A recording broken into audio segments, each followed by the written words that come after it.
Hello everybody and welcome to round number 9 of the Candidates Tournament. I'm Gustafsson and I'm delighted to introduce a very special guest, legend of Dutch chess, which really means he's old. Welcome, Loek van Wely. Thank you, Gusti. You're very welcome. I'm trying to set the tone here early. Have you done this before or is this your first commentary outing?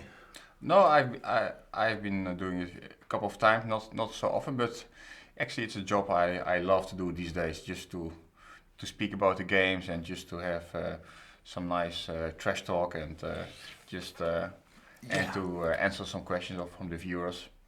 Don't give away the secrets. I try to pretend this is hard work, but we kind of like doing it, just hanging out, and we got pretty exciting round. Have you followed the Candidates Tournament so far? What's your impressions?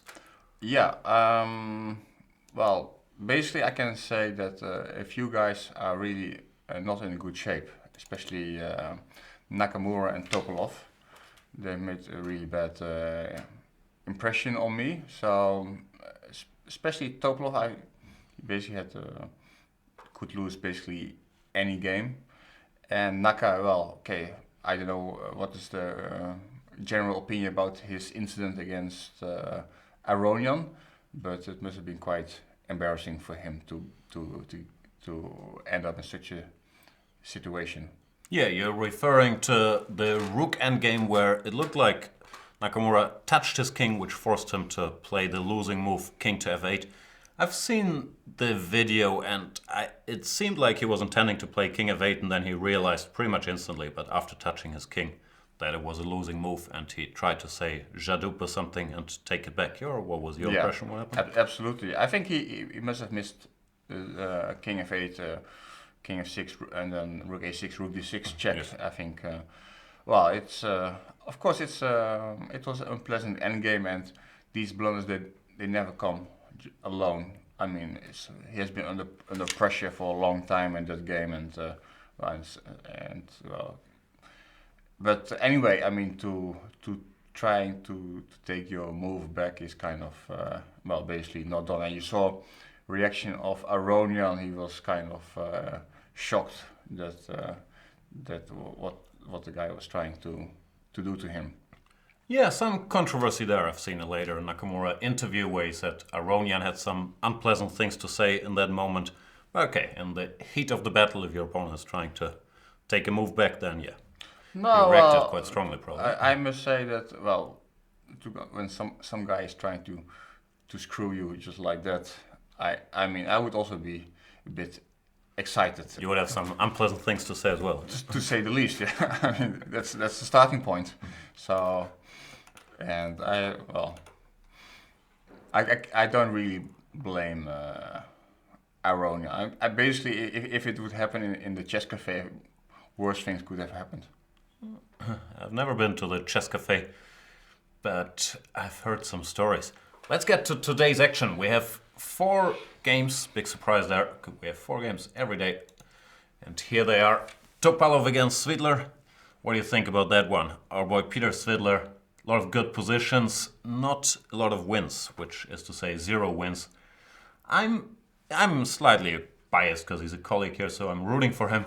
But I'm worried about him because yesterday might have been another heartbreak. And Topalov, even though he hasn't been playing well, I feel like this could be a dangerous game for Svidler. Well, first of all, you know, Peter is probably one of the most underrated players, I believe. Yeah, I think he's very gifted, and I know him already since his childhood, and so I know what Peter can do. Yes. Well, I mean, he's also very talented in different areas. Unfortunately, not for him in cricket, but he's a poet, whatever. He's playing poker. I mean, he's busy in many areas, but well, and in chess, he's also clearly he's a very talented still. You can see it from what I liked from Peter from the last candidate tournament in Gantemasi, that I had a feeling that he was really trying to win it. Yeah, I think it's the same here. He's really going for it. He's spoken about this like sometimes in a normal tournament. Doesn't seem that motivated, but in this one, this is big for him. Yeah, so basically in the last candidate in County Massif, he was really burning some bridges. And okay, finally, I think he finished like 7th or something like that, and he didn't really get rewarded for his way of play. So actually, I was kind of happy that in the World Cup in Baku for him that he qualified anyway. Okay, he maybe didn't win the World Cup, which I think Kayakin deserved it actually to win it. Although Yeah, we've had this discussion every day pretty much with kayak, and people always say he's getting lucky. I don't think there is luck in chess. He's just very, very tenacious, and he has good nerves. Doesn't get nervous. yeah, he's and I mean he really deserved it because he was fighting so hard to get back in every match. If you compare it, let's say, to Giri, how Giri played this match with Fiedler. Here we go. I'm touching some sensitive subject. No. I had a suspicion you would have some things to say about your countryman. So basically, Giri is 1-0 down, and the second game against Fiedler, he didn't even make the impression that he was 1-0 down, and of course the game ended up in a draw. And Kayakin, he was really fighting every game till the bitter end, and in the end he got there. So I mean, he deserved to win it, in my opinion. Peter, whatever for karma means, he deserved to qualify again for the World Cup, and again he's not letting us down by the way he's playing. But well, he made a few mistakes here in this tournament. Yeah, I don't know if it's his technique. I think that's a weaker part of his game, the pure technical part, or maybe his nerves or stamina. But it's been very clear pattern that he's had 4 or 5 good to winning positions, one of these 50-50 positions where either you win or it's a draw, and he's drawn all of them, and that's a bad sign, of course, in such a tournament. Yeah, also I believe in January it was wrong for him to take the draw against Giri when the opportunity was there to keep on playing. And the next game, he lost to Vishy Anand, and that's basically his reward for taking the draw against Giri.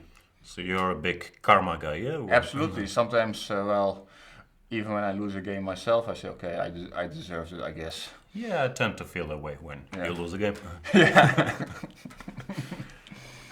Anyway, let's do a brief round of predictions for what we got today. Topalov, Svidler. I'll try to reverse jinx Peter, and I'm going to say he's going to lose to Topalov.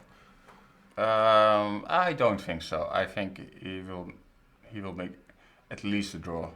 I mean, I don't see. I think there still is quite a difference of level of play of Topalov's play and Svidler's play.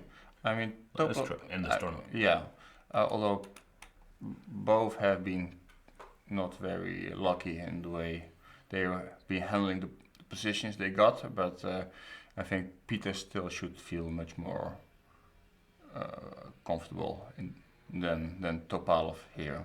But okay, Topalov is white. Well, okay, still anything can happen. All right, then we got Anand Aronian. I'm predicting a draw. Yeah, well, Aronian, although he just to remind you that Aronian lost in 20 moves in Zurich. Yeah, but just to remind you, Aronian does have a very good overall score against Vishy. Vishy's been winning some games recently, but there was a point in time when he was like -6 without wins, so Levin's been owning him. Yeah, no, I think this time I like your prediction. Yeah. So draws. I think it's. I think Vishy he's just playing his chess, and if somebody's throwing a point at him, he'll take it. Yeah, if not, exactly. then it will be a draw. And guy like Aronon, he might force it if needed, but it's not needed now. So. No, he's on +2 in the joint lead, so I don't think he has any reason to go all too crazy. Giri Karana, I'm predicting a draw. That's a hard one, especially when I see already the position they got. I mean, they are going after each other. Let's have a look. They have this Grunfeld with f3.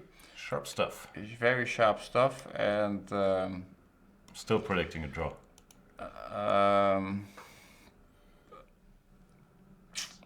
it's okay. I cannot agree with you, but then I have to say somebody has to win. Yeah, if we look at the record between them, 2 wins each, 16 draws in this tournament so far. They've played 16 games together, 15 draws. So I think I'm on the safe side with my draw prediction here. Yeah. Okay. Okay. Let me say something bold. I go with Giri. Wow. Although I put my money against Giri in this tournament, but okay. As you do. Yeah. And last, I'm trying to think if I should say and least or but not least. Let me see what we got. Nah, but not least, it's Nakamura against Kayakin. Kayakin, the co-leader against Hikaru Nakamura. Who you got? I didn't see the position, but I go with Kayakin. Oh, okay. I'll go with draw. Yeah. Did I predict 4 draws? And I predicted 3 draws and a Svidler loss. That's, yeah, not a very team-spirited Yeah. prediction, but what to do. All right, let's get into the games. Where do you want to go first? Let's start with some sharp stuff, yeah? You want your F3 Grunfeld, yeah? Yeah.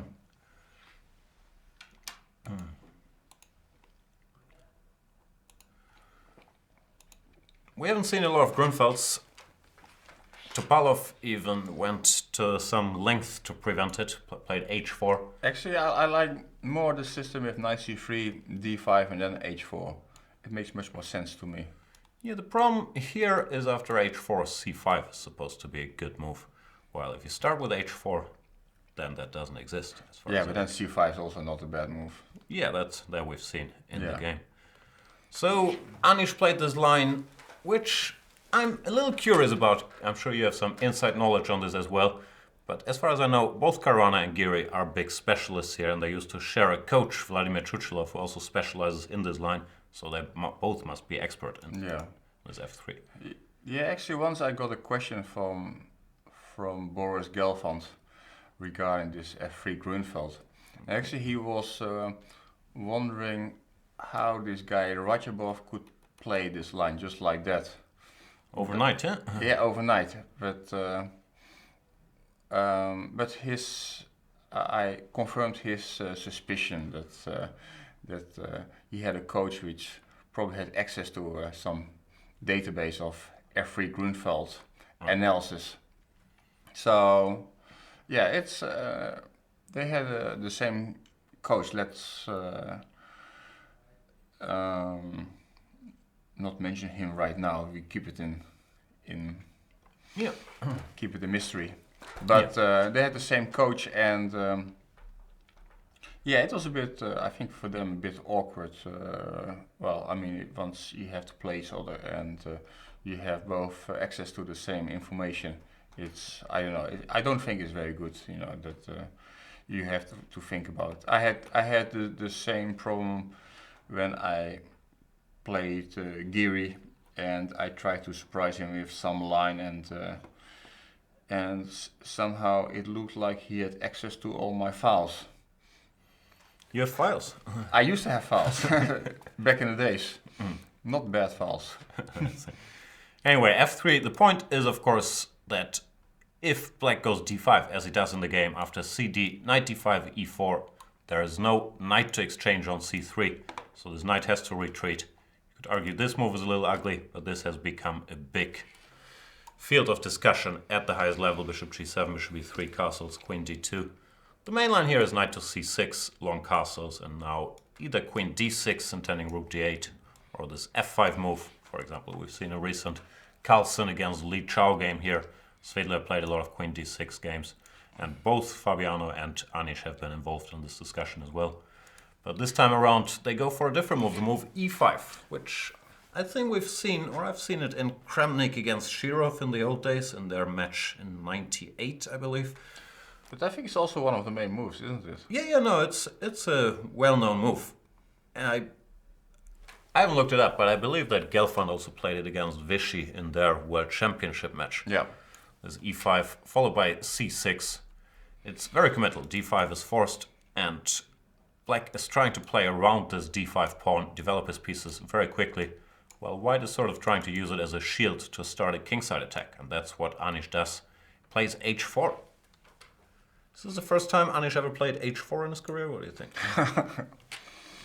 Well, after his game with Topolov, maybe he felt like this is a better version of h4.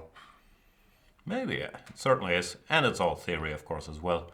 C takes D, E takes D, and knight a6. This, to me, is new.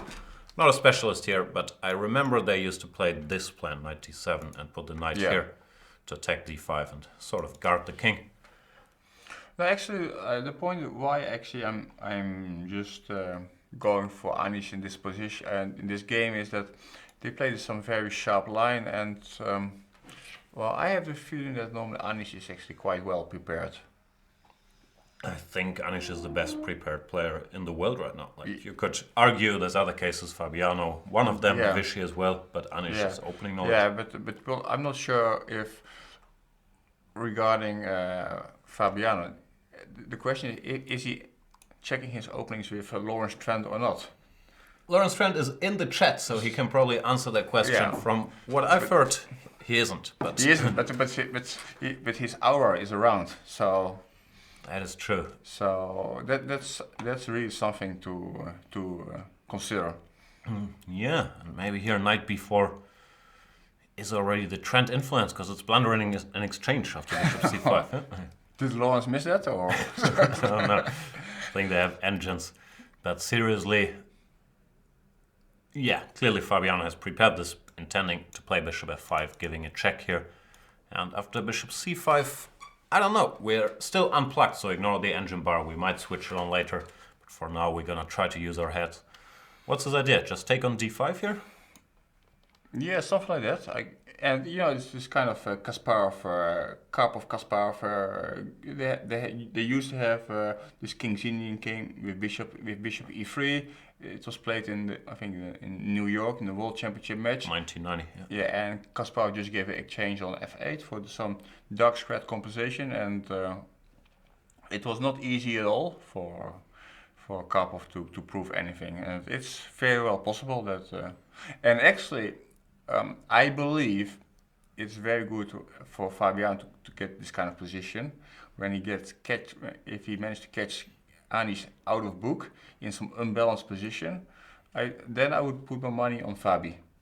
Yeah, that one I'm not sure about, because I feel Fabi is more used to like crazy complications where there's no standard patterns, while Anish has a more classical, solid style, and he might feel a little less at home once he's out of there. Although, you know, it's a bit strange that, okay, I consider Fabi as still a kind of classical player, but I saw he already started to play Benoni against Levon and stuff like that. Right. So I don't know if that's why he started to play Benoni against Levon, who actually is normally quite good in these kind of positions. So so I'm just curious what's the philosophy behind that.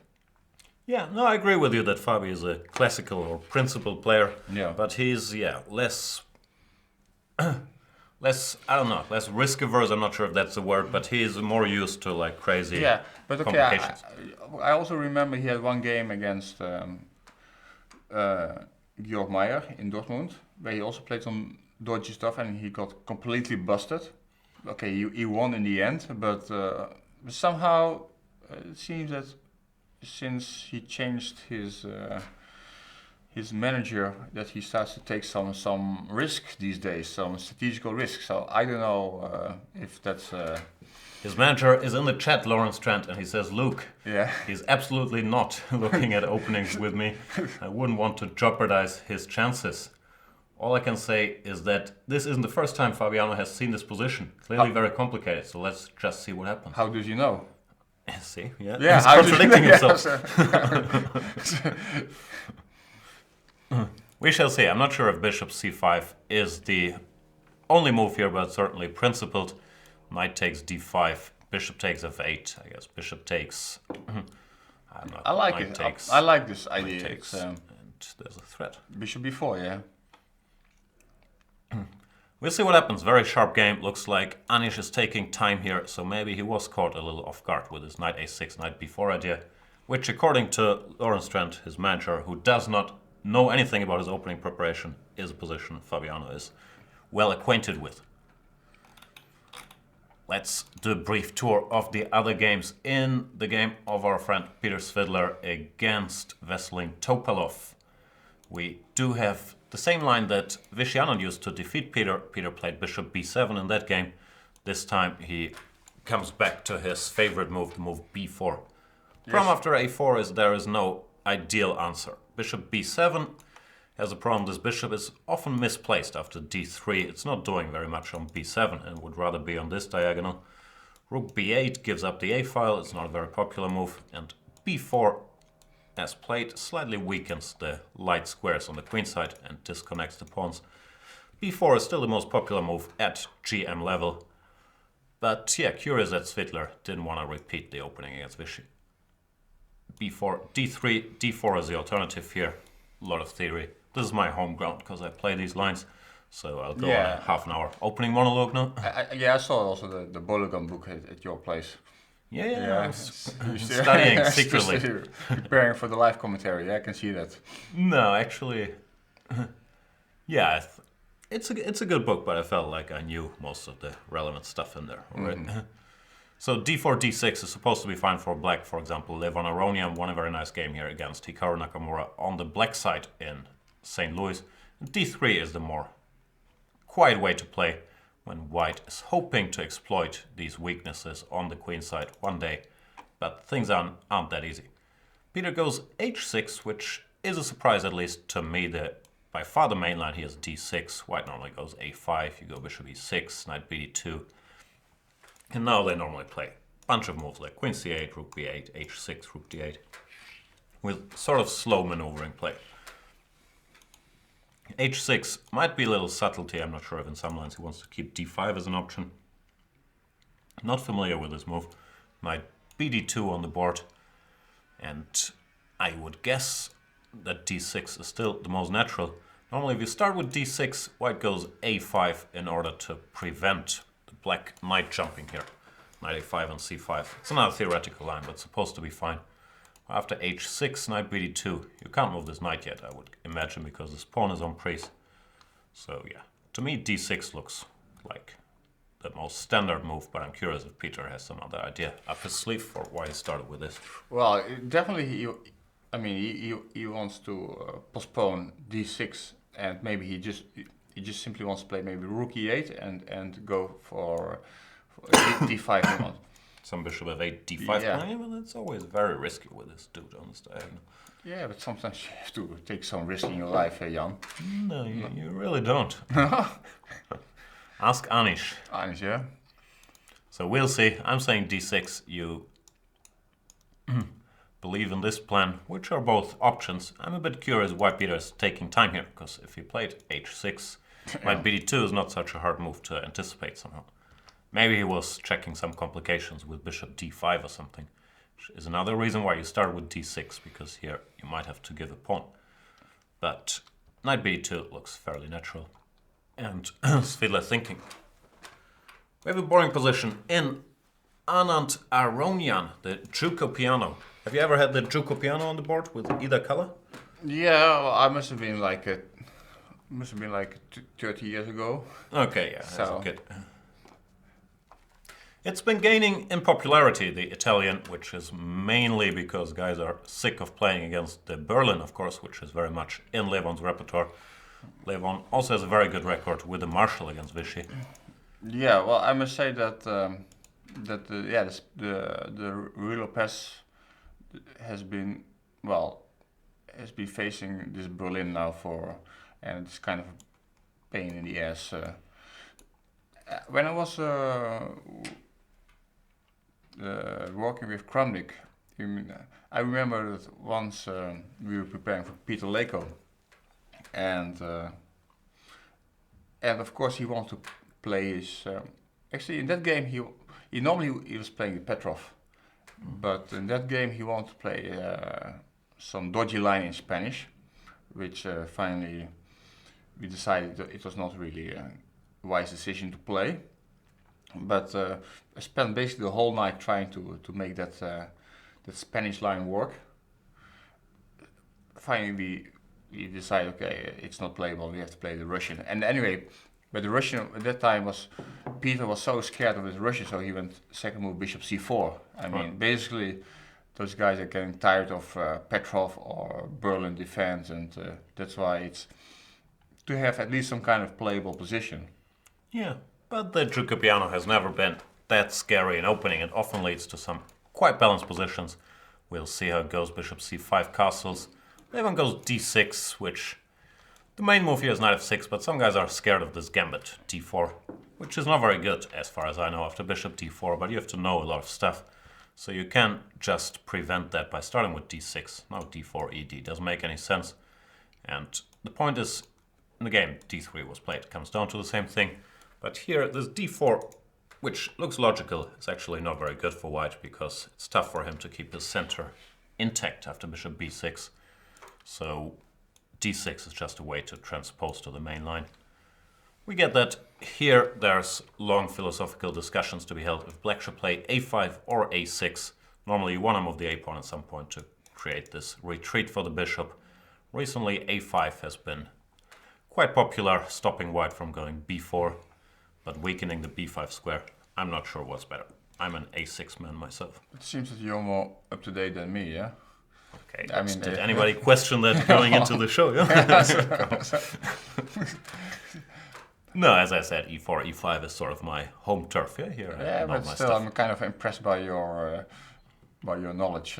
I mean, for a guy who hardly plays any tournaments, only playing Bangkok Open and. Okay, I sit here all day commentating and doing analysis on top-level games. Yeah, like this position, I've done like 3 videos on the last week. This Musicchuk against Hu Yifan played it all the time. Yeah. And Carlsen against Adams. Wesley So has been playing this a lot. So you've seen a lot of Italians. So basically, you're ready to make your comeback, yeah? I'm very, very well prepared for the Thailand Open, yeah. And Giucopianos with black, I know how to equalize. 2,300 players out there, beware, yeah? Yeah. So c3, a6, a4. This is the trendy move. The usual plan here is to play whatever, some slow moves. Knight bd2, h3, rook e1, knight f1. You go bishop b3 at some point so that knight a5 doesn't trap the bishop. And take it from there. But this a4 movement, after Wesley So sort of introduced this idea, or I'm sure he didn't introduce it, but rejuvenated it, has been very strong. The point is just to go knight to a3, knight to c2, and then you can reach this e3 square in one go without having spent time on, let's say, rook e1. If you take the other way, knight d2, knight f1. And also, in some lines from c2, this knight supports some d4 advance. That's why Levon goes back with his bishop directly, knight to a3, knight to e7. This is sort of a new treatment of the position. We've seen more castles, knight c2, h6 games recently when white either goes bishop e3 directly or some rook e1 or h3 first. It's reasonably balanced, but it seems like this is a little more promising than the other knight maneuver, so they've been going here. But Levon goes for an interesting move, knight e7, because I'm always arguing that the only problem black really has on these structures is his knight on c6 is sort of dominated by the pawn on c3, so you want to improve that knight. Yeah, it looks fairly logical to me, yeah, knight e7, knight g6, and... Yeah, I agree. I'm not sure if this has been played, but certainly Levon has done his homework, because this a4, knight a3 plan really has been all over super tournaments recently, so he clearly wasn't surprised. Knight c2, knight g6, bishop e3. This is the standard white approach. Now that this bishop has gone back to a7, you don't mind exchanging it. Castles, takes, and knight e3. When, yeah, it's very, very little. White is arguing that because of his few extra moves, this rook is going to have to go back. Sometimes he can prepare d4, create some pressure in the center. Sometimes you can go a5 and make something happen here. But black is extremely solid, and I don't think it's much. How was it the Caruana Topalov game. It was kind of similar. Yeah, it was more or less the same. Topalov went a5 instead of a6, but then it was this standard stuff. Knight a3, I think h6, knight c2, bishop a7, bishop e3, bishop e6, and it always comes down to a very similar structure. This was the game. But normally what happens is both bishops get exchanged and white is trying to create some imbalances in the center by going d4 and hoping for a tiny edge, but it is very, very little. Yeah, it looks a little bit more pleasant for white, but very little, yeah, indeed, yeah. So yeah, if nothing crazy happens, I wouldn't be surprised if this game ended in a draw. What did they predict? Draw, yeah? Yeah. Yeah, that's... And the last game on our list is the game between Hikaru Nakamura and Sergei Karjakin. They've known each other for a while. They played some, I remember some match of the Prodigies or something in like 2004, which Nakamura won. He has a good overall score against Karjakin, +7, -3. But this tournament so far has been all Karjakin while Nakamura has struggled, losing 3 games, only winning 1. Yeah, I'm really impressed by Karjakin's play so far. I mean, this how he defended his position against Caruana was just a superb defense. Yeah, every position he's held, even against Fiddler, where he misplayed the middle game, but then he made a bunch of very hard to find only moves yesterday to stick around. Yeah, yesterday I didn't really follow the games because I had to play myself, but all the games I saw, I mean, nice game against Geary.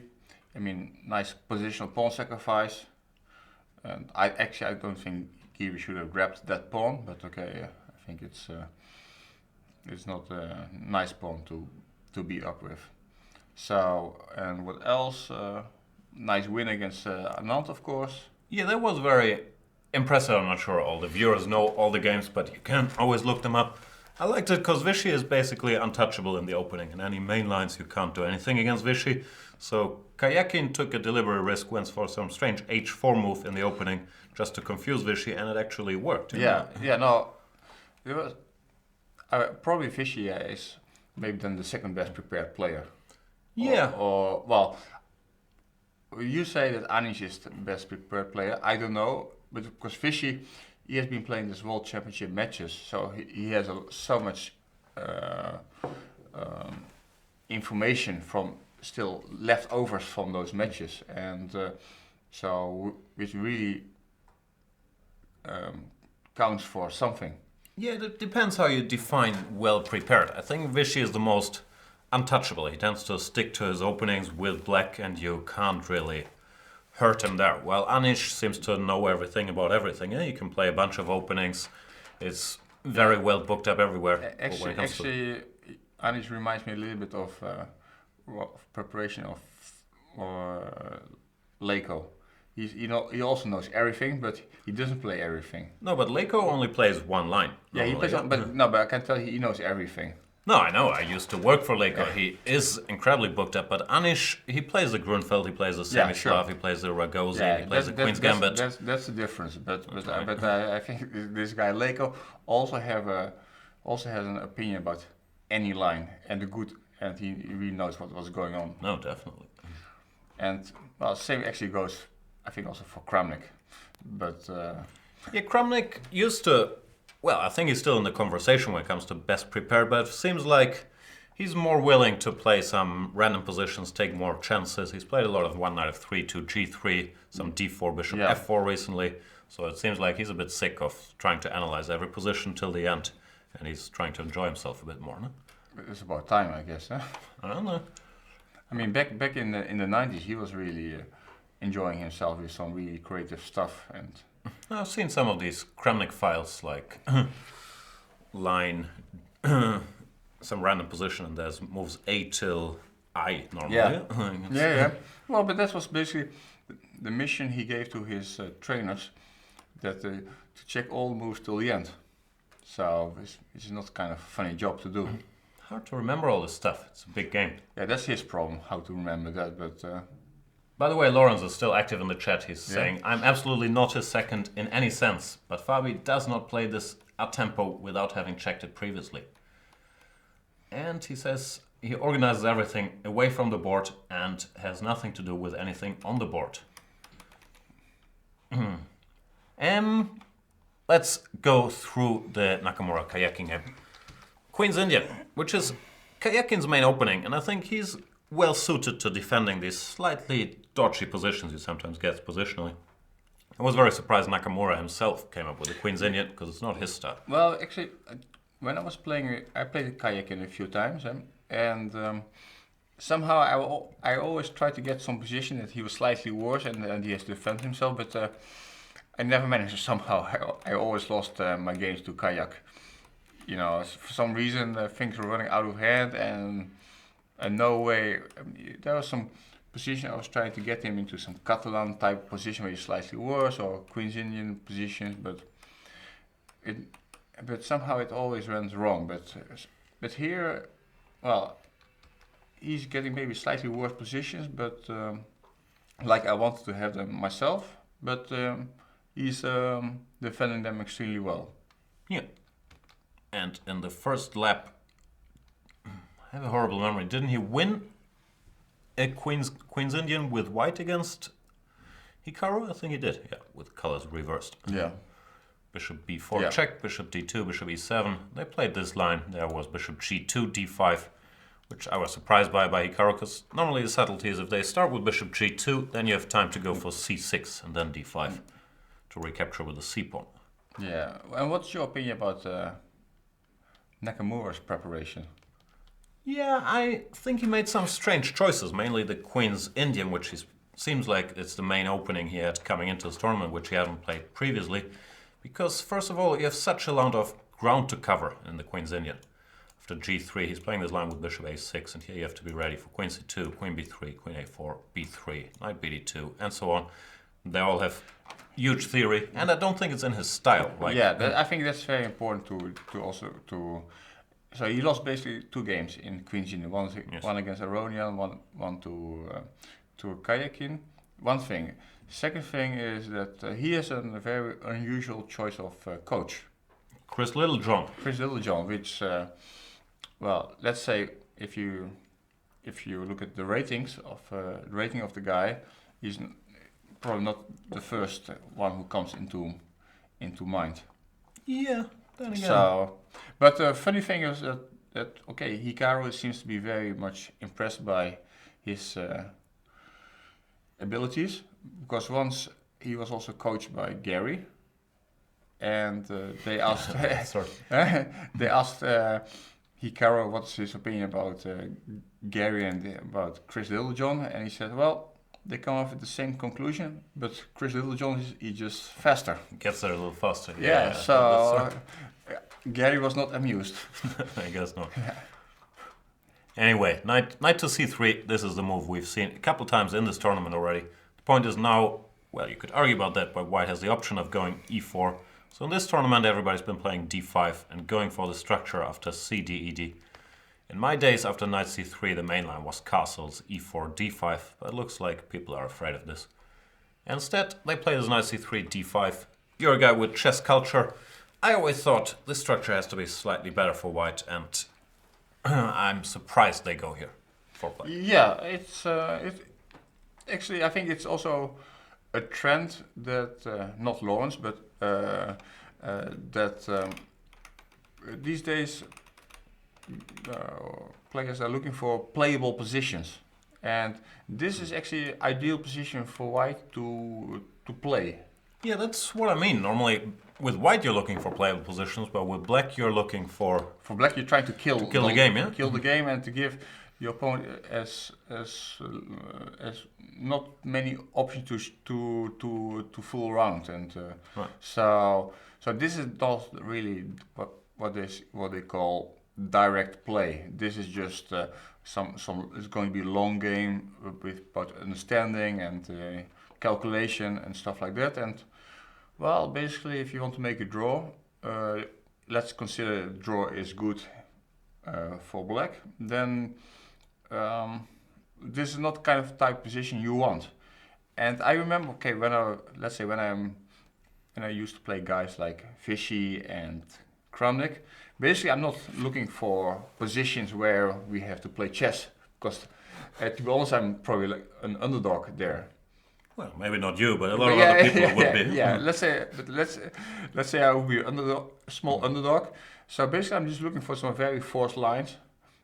Just try to kill the game and to show that I don't have to show any calculation or understanding or anything. Simply, computer is kind of taking away the edge they have. Right. Yeah, that's why I was surprised that both Hikaru and Sage Kayakin were willing to defend this position. But Kayakin, it's in his style, and he's been doing a good job here. He's survived several onslaughts, I believe, in this very position. Karana played a3 against him, and rook b1 is Topalov's move. He's already played this twice, so he seems to be willing to play this all tournament. Rook b1, Hikaru repeats Topalov's move.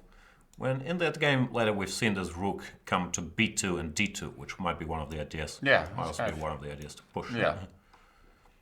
No, but okay, but normally Topolov he has interesting ideas like this rook b1 and well, which if you look at this move rook b1, it's kind of hard to see that the idea is to move the rook to d2. Right. But it's kind of nice concept to be honest. Yeah, I can't remember what happened in that game. In this game, Kayakin goes knight bd7 and Nakamura pushes his b pawn. A secondary idea of rook b1, of course, to go b4. Yeah. I mean, basically, if black doesn't prevent b4, you have to play b4. Otherwise, what's the point of playing rook b1? Right. And now b5 is a big positional threat. If white were able to go b5 and the bishop had to withdraw here, then black is in real trouble. Yeah, that's structurally. Really bad, yeah. So Kayakin put his bishop on c4. When now after b5 at least his bishop is active and probably black is ready to whatever.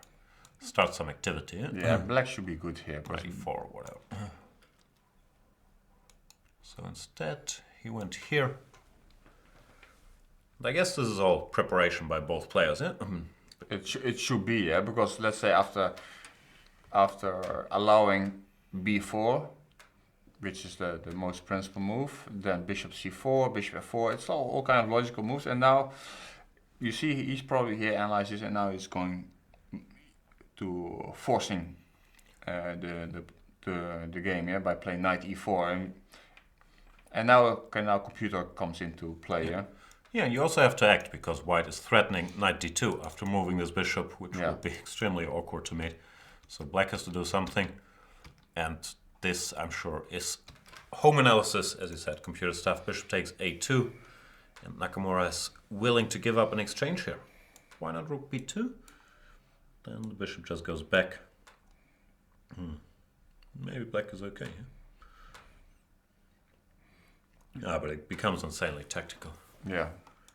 Something like takes. I'm sure they've done their homework here. So bishop e4, what's going on now? If I take on b1, queen takes, this has been played. White's point is that if the rook moves, then he has some very nice compensation here. Yeah, also it reminds me of some line in the Nimzo with e3. They also have some line that white is giving up an exchange, and some nice positional compensation. The white squares are weak, and bishops are good, and pawn structure is solid. So yeah, this looks very risky. I think also you have to understand this bishop on e4 is actually a much stronger piece than the rook on a8 or c8, wherever it stands. Maybe in 20 moves, it's the rook might be a better piece, but right now it's just controlling the board. Yeah. So I don't really fancy just to let the white just take this pawn on h7. No, neither did Kayakin. He immediately returned the exchange. Sorry.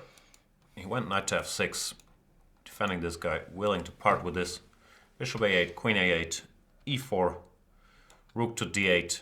And I believe this is both guys comparing their homework, because it's not such natural moves. Yeah, but now basically, if White could basically hold his center, then White would be much better. Right. But well, now it's clear that the d4 pawn is kind of hard to defend. Natural way would be to play bishop e3, but then knight g4 is coming, and well, White's pawn structure is also not optimal. We might get something like this, and knight e3, fe3, but then black should have some counterplay with, I don't know, trying to open the position. But it's kind of interesting because you know that some positions computer don't understand, or you really have to go deep, and especially when there's kind of fixed structure and sometimes really deep preparation is required.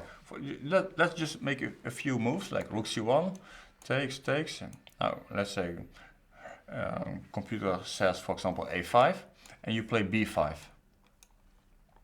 So if White some way could consolidate here, then well, black is in real trouble because of the pawn on c7 and White center. It looks like untouchable.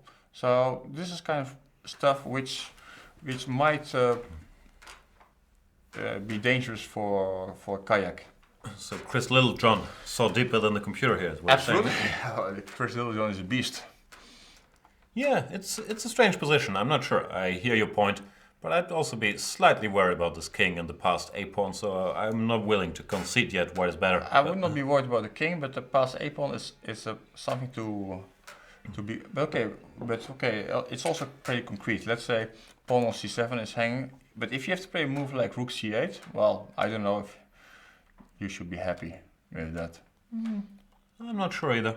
Let's say, I can push this guy. yeah, but it's a very interesting position. I think it's maybe could be good for White. Maybe it's nothing, but We'll find out. They're not there yet. Nakamura is thinking after rook d8, weighing his options. Taking on c7 is, of course, not a great idea because this rook attacks everything.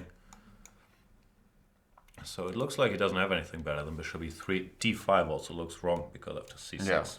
But bishop e3 is basically the only move. But I like this sequence of and now rook c1. Yeah, all of this look fairly logical. I'm not sure about a5, but I also kind of like it. And if takes, queen takes, black would solve his problem, so you gotta try this. And yeah, this position, I'm not sure. This is the computer move. Bishop b4 is also natural. We'll see. Shall we go back to Giri Caruana, because I have a very weird position on the board. Yeah.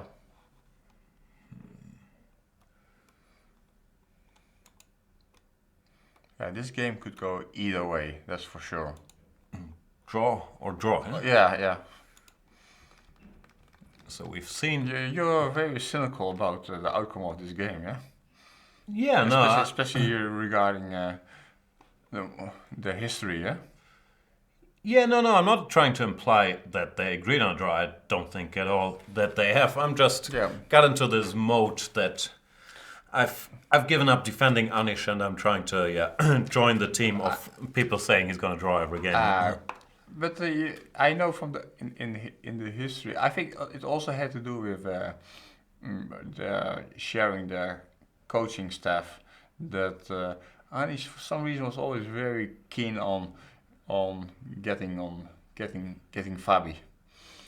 So yeah, they're sort of contemporaries, same age. Yeah, so it was playing something. I don't know exactly what was going on there, but something was and something felt like personal. I mean, when the guy was first coaching Anish, then he went to Fabi, and then Anish felt like, okay, now it's time to hit him harder, yeah? Work even harder. Yeah. So he played hg6, probably wisely refused to take this exchange. Yeah. We've looked at this. And Fabi decided no time to take back. If hg, White might do something nasty over here already. So he went bishop f5 immediately, giving up 2 pawns on the king side for speedy development. Yeah, actually, I was. Can we just go back one move? Yeah, after. So if you take back on g6, like hg. Yep. Yeah. So actually, I think it's probably better just to consolidate first. That you, I mean, maybe bishop h6 is not doing much if you just take on d5. Yeah. But okay, you maybe just have a check on h6, but maybe just king can go to f6. Yeah.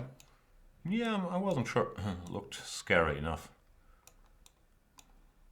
Yeah, it looks scary. Yeah, but. Now rook d1 or something. Yeah, there's no how I lose my games. Yeah. So okay. Yeah. But I agree there's alternatives. Yeah? The computer gives g4 intending queen h2, which looks interesting, and also just d6 or rook d1. Yeah, absolutely. Yeah. No, you cannot really do that. Yeah. I mean, and it seems to just a fight for initiative. So it means that well, after bishop f5, he likes to take with the bishop on g6. So it would be perfect. Of course, yeah, defending this h7. Yeah. And if gf king h8, then king is safe. Yeah, and of course, there's a big threat. Yeah, but gf is what's happening after gf? Maybe you take with the rook. Yeah. Get rid of it. Yeah, some serious initiative, of course. Yeah. Well, it's once again very computerish stuff here. This is not a line you can play without having checked it. You could be winning or worse. It's very hard to evaluate, but it looks scary for white. So he took on h7. Now bishop h7 is sort of out of the question because, okay, you just don't want white to have that option to take it, even take it directly. But king h8, we've seen this technique in many a game. Even you might have used it in some of your Sicilians here when the pawn arrives here, you hide behind it. Yeah. And now it's white turn to switch to defense because knight c2 check is a threat. Maybe knight takes d5 is a threat. So Anish plays the move rook d1. I'm wondering, is Anish out of book? Does he have to find his moves here? Was he surprised? What do you think? Because Fabi is clearly still in his preparation. Yeah, can we? What's the time situation, more or less? We don't really know, but okay, we are an hour in, so I would guess that Anish has been thinking. Maybe the users know a little more than us, and Fabi's blitzing. I have the feeling that Anish has to find his way here. Yeah? Find his way, or well, you know, sometimes it really can serve you well if you just pretend that you're out of book. But not here. I don't think this is the case. But sometimes, especially when you, let's say, when the critical moment is approaching, and you want your opponent to make the move quickly because you don't want him to be suspicious that he's running to your preparation. It makes sense just to take some time for, let's say, for moves which you know that you're already going to make. No, this trick I've employed. If you're so well prepared, if you're hoping your opponent goes for the critical line because you have something, then you spend like 20 minutes thinking before. But I don't think that's the case here, because white's position actually looks very scary. If we look some further moves, he played rook d1, check takes here, queen takes, bishop to d7. F5. And this is also typical position. Okay, maybe for the viewers at home, they see that the computer is giving some nice plus for white, but in fact over the board you think you're lost. Over the board is very hard, first of all, and secondly, the computer might underestimate black's initiative. Some long-term attack. I agree. I mean, it happened to me a lot in my games with, notably Alexei Shirov, and that the computer was showing that I'm winning +3 or something like that, but his initiative kept on going, and well, maybe objectively speaking it was winning, but it was so hard to prove that well, if you cannot really prove it, what it means, the computer says it's +3. Yeah, some would argue, of course not me, that Anish might be better at proving the +3 than you are. Yeah. But I do agree with your point. It's often the same in King's Indian positions where the computer always gives white a default plus here. Normally it slightly overwrites a pawn on h7, which really doesn't do anything. The pass pawn. This looks very scary for white. Yeah, also I remember there was one nice endgame between Magnus Carlsen and Levon Aronian in St. Louis. That I think Carlsen was like 4 pawns up. And but he let Aronian get this Vancouver position, and well, computer says +4 in an endgame, but in fact, it's just a draw. It's really amazing that some position computer you can really rely on them. So you're old school, yeah? You're of this get off my lawn computers. I have chess culture. I know the Vancouver position. Yeah, absolutely. Well, yeah. I just read out whatever the computer says. 0.56 for white after f4. No, but f4 is a good move. I think you gotta fight against all kinds of pawn advances, and you wanna fix the structure here if you can. If black had to go e4, I think this would be an accomplishment for white. But I don't think he should somehow. I think he should try to keep it fluid. Maybe play Shirov style. I am using an engine now, so this is not my genius. But something like this, you have to be very, very sure you're not getting checkmated here with white. Like when calculating from afar, I don't think I would continue here with white, because you just think, okay, I can't play like this. Yeah, but I think you're not really used to take some heat, no? No, that is true, but I mean, guys like me, we don't blink, yeah. no, but yeah, you're right. I'll save my better insults for later. Yeah, sure. No, the computer says this is fine for white, but it just looks ridiculously scary. No, it looks very dangerous, yeah. Yeah, I made some random moves, but just to show that even if you allow this, there is still a lot of initiative. No, but basically, in this kind of positions, black cannot play e4 because position becomes very static. Yeah. And also knight on gets a strong hold on g5 and stuff like that. So basically, you won't really want to open up the position because of the king on f2. I mean, it really makes no sense, and that's why any move, let's say rook c8, is good. Yeah, rook c8 or rook e8. Yeah. So and if f takes e5, then f4 is in the spirit of let's say King's Indian Benoni kind of positions, and it's really I mean.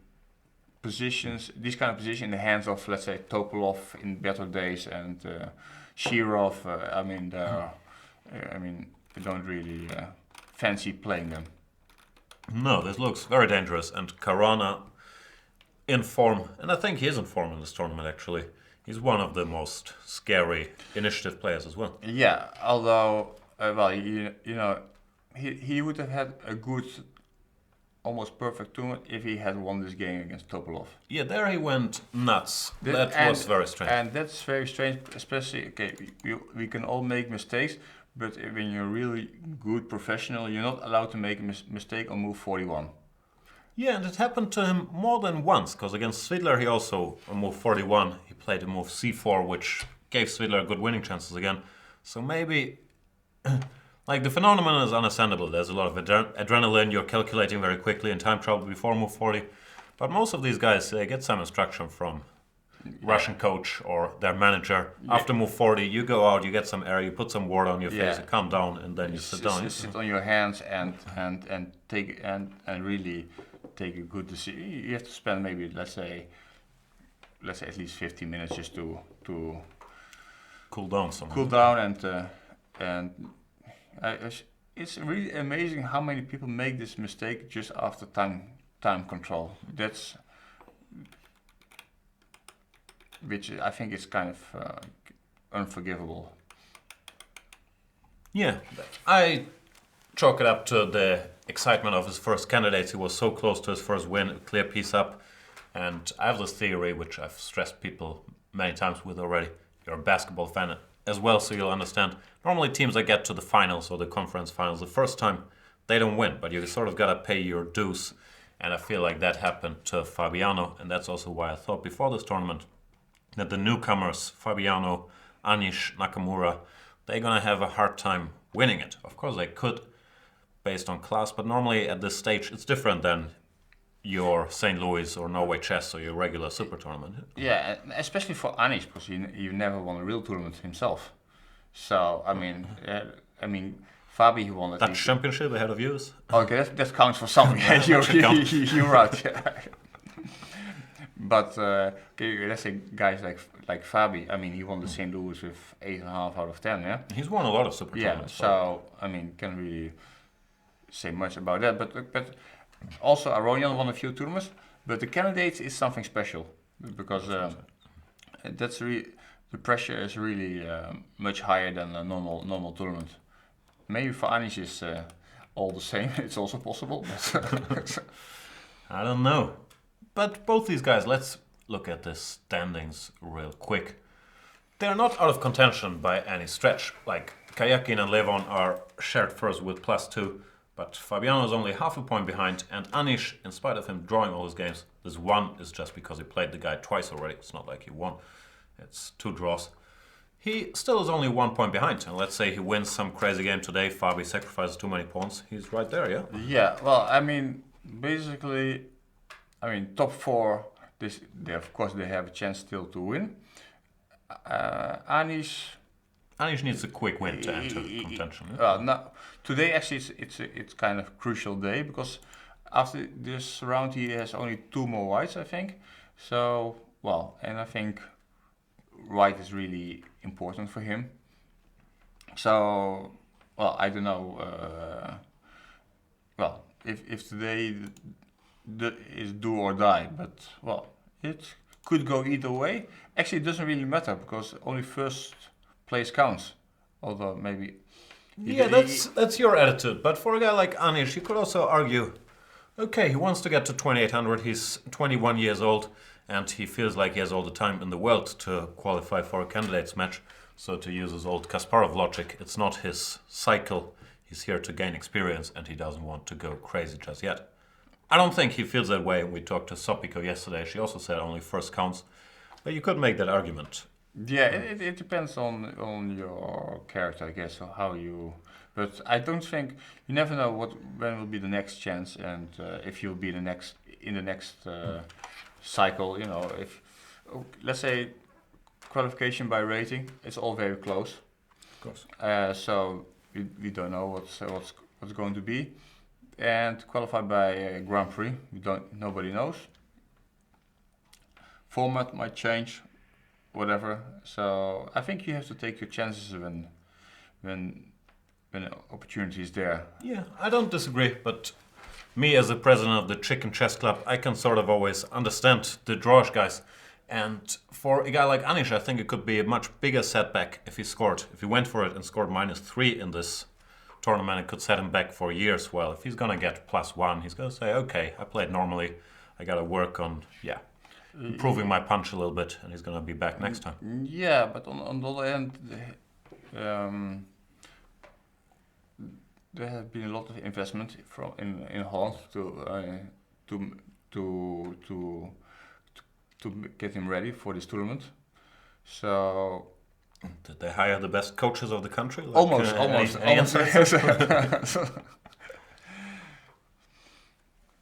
That was kind of easy to answer that, yeah. But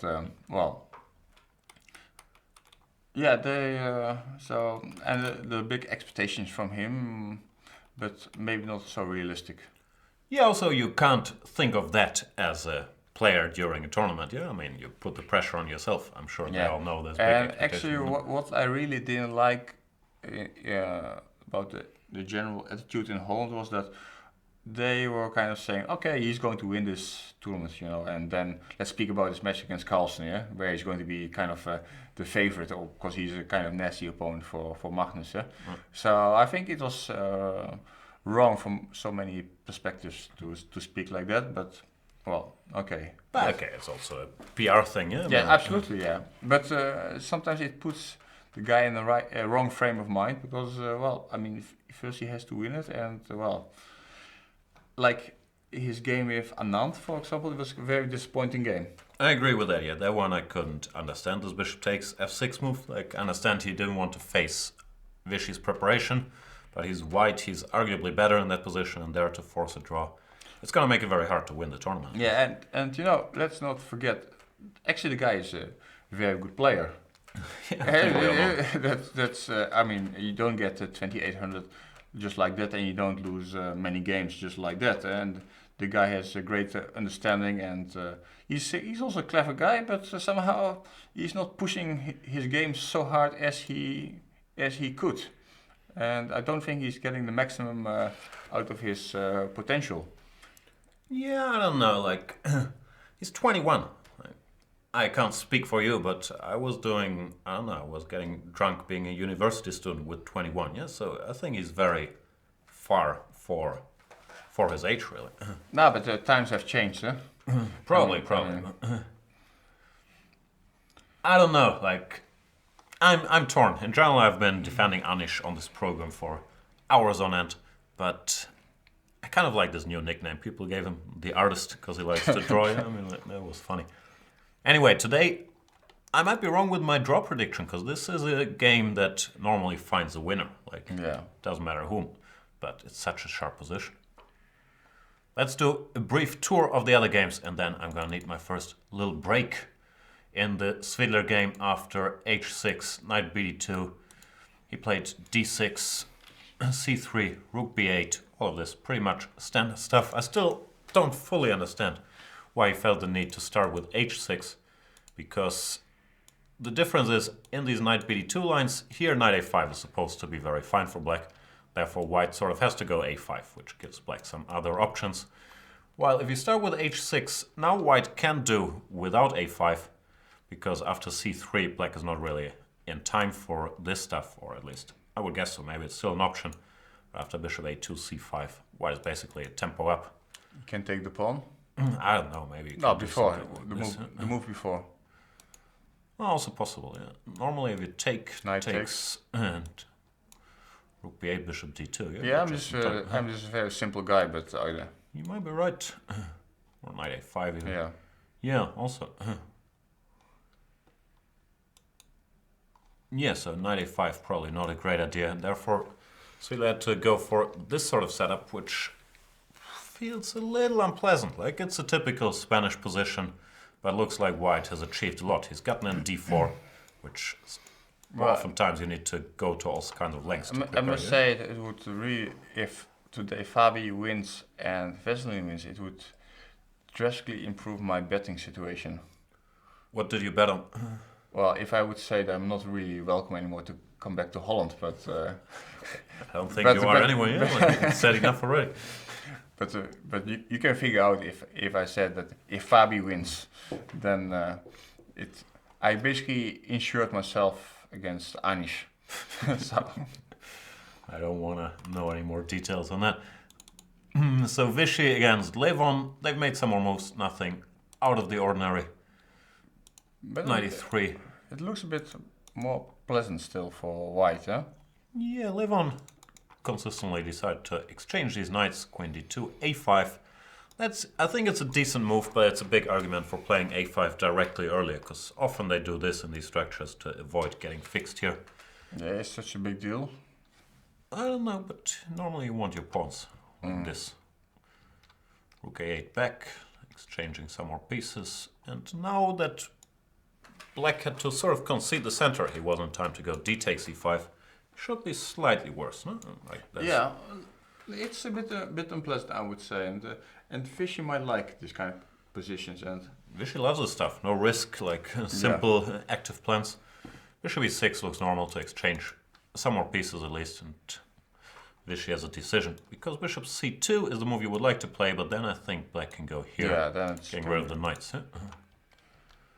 So maybe, I don't know, takes an f4. Bishop d5 looks weird. And this. yeah, Not knight, sure if knight it's goes so to much. knight goes to c5. Yeah, it should not be much. So maybe Levon is still okay, even though it feels a little shady. Slightly unpleasant. Yeah. Giri Karana we've seen still. Rook c8 is on the board. Fabi, yeah, playing the No, but nice move. Fabi is also a great player. Let's not forget that. Especially with the initiative, he's Yeah. lethal. Looks like Hikaru is taking a deep dive after rook d8, convincing himself to go bishop e3. And that is what we got. We're gonna go on a very quick break. After that, Loek from Wely is gonna answer all your questions that you never dared to ask, or that I would never answer. We'll be back in a minute. Thanks for watching.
Welcome back, everybody, to round number 9 of the candidates. I'm once again being joined by Grandmaster Loek van Wely from Holland. We're keeping a keen eye, especially on the Giri Karana game, which looks very exciting. Yeah, my money's on the line, so So you're rooting, just to be clear, against your countryman Anish. Yeah? either way, I'm a winner. So be basically, nice. it's very good for Dutch chess if Anish would win the candidates.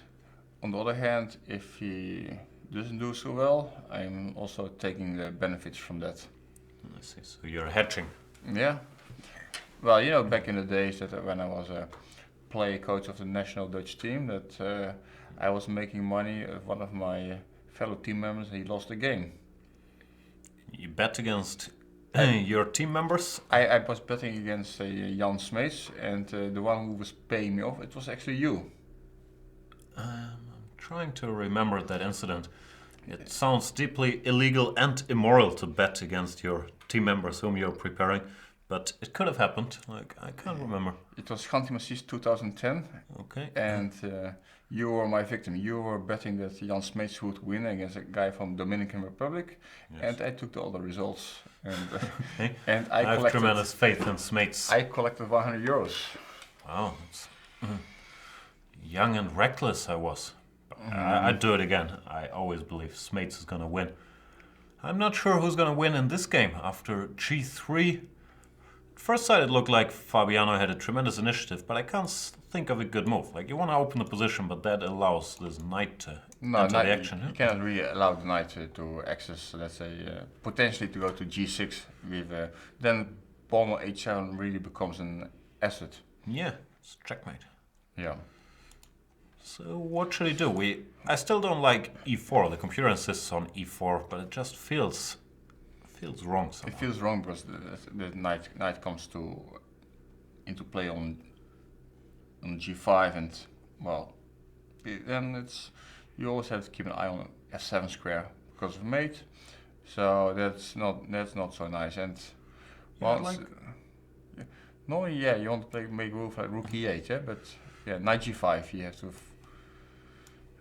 And now the problem is, yeah, if you go here, then queen f6, pawn takes e5. Yeah, just to illustrate, there's a problem here. Serious problem. Yeah, queen e7 also doesn't look nice because white can just take the same trick. So not obvious what Fabiano should do. He can play e4, but that's sort of admitting that there's nothing great for him. No, objectively speaking, it should be good for white. I don't know where Fabian actually went wrong, but maybe he was a bit. Well, maybe he also knew that I'm sure he knew this was risky, but he thought he has to take some chances and get Anish out of his comfort zone. Yeah? Should d7 you could argue about. I'm sure there's other moves here. Rook c8 is the comp move. But it looks quite logical as well to push this pawn. But so far Anish has been up to the occasion. Yeah? It looks like he's been surprised with a very sharp line, but he's played very well. Let's be realistic. The guy can play chess, huh? Yeah, I don't think. I mean, just that maybe he hasn't. Well, I mean, he just has made too many draws. That's one of his main drawbacks. But for the rest, well, there's not much to say. He's well prepared. He had also his chances. I believe also it's a lot about momentum in the tournament. If he had, I think, first game against Aronian, I think he had really good chances to win that game. And well, if he wins that game, it's a completely different story. Now it looks a bit stupid because he's made 8 draws, and especially after his effort against Anand, it didn't look very good. Didn't look like somebody who was really trying to win the tournament. So, but well, okay, it's still he still has. If he wins this game, then he's back in contention immediately. No, exactly. Things can change very quickly. He wins this, he's up to 5 points. Let's assume everybody else draws, and he's only half a point behind the leaders. So Anish is still very much in it. Let's have a look at the other games, even though, of course, this is the most exciting position.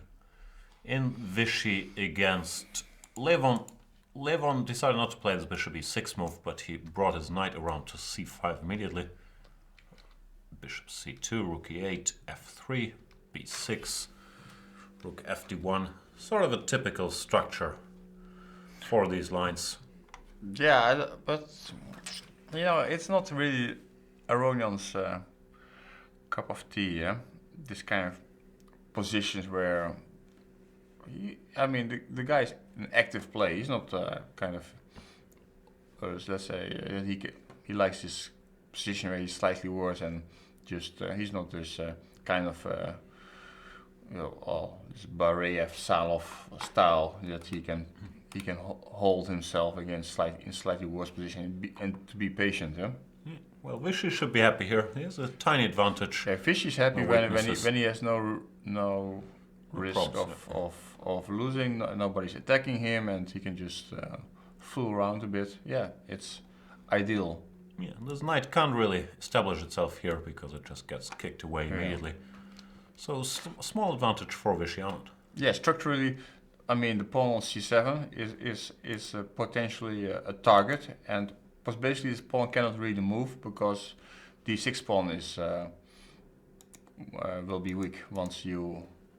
So basically the d5 is well known this type of positions that the d5 square is available always for white because the c7 pawn. So all black can do is actually put, let's say, knight on f6 and bishop on e6 and then you just wait till. Yeah. That's gonna be the question for Levon, how he wants to arrange his pieces. Knight f6, bishop e6, or I don't know, bishop b7. Put the knight on e6, yeah, but it's basically waiting. Putting the bishop on b7 feels wrong because white will put his bishop on b3 and bishop will be very active there. Right. So normally you put the bishop on e6. And then you have to wait, but at some point white will push his king side, yeah? Yeah. It's maybe not such a big deal, but it's unpleasant. I agree. Levon's gonna have to suffer a little bit. Peter Well, Svidler. Maybe more than a bit, but... Yeah, I'm a little concerned about Svidler's position. He's decided to change the structure, give up the center, which he's also done against Vichy. Didn't turn out very well there, to establish his knight on b4. But it feels very risky strategically, what he's doing. Yeah, no, it looks like to me that Peter is strategically in big trouble. Right. And, first of all, white has the center. White has a bishop on b3. And he has simply the better pawn structure. And this knight on b4 is kind of, it's not very clear what all white pieces are good, yeah? But yeah, bishop a3 was played. I don't know what you want to do here with black. c5 is sometimes an option, but then you have to be very careful not to get steamrolled in the center after, I don't know, dc and e5 or immediate e5. yeah. It feels shady. Computer gives d5. I guess after e5 the idea is to play. Actually, it's not the computer's idea, but I thought this could be an idea. Yeah, but probably then Peter will have some deja vu and, Right. and say, he just pawn down also. Yeah, that doesn't seem to work. The computer gives this, but this is not how humans normally play. Yeah? I mean, Normally you're then invited for a strip search after you play like that. yeah. If you... Then again, it makes sense. Like now, this bishop on a3 and the bishop on b3, they're not doing so much. And if the knight can come to f4. Well, it makes sense after you've been shown this line by the computer, yeah? Obviously. It's like this game between Anand and Topalov, when Anand has this queen on c6. You remember that? And then Sure. the computer shows some way that actually the queen is trapped. It's f6, rook e7, bishop yeah, e8. yeah, but okay, it's kind of hard to see. But logical once you see the the whole concept, yeah. But That's how it often goes with computer moves. They're hard to anticipate, but once you see the position on the board, Yeah. then it's all making sense. Yeah, they are very good, but I'd also be surprised if Peter went for d5. And also, sticking with the computer, it gives knight e5 here, which is very logical move that's as well. Targeting c6 square, the f7 square. well, the move you make, for example, let's say if you, I mean d5 or not d5, it's also a question of which options do you have. If you have no other options, okay, then well you have to make a move like c5, d5 or something, yeah, because it's clear that black is under pressure, and you have to do something quickly because well things are not looking good here. Yeah, I agree. I dislike his position, and yeah, as mentioned, didn't have a good feeling about this game beforehand, and so far my suspicions are confirmed. The reason, theoretically, is that I think Peter messed around a bit with the move order in the opening. This h6. You're not supposed to do this. If you want to play this setup, you're supposed to go here and then here, and it's sort of a different game. Yeah, there's also theory here that this is supposed to be fine. Yeah, but it's kind of strange because after 92, h6 92, Peter started to think, yeah? Yeah, exactly. That's what's confusing me. Like, I don't know. Maybe this was some quick repair work after things hadn't gone well with bishop b7 against Vichy. Thought I'll go b4. Probably expected d4, which is the topical move here. And after d3, he didn't really have any plan. One reason to do this, I was wondering about this, could be to put the bishop here. Sometimes you play like this, and then in order to play d6, when you have to be ready for complications after bishop d5. It could be that Peter had some ideas here, but I don't know, didn't trust them over the board or couldn't remember. I'm not sure, I'm speculating, but h6 followed by d6 doesn't feel like the way to do this. Yeah, here he had to start drifting a little bit, and this, when white gets this without being bothered, it's problems normally. So Peter in trouble. Anand is slightly better, but What's going on here? h3 looks like a strange move to me, because you're weakening your kingside, no? Like he's gonna take anyway. There was the idea of knight g4. Why would you weaken the structure? yeah. Maybe he believes that the structure is just so good for him that he doesn't mind encouraging it, but it's a very odd move because I'd much rather have my pawn here. Yeah, and the rook on c1. I don't think, well, what he wants maybe to have pressure on f7. Yeah. That might be the only point. Maybe not a bad point, but...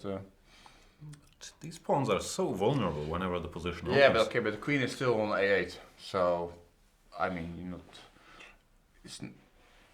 You can still defend them easily, but I think it's more white has some direct threats on f7, yeah.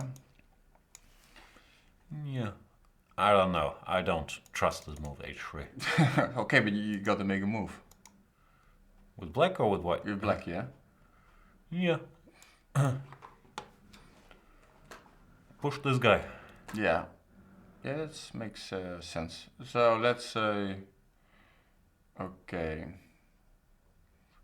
if I play queen b3, bishop b4, yeah? Defend, no? Or bishop b4.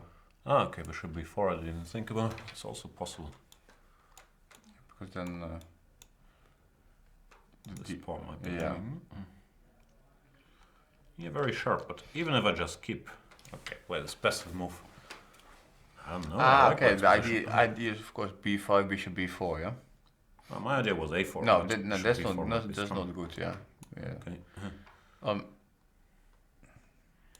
Like you can push the pawn also, it's not that bad, yeah? No, with this pawn here, like something's gonna happen. The king side is weak. I don't know, I like black's position. Bishop b4, what's going on? We do have an engine running just in case you were wondering. You probably weren't wondering. Bishop b4, the computer gives knight f3. When I don't know why we can't take. I guess some knight g5 trickery, or knight e5. I don't know, it feels all very borderline for white. Yeah. Even here, bishop d2, and you have to be very, very careful. So no, this h3 move I'm not sold on at all. Yeah, it's also simply losing time, huh? Yeah, exactly. It's also it's not in his style to play some kind of quiet move like that, huh? No, it's all a bit strange, but yeah, we've talked about this before. Nakamura hasn't been in great shape so far in this tournament. Lost 3 games. While Kayakin, of course, the co-leader, must be feeling pretty good about himself. Yeah, h3. I'm not sure what Kayakin's thinking about because knight e3 looks pretty much forced. At least it would be quite strange to retreat now after you just played knight g4. So I like his position. What was the prediction there? I predicted a draw, I guess. And I said Kayakin, huh? Did you? Yeah, I think I Hard did. to Yeah. believe. Yeah. Okay. Yeah, so far looks like Kayakin So I said. well placed. So I said, yeah. I think I took Kayakin and I took also Anish for some strange reason. Yeah. Really? I Yeah. feel like you're just saying you took whoever the engine considers to be better at a given moment. Here you took Vichy? Or not? No, I said the draw. Yeah, I you think. said a draw. And you took Topalov. No, I think you said a draw, at least.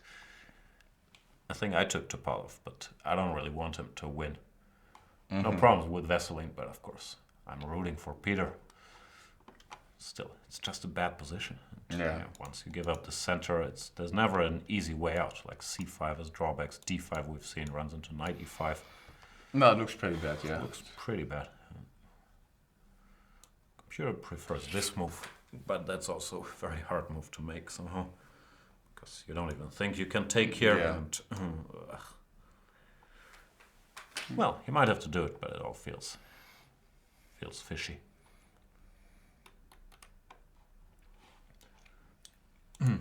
So, do you guys have any questions? There's a lot of action in the chat, as usual. Premium members get preferred treatment if you want to ask the 7-time Dutch champion.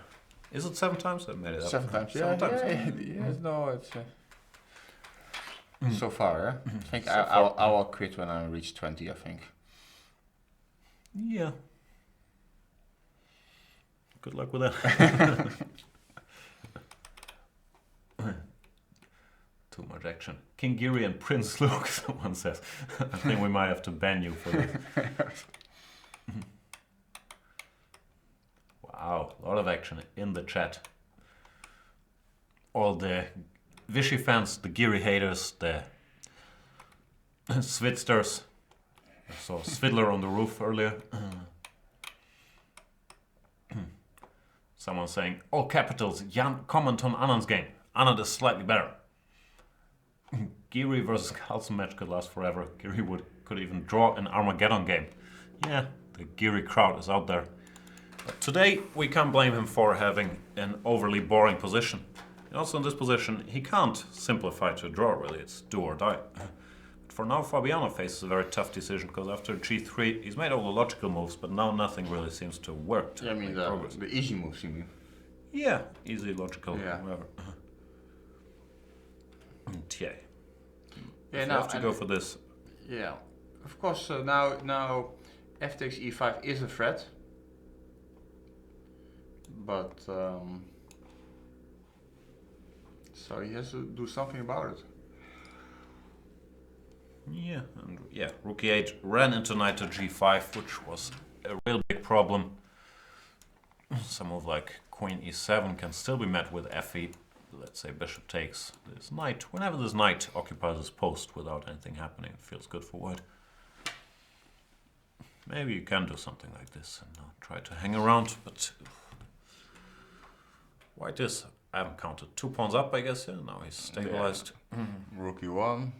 Rook e1 is a nice little move. Rook e8. And now it just doesn't look right. Well, at least now I'm threatening this, yeah? You do? Hope so. If I... Ah, but you have a trick, yeah? Knight g6. I can... Yeah. Just to illustrate, I'll make a ridiculous move. Bishop d4. Looks clever, but it doesn't work because of this check. And now the queen takes with check on d4. white wins. So don't even have that trick. Yeah, actually I was even thinking in a different way. Because let's say a3. Yeah, I was even thinking about queen takes d4. And king g2. Yeah, it's also... And the idea was then queen e5 and then... it still holds, yeah?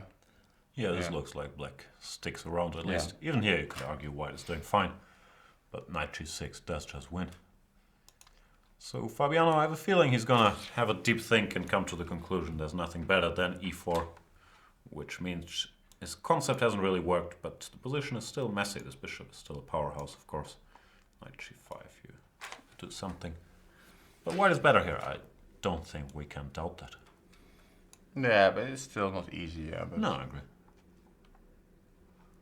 It's always play. Maybe you try to get in some knight c4, then push your b-pawn or something. But would be progress for white, for sure. No, white is definitely better there. Yup. Kayakin still taking his time, apparently. In Vichy's game, we have some moves, not a lot of moves. Levon decided to provoke this b4 advance. Which, yeah. Yeah, maybe it's not so bad to have this provoked, yeah, because at least you have some sort of play. Yeah, now I guess he wants to go bishop e6.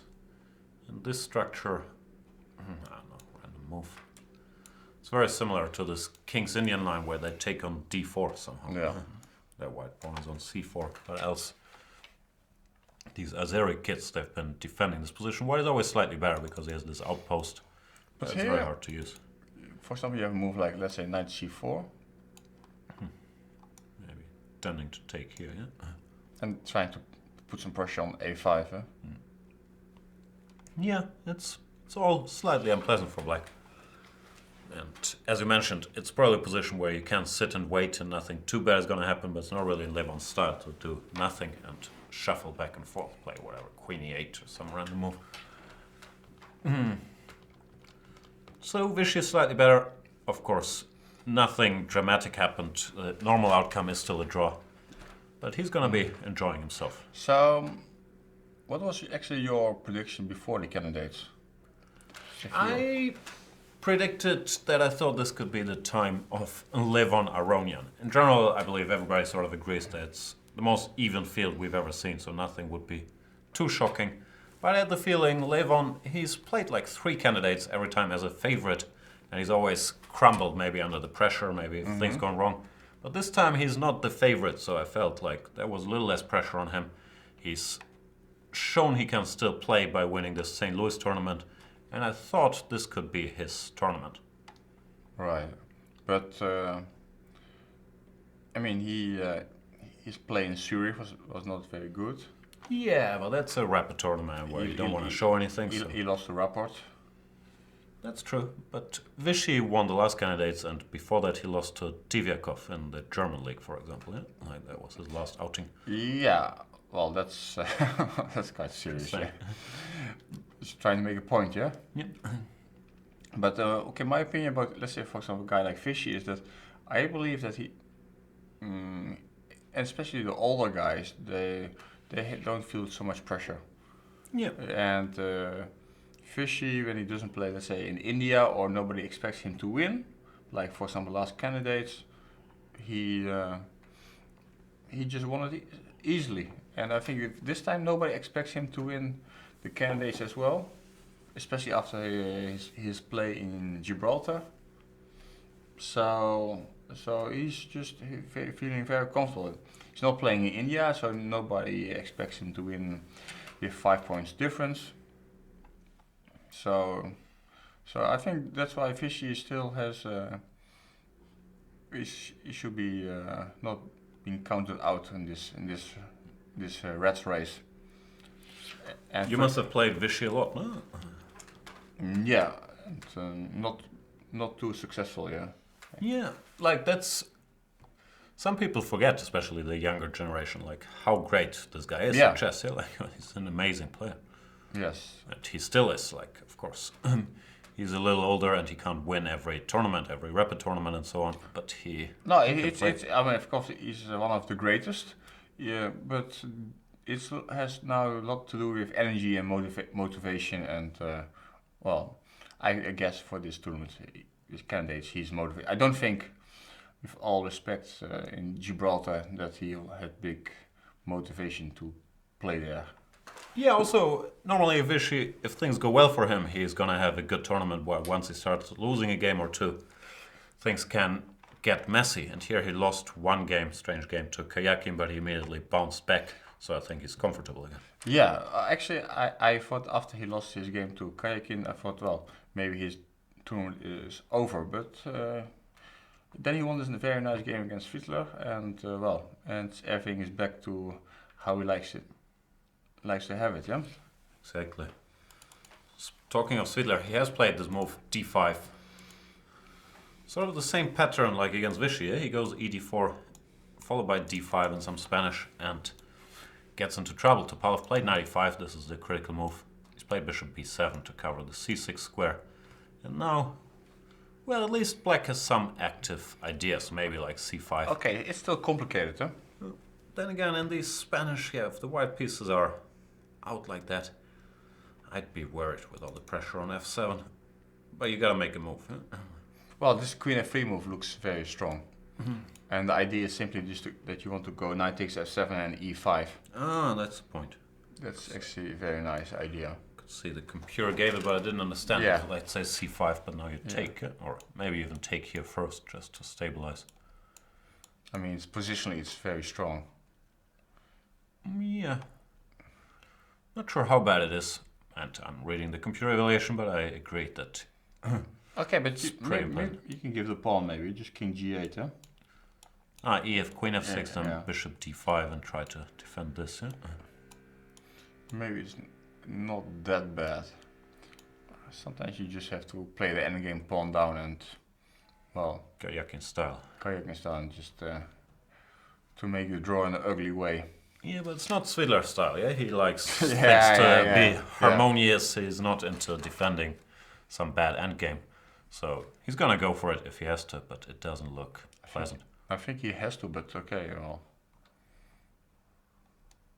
Yeah, also, we could do this line without taking on b4 maybe. Let's see if that makes a difference. Now e5. Yeah, I didn't really like that c4, yeah? c4 you have now, yeah? Little computer input, I think this is not very likely to happen, but the computer just goes dc5 here. Attacking the knight on b4 and keeping e5 in reserve. And if black has to go for this, this could be a lot uglier with all these loose pieces. And it's also the typical Topalov style, huh? Okay, Topalov in good form. Yeah. I mean, then he was winning his games like that, huh? Yeah, we haven't seen it in this tournament, but well, in the old days. We've seen him playing with some games with flair, like against Naka, sacrificing, but okay, in the end it didn't work, huh? Right. But also in the very first round against Vichy, he had a good position and he had some active opportunities. Yeah, also bishop f2. He didn't. Yeah, that's also very strange that he was not really himself in that game. There was some reports, I'm not sure if it's accurate, that he only arrived on the day of the first round, which sounds very strange to me for such an event. Even I don't like to travel on the day I play a game normally, and for the candidates tournament to travel that day, that sounded crazy. Yeah, I mean, we don't know that maybe it was something personal, things happened that it was not. But normally you shouldn't arrive so late, yeah? That's really bad. Yeah, I'm sure he had a reason. It just sounded very but strange. maybe, I mean, I don't know if it was it was on purpose, or maybe he was just by circumstance forced to arrive so late. Yeah, no idea, but so far it hasn't been Topalov's tournament, that's for sure. He has a good position now. But still complicated. And Svidler, I'm not sure what his mental state is going to be after all these missed wins. That's why I was worried for him today, because I thought yesterday might have been a heartbreak. But in general, as long as it's a complicated position and he can calculate his way out, he can do it with anybody. You know? Yeah, but Peter, he's not a real calculator either, no? I think he is. Like, I've been doing a lot of commentary with him and how quickly, I'm not sure if it's calculation or gift or whatever you want to call it, but how quickly he sees the critical elements of a position Yeah. and the critical lines. It's very, very impressive. But yeah, of course, the same goes for most of these top guys. But for me, from the people I know, and I don't know all of these guys very well, when discussing lines or sitting next to them, like Vichy and Peter have always been the most impressive. When just show them a position, they rattle off the critical lines in like 5 seconds without even having to look at it. Yeah, well, I can barely follow. So those guys I've always been very, very impressed with. Still, he is in trouble here. Queen f3 is an excellent move with this idea when, if Topalov spots this, which as you mentioned, it's right up his alley, then Peter's gonna have to suffer. We have some moves in Giri Karana. And whoa, knight c4. Simplifying. Yeah, but that looks principally wrong, yeah? The big question is, what does he want to do after fe5? Because at the moment he's 3 pawns down, and after knight f4 he could resign, yeah, if that happens. I mean, you have to play f4. It can Only move, yeah, because if only you move allow otherwise, this, yeah. you just resign. So he has to go here, knight takes, So queen g5. and oof. Just trying to mix it up big time. The computer is unimpressed. The computer says white is winning here, e6 or king e1, but that's sometimes not so helpful over the board. It's like you mentioned in your share of games, yeah, even if the computer says this is +3, how much does it help you over the board? Yeah? Then again, this move is not so difficult. Yeah? now it helps. Yeah, but you shouldn't be tempted to go queen takes e5, eh? Because then bishop takes e5, bishop. Yeah, that's check. Yeah, that's check. Yeah, just doesn't win a piece, but. Yeah, but this just simplifies to sort of winning endgame. You know, like whatever, queen g7, take. And here material does matter. Yeah, it's 3 pawns and h pawn is still there. Yeah, no, this has to be winning.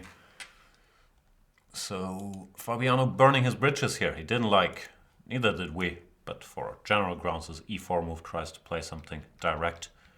And it might not work. And if Anish takes and stays cool, calm, collected here, could just be winning.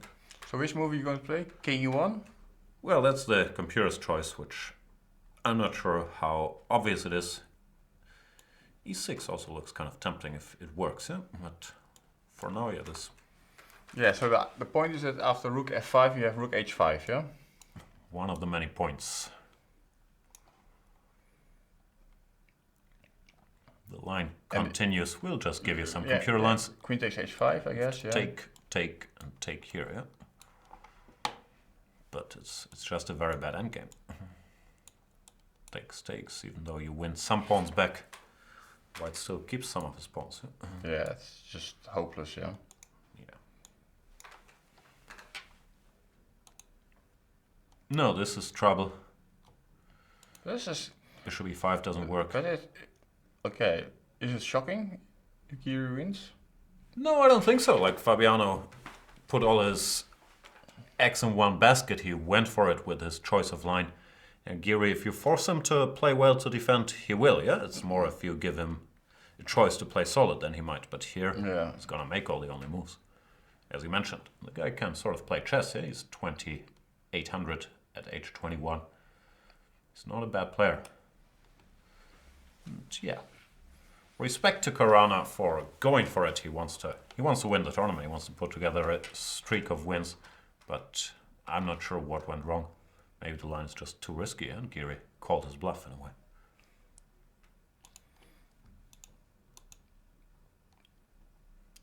Still, of course, all of this is sitting here drinking coffee, having an engine running over the board. Who knows what's going to happen? Yeah, even here you could get very scared of this f4 stuff and queen g5. Yeah, but the point is that Giri already took on e5, and now it's Fabi to make his move, eh? So. He already took. I'm sorry. Then he didn't get scared.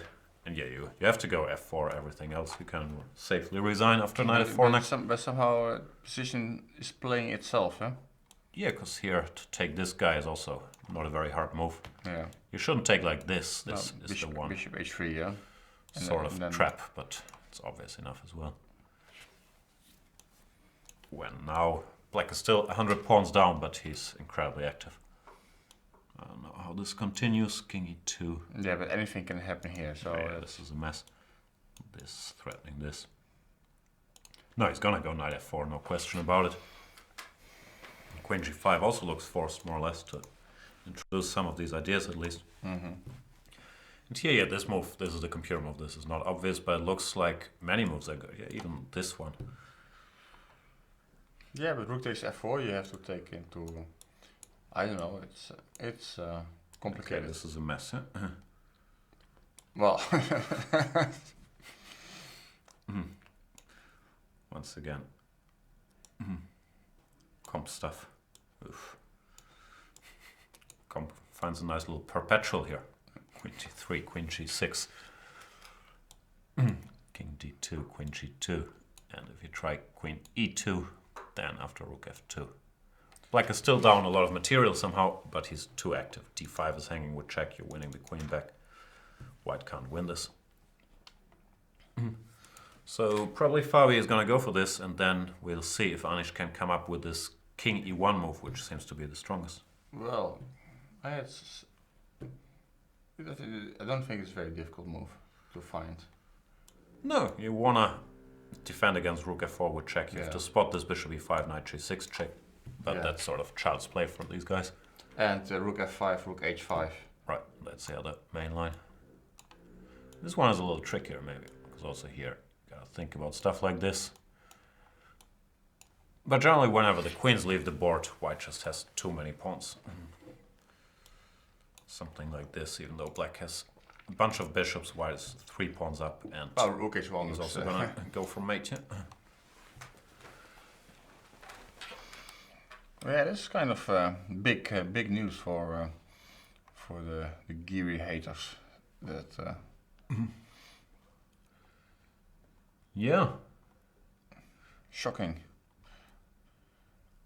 I don't know, some geary puns in the chat, but I'm not all that impressed with them yet. So gotta do better. Topalov has played queen f3. Yeah, it's his type of position, like all sorts of tactics all over the place, activity, nice pieces.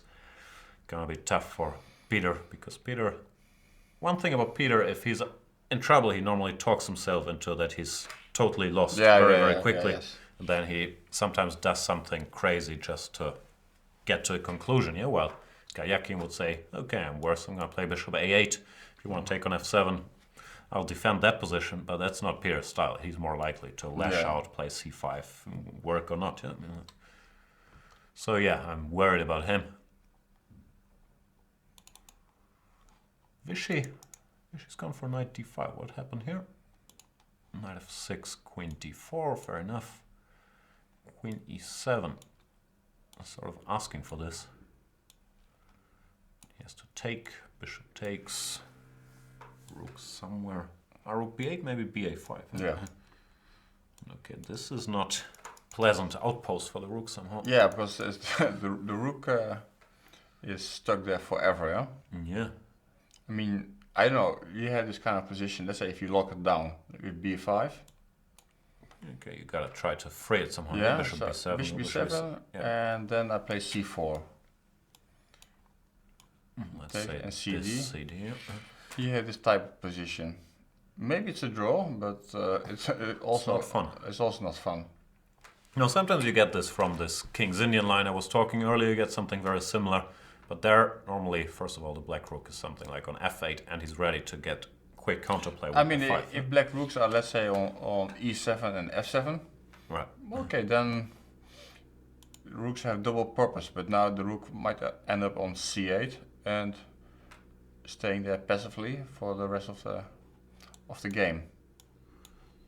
Yeah, in such a position, white has 2 plans here, ganging up on this pawn and slowly preparing playing the center. Maybe you can play rook. Can you play rook d8? Maybe. Go to d7 at least. Yeah, yeah, I guess so. But even if you go here, Yeah, and then slowly queen d8 maybe. Sort of want to stick around here. Maybe not g6 because it actually weakens this square. Yeah, he's not going to be enjoying himself very much, but maybe nothing too bad happens. Then again, in these positions... Okay, but now you start pushing the pawns like g4. G4 or f4, yeah. G4, h4 and... Yeah, that's... And at some point you will open up the king side and it looks really bad, yeah? Yeah, the advantage of having all these extra spaces, white is going to be much quicker shuffling his rooks around. Yeah, if action happens on the king side, black rooks will have big trouble getting to the h file, for example. So, no, this is good news for Vichy fans, because it looks like he's converted this small advantage into something more tangible somehow. There's a difference between talent and class, we are told. I don't know. What's it about? I'm not sure what they're discussing. Probably people are saying Vichy has class, Geary has talent or something like that, but I don't know. I don't know, because Vichy was always, back in the days, known as an incredible talented, gifted player, so... Maybe it's just an age thing, like once you reach a certain age, we call it class. Well, Geary is still young enough that we call it talent. I don't know, I've never been a big believer in talent. I might be wrong about this. What do you think? Because I always think that hard work beats talent, and even the talented guys like Vichy or Anish or, well, anybody in this field, they've put in lots of hours studying chess.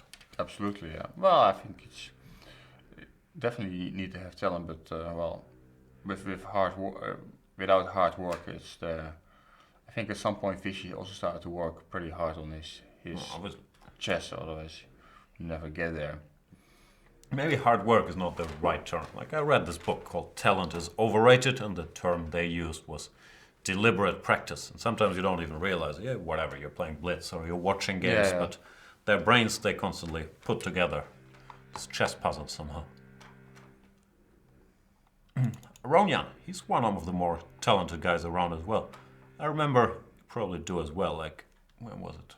12, 13 years ago when Levon had just come to Germany, he was playing Bundesliga for Wattenscheid. His rating wasn't very impressive, it was like mine, like 25-80, something like that in those days. But you could tell the guy was special somehow,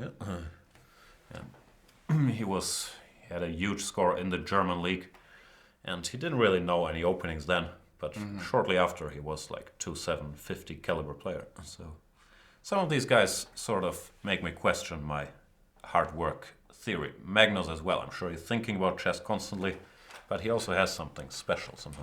No, but but Magnus is working on his chess, maybe not his openings so much, but generally he's working a lot on his chess.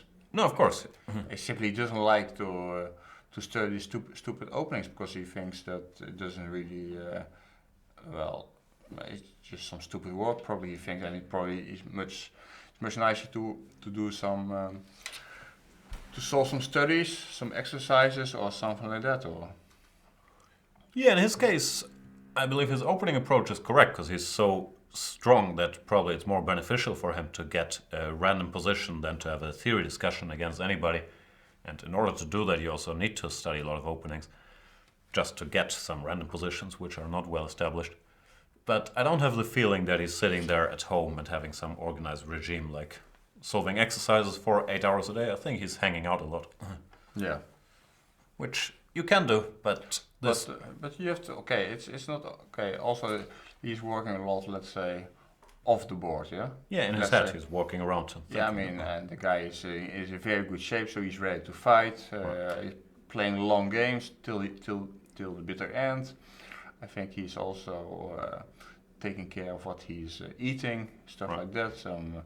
So, and basically he's a tough guy, simply and if you cannot really catch him, let's say in the opening, where's his weakest point, well then you have a trouble. Once I played with Magnus, of course I tried to catch him in the opening, and I didn't manage, and the game lasted like half an hour, yeah, so... But you also caught him in the opening a couple times, no? Like... I'm not sure if you won all these games. I remember this one Benko game a long Yeah. time ago where you were winning, and even in this year's Vike, I'm not sure you caught him in the opening, but you sort of got a very good position against No, him. let's say, okay, one time I tried to catch him in the opening because I felt like I have to try to play as aggressive as possible in the opening. Okay, that one finished badly. The game he only cost him like half an hour in this game, but in principle I liked my choice. And once he decided to do something funny in the opening, he played the Banco Gambit. It also, well, in the end I lost the game, but I was like +7, completely winning position. And the last two games we had 2 Grunfeld games, and he doesn't like when the positions are getting static or boring, and then he starts to do some fancy stuff. And then he's taking some risk, which could actually backfire, and it should have backfired. But okay. Of course, he's taking these kind of risks because he knows that it has a big chance that it pays off. Yeah, he's probably aware it's not good moves, but he's thinking Yeah. mathematically the guy can still make Yeah. a mistake in 2 out of 3 games and I lose 1. It's still Yeah. better than making a draw. That kind of thinking. Well, it only doesn't work against Pelletier, I think, because against Pelletier kills everyone, yeah? He's just killing. He's just owning Magnus.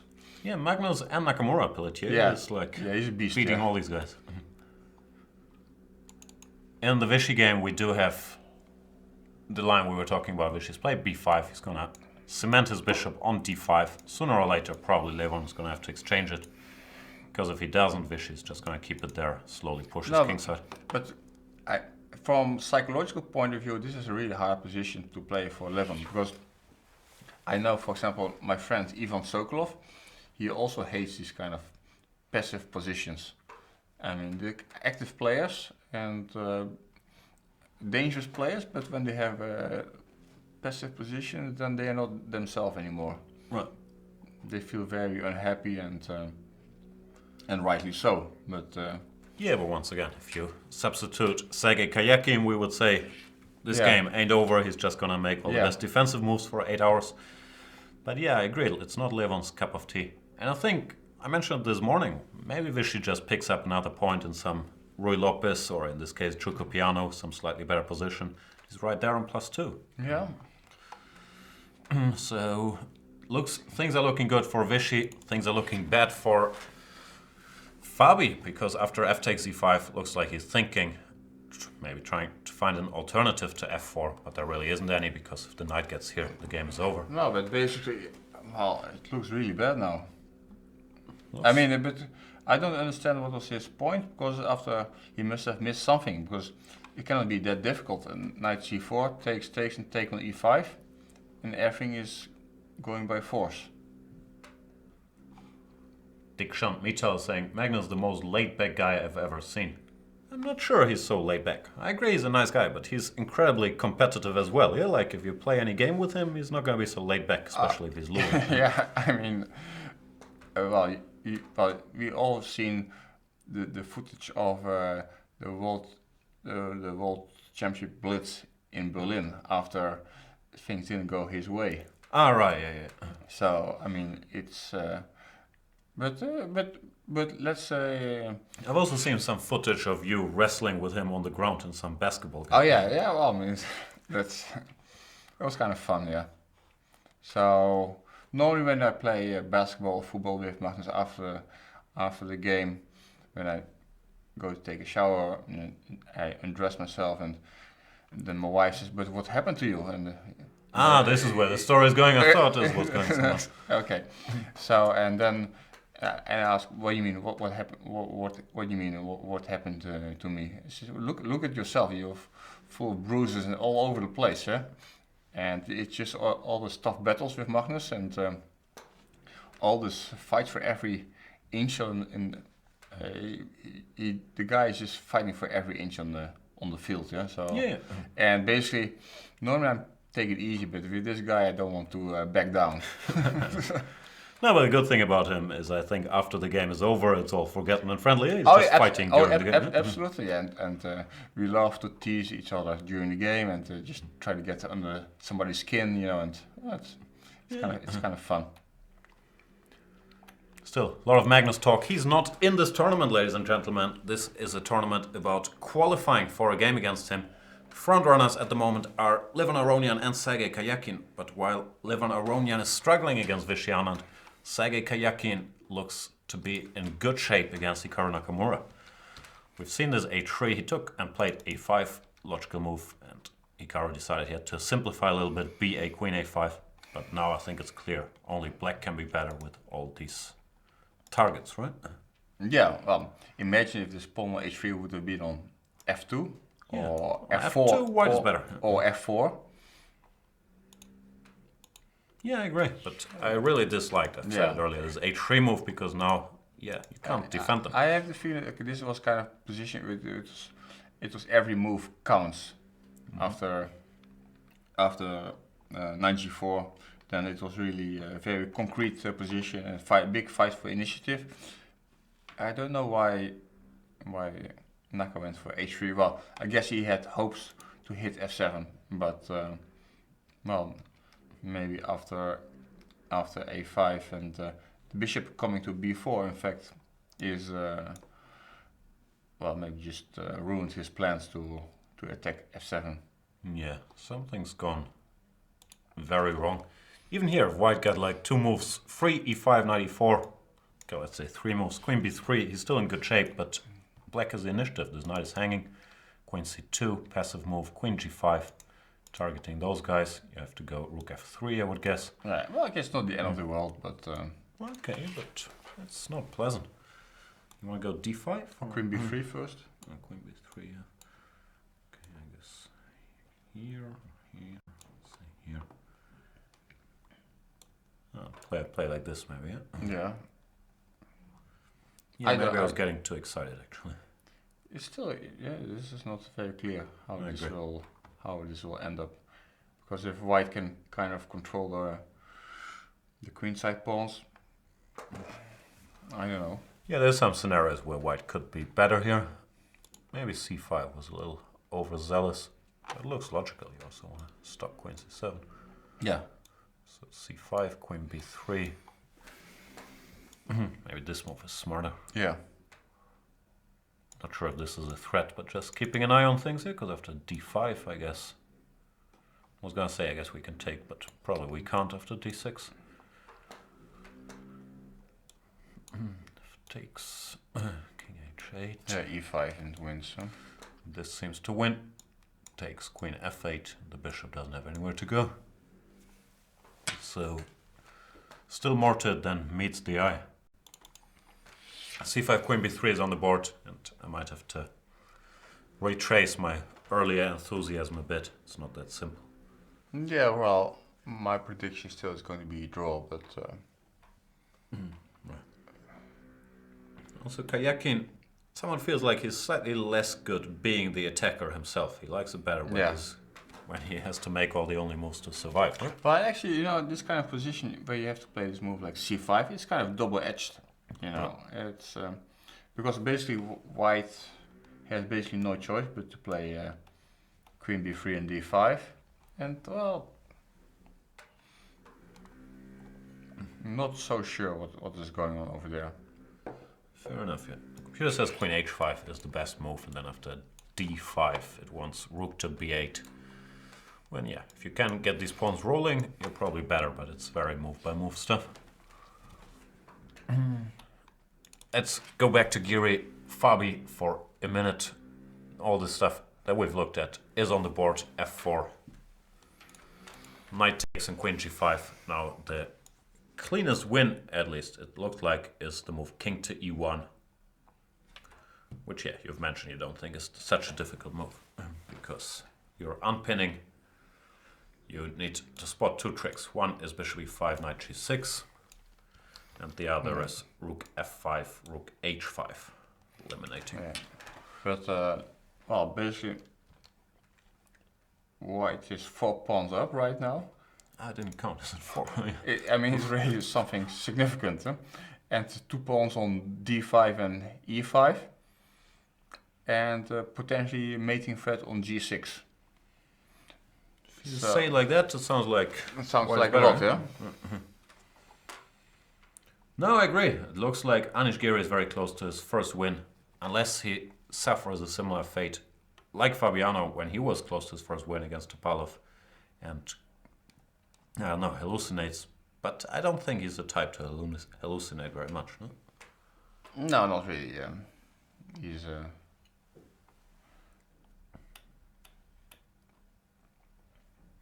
How's the atmosphere if you guys are together on the Dutch team? Like, Anish is a guy who likes to tease people around him.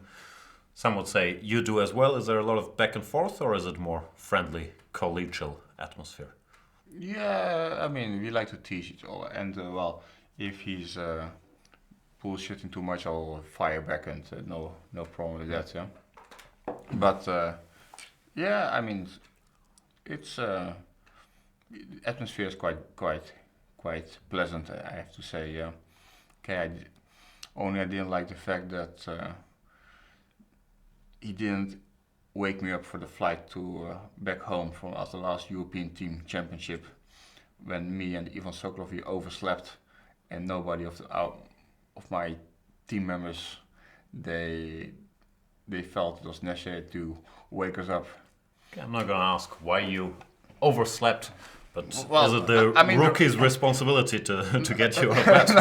No, but okay. I mean, at Your least, coffee, Mr. Van Velen. I mean, okay, we had to catch the bus at 5 a.m. Okay. And well, you know, the last evening you have some kind of celebration, you have some drinks in the bar, and okay. Oh, that's Iceland, yeah. It's Iceland, yeah. Just getting up for the bus at 5, so you make the flight at 7. Yeah, I've been there. So and well, and nobody was apparently really missing us, and sorry to hear that. Yeah, I bet you are. So you missed the flight and you stuck around, or what happened? I missed the flight and got stuck for one more day in Iceland. With Ivan? With Ivan, yeah. My brother in arm. In general, I'm not sure if people know this, but a lot of your old rivalries seems like they've turned into friends. Like, I remember quite a bit of back and forth between you and Ivan Sokolov, and now best buddies. Yeah. Is this age? Are you becoming milder? Probably, yeah, also. But also, I think there was one important moment which has changed our relationship drastically. Okay. Where once we were in London, and he was somewhere, he didn't know where he was in London, because, well, he had a rough night out. Okay. And he was in trouble, and he was running out of battery on his phone, and he needed some help. You let him use your charger. And so basically, imagine you have basically one phone call to make to somebody. Right. On whom do you put your money? On you can rely on most on his so-called friends, or let's say his so-called worst enemy. Were you in London at the time? Yeah. Okay, but that makes more sense to call you because you might be of direct help somehow. Yeah, you can go pick him up. No, but I mean, we were all in London. We were playing the tournament in London, and guys like Timon, me, and I think Lamy, his mate, so all these guys were in London. So he was just probably checking his phone who he could call, and he thought like his most reliable was his worst enemy, his fellow warrior,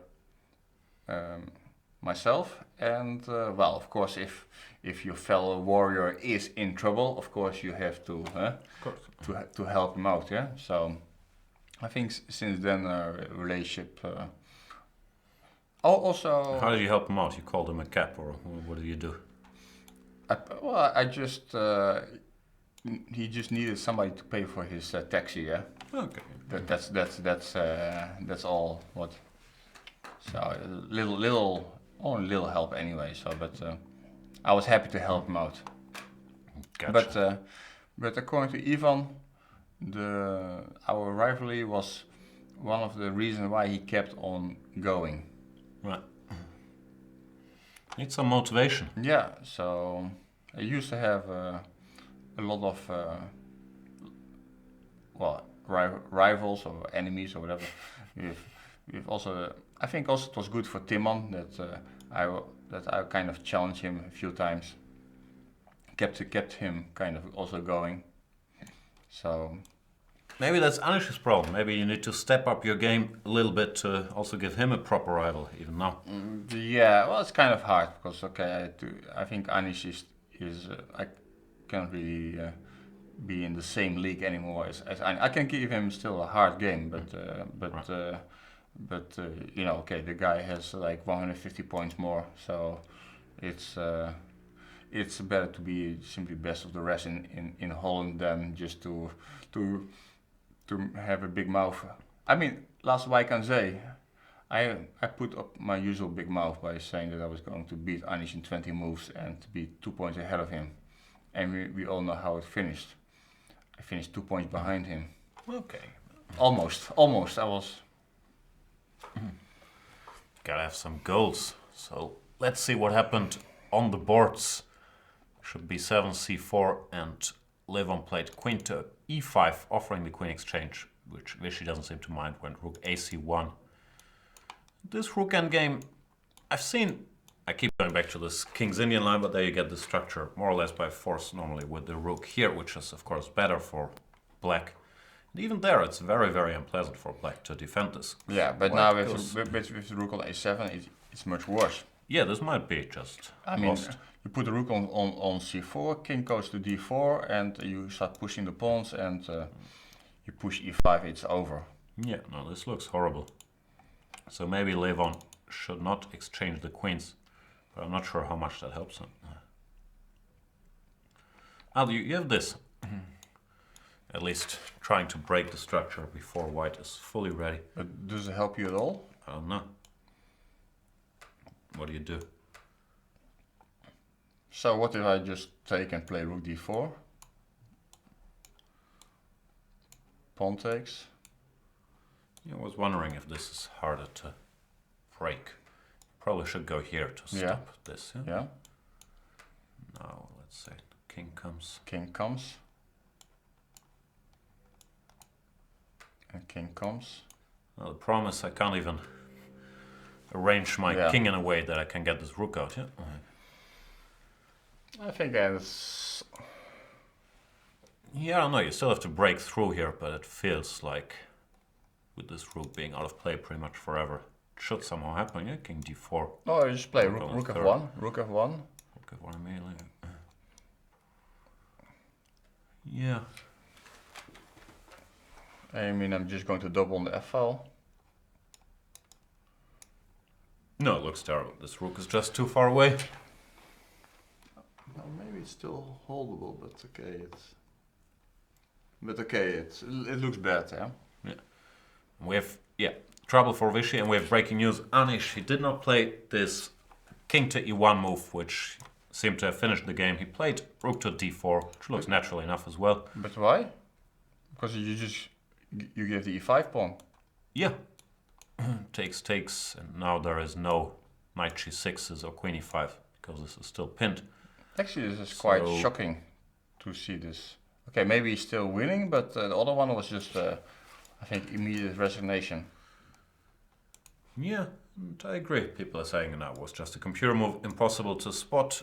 It's hard to say, but I think I'm with you that it's a fairly logical move just to unpin, and there weren't that many lines to calculate. Yeah. It's hard to say because we have the computer running, so it's tricky to evaluate, but I'm also a little surprised because this rook d4, at least here, feels a lot more double-edged. But for me it was kind of, king e1 move was kind of natural because I had the same situation in my game with Carlsen, that I also had to sidestep some threats with king to e1. Yeah, let's see what's going on now. He took queen takes. Yeah, but no prices for guessing this one. This is the only move actually. You need to counterattack against f8 before black. Yeah, but okay, here's still a game, huh? I agree. White is still better. He's still 3 pawns up after all. And now if the rook moves, or queen g7 or whatever. Queen g7 doesn't work, but if the rook moves knight e2, he's stabilizing. But this bishop pair is kind of powerful.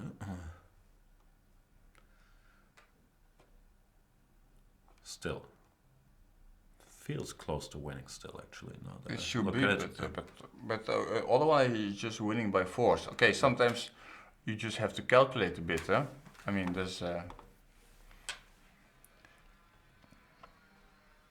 Yeah, so we're gonna get some more drama. Yeah. Do we have some information about the clock situation? Because this might be kind of a relevant factor. If somebody can say something in the chat about The clocks, the yeah. clocks in the especially in the Giri Caruana game. Yeah, I don't know. I would guess that Anish doesn't have lots of time left because he had to spend a lot of time to navigate the opening. But we're still 1.5 hours away from the time control, so it shouldn't be crazy time trouble. And they also do get 30 seconds per move increment in this tournament. So bishop takes e5, queen b4 is on the board. The point is this rook is under attack. Queen g7 you can also play, yeah? Yeah, similar story, knight e2. And then You probably are not in time to take this. Maybe you are. king g2. Threatening. Yeah, Little or, trick again, or yeah. knight g6. Yeah. Now somehow the white king is safer than the black It's king. kind of nice. Bishop f5 and then knight h5, yeah? Overloading. Yeah. No, it's just game over. Yeah, so Anish is still in good shape, but he could have made his life easier. Yeah, but With you this know king that from my own experiences that if you have the feeling that the game should have been over, but it still drags on, it's kind of annoying. And this kind of keeps on bothering you. Yeah. I guess Anish has that feeling constantly. Yeah? Normally he wants it to be over with a draw, but Yeah, he's now, also now, going to take now, a win. yeah, now he feels like obliged to play for win. Yeah, it's horrible. I shouldn't go there. So yeah, but still objectively, after queen b4, any move, rook f7, queen g7, he is still seriously better. Yeah, because but this construction is quite solid. But bishop g4, why is it so solid? I don't know. Well, once I remove one knight, I will move all the... Oh, g3 is dropping it. Or is it?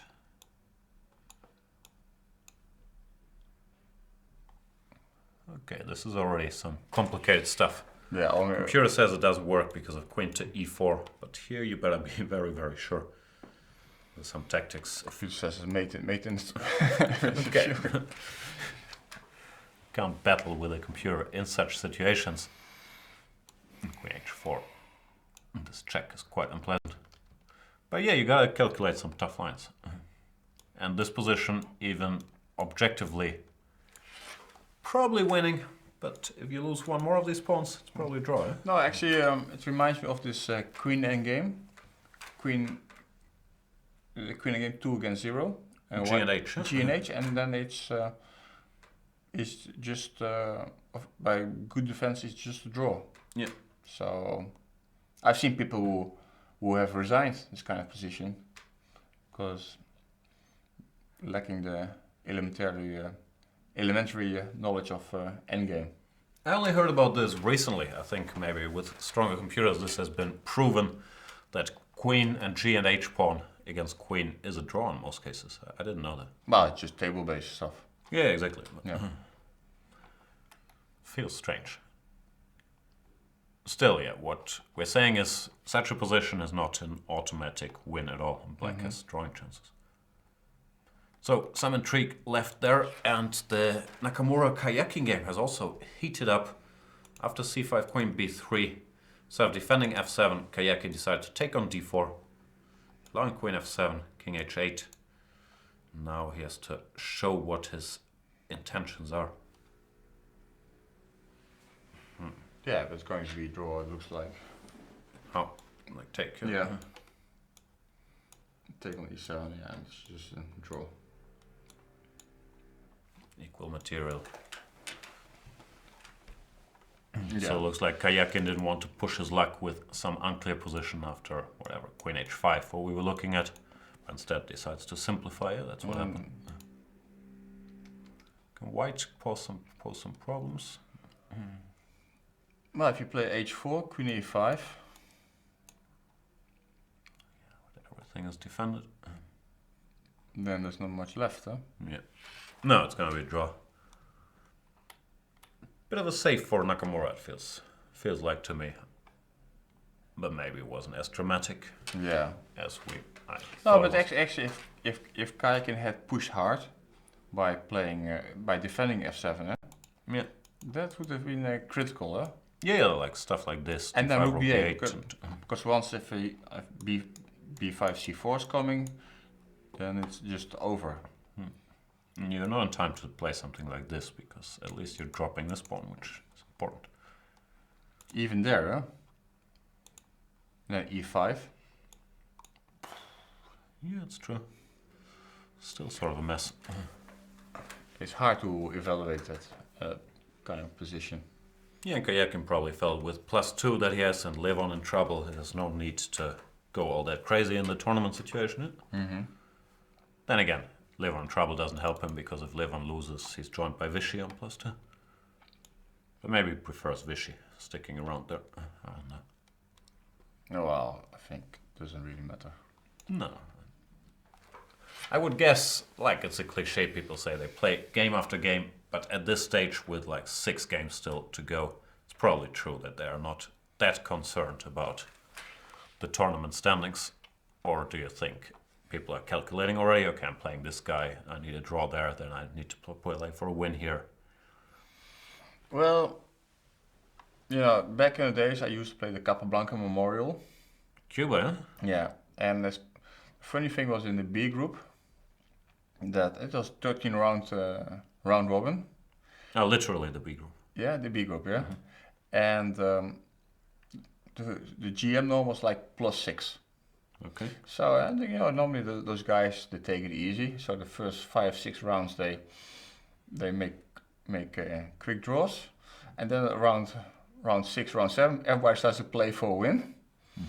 And then something goes wrong, and then the rest take it easy and again. then take it easy again. Eh? So but okay, these kind of guys, I mean, as long as they're in shooting range, they don't want to do something not what they. Well, I mean, they keep on playing like as planned. But it seems like Caruana, he planned to play like this for the whole tournament because he's playing like this against Aronian, against Giri. Yeah, he's chosen the Benoni, the sharpest line he could find today in the Grunfeld. With white, he's playing for a win every time anyway. Yeah. So yeah, it's just a stylistic question. Yeah, so it's just, I mean, it's nothing to do with the tournament situation, although it's maybe not that bad for him, but... But maybe it's a calculated decision as well, because it adds more, what do you call it, variance. And it means if things go well for him, he could put together a +4 score playing like that. And he's willing to take the risk of also having a, -2 score, making stuff up. Whereas maybe he's thinking more, only first counts, so I have to play sharply in every game. But yeah, it doesn't look like it's going to work today, even though Anish gave him a second lifeline with his rook d4 move. Fabiano's still in trouble.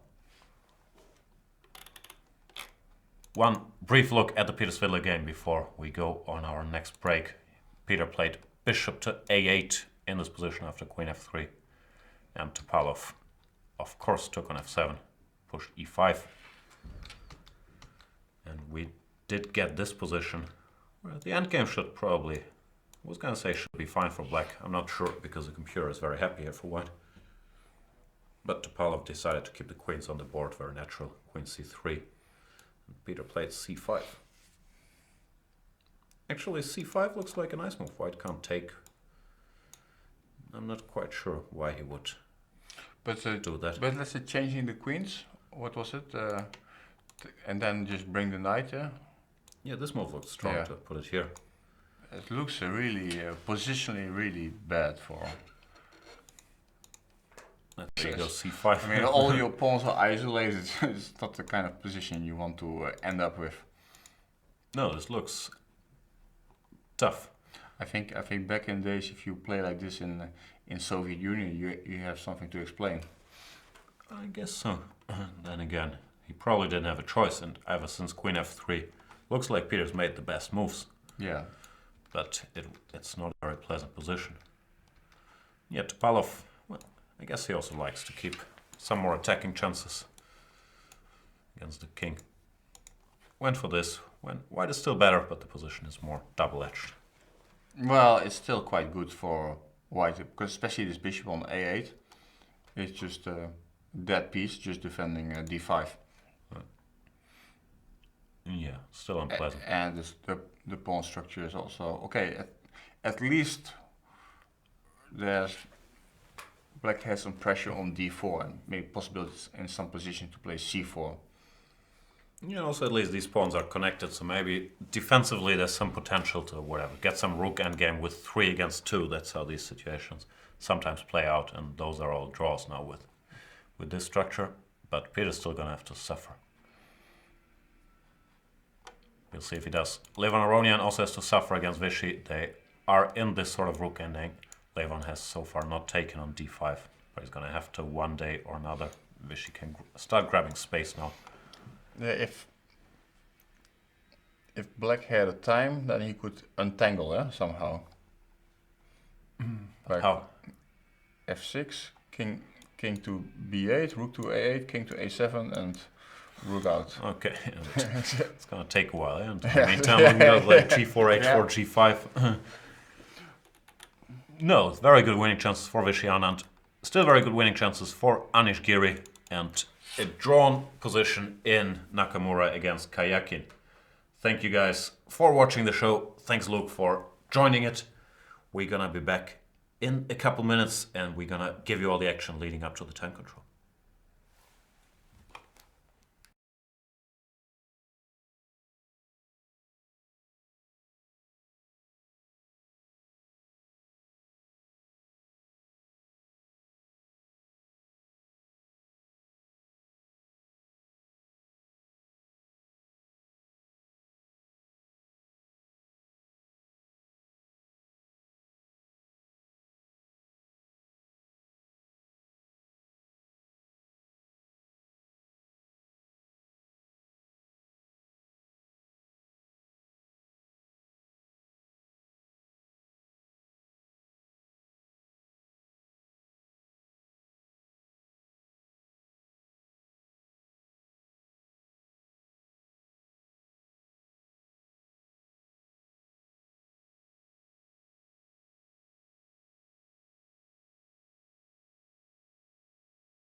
Welcome back, boys and girls, to the time travel phase of the round number 9 of the candidates, or of offs in that sentence.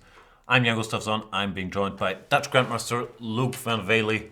And it looks like your compatriot Anish Giri might be close to his first victory today. Ever, you mean? In the tournament. Oh, okay. But no, probably not ever.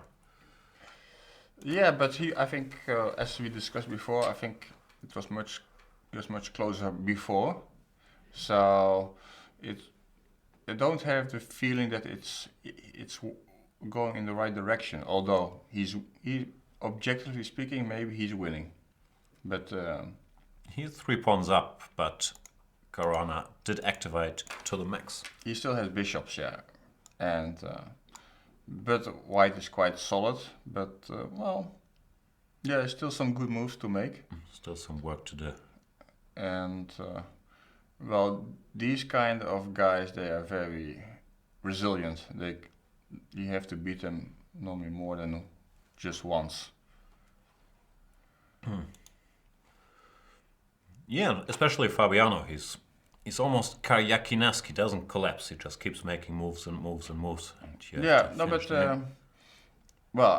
there are even more tricky guys. Like, well, you can say a lot about Nakamura, but he's also extremely tricky. Not about let's say trying to finding his way out by jadubing, but also on the chessboard, he's very resilient and very resourceful in trying to find some escapes. And Aronian is also a very tricky guy, from my own experience.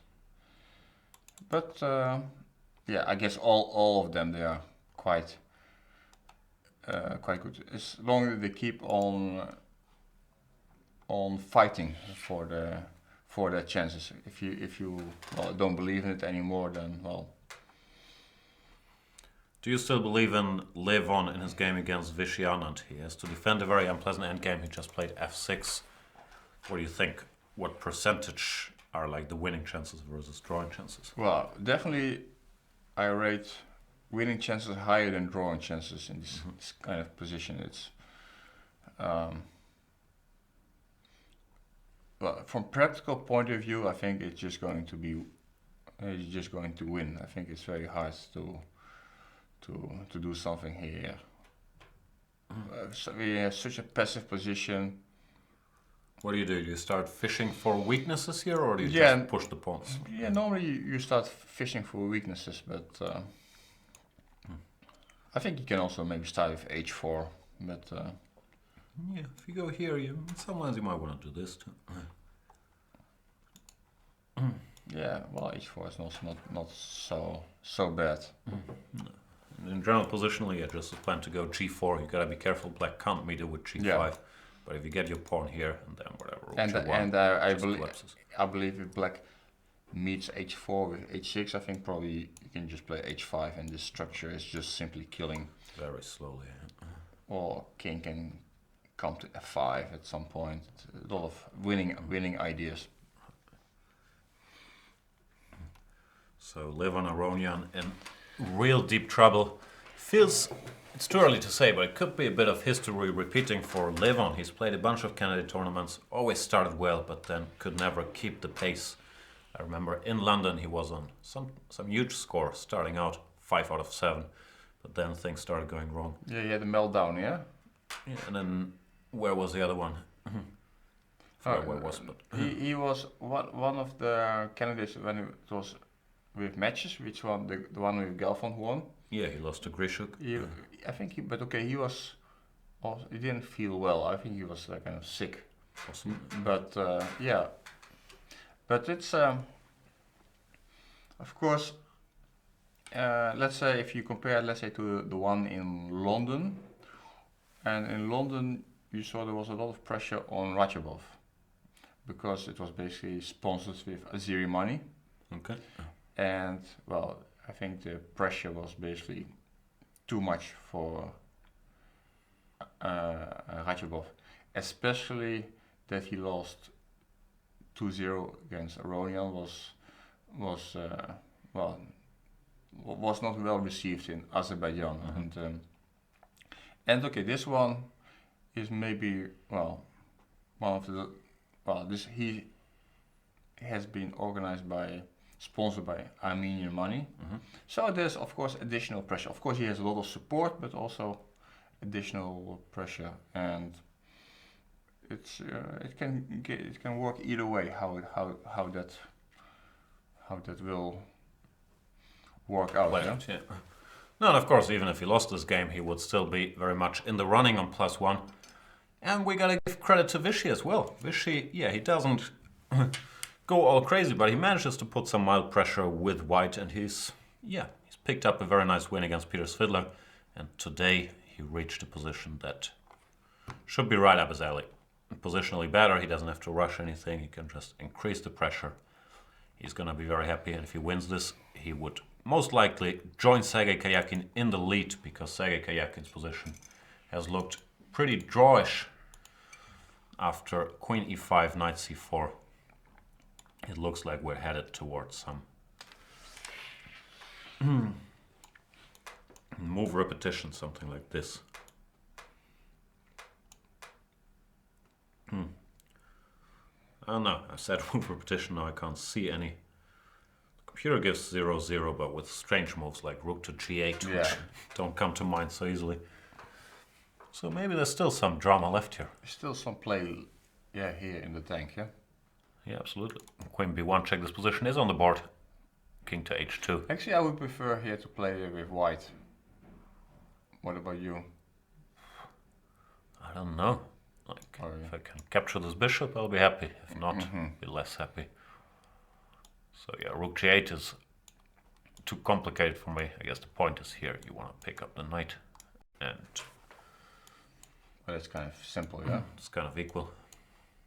Yeah, it's not much to say, yeah. No, this is not. But still, white is a bit more active, yeah. No, still some tricks in the position, but I'm still expecting a draw. I've seen Karyakin defend much worse. But how does it go if you play rook g8 and if I go, let's say, e d4? Yeah, it's a very fair question. I mean, maybe objectively, maybe this is a draw. Once again, computer says 0-0, but or 0-0-5. But you're pawn up all of a sudden. No, it's equal. Fair point. Can't talk my way out of that one. Yeah. I can't count. But here you take white. The best black can hope for as a perpetual. White has a lot of tricks. It looks kind of okay. As you said, Karyakin probably doesn't mind to defend a little bit unpleasant positions, but we don't really fancy them, huh? No, also the way the game has gone. At least I thought he was in the driver's seat earlier, and now he has to be careful to survive somehow. Which maybe you can be. This is another computer line. Takes an h6 and equality. But knight e5? Knight jumps around and gotta be very careful. It's knight e5. There's many jumps. I guess what should save black is that the white king is also sort of weak, but I'm with you. This looks unpleasant. Queen on b1 is still very good, controlling a lot, but... So maybe Nakamura all of a sudden with some winning chances here. Yeah, probably it's going to be a draw anyway, but... we shall see. Mr. Giri has played rook h4, logical move, reinforcing his construction. Bishop f5, I guess, because takes, no, king takes, this just doesn't work. No, but I like bishop f5, yeah. Queen is to go. It's always tricky. I don't think it's fair. Still, at some point, this probably this h7 pawn will be taken, and it will be still a lot of technical problems to convert this into a win. Yeah, especially if this pawn disappears, even though it's 2 pawns up with these 2 powerful bishops against Imagine knights. if you have the endgame 2 bishops against 2 knights and 2 pawns. Yeah, then you have to give both bishops for both pawns. Yeah, but if we took all the pawns off the board except for the g and d5 against the 2 knights, it's just a draw, I think. Yeah. So, still a lot of work for Anish. Or he might still stir the game towards the drawing haven. Bishop f5 on the board.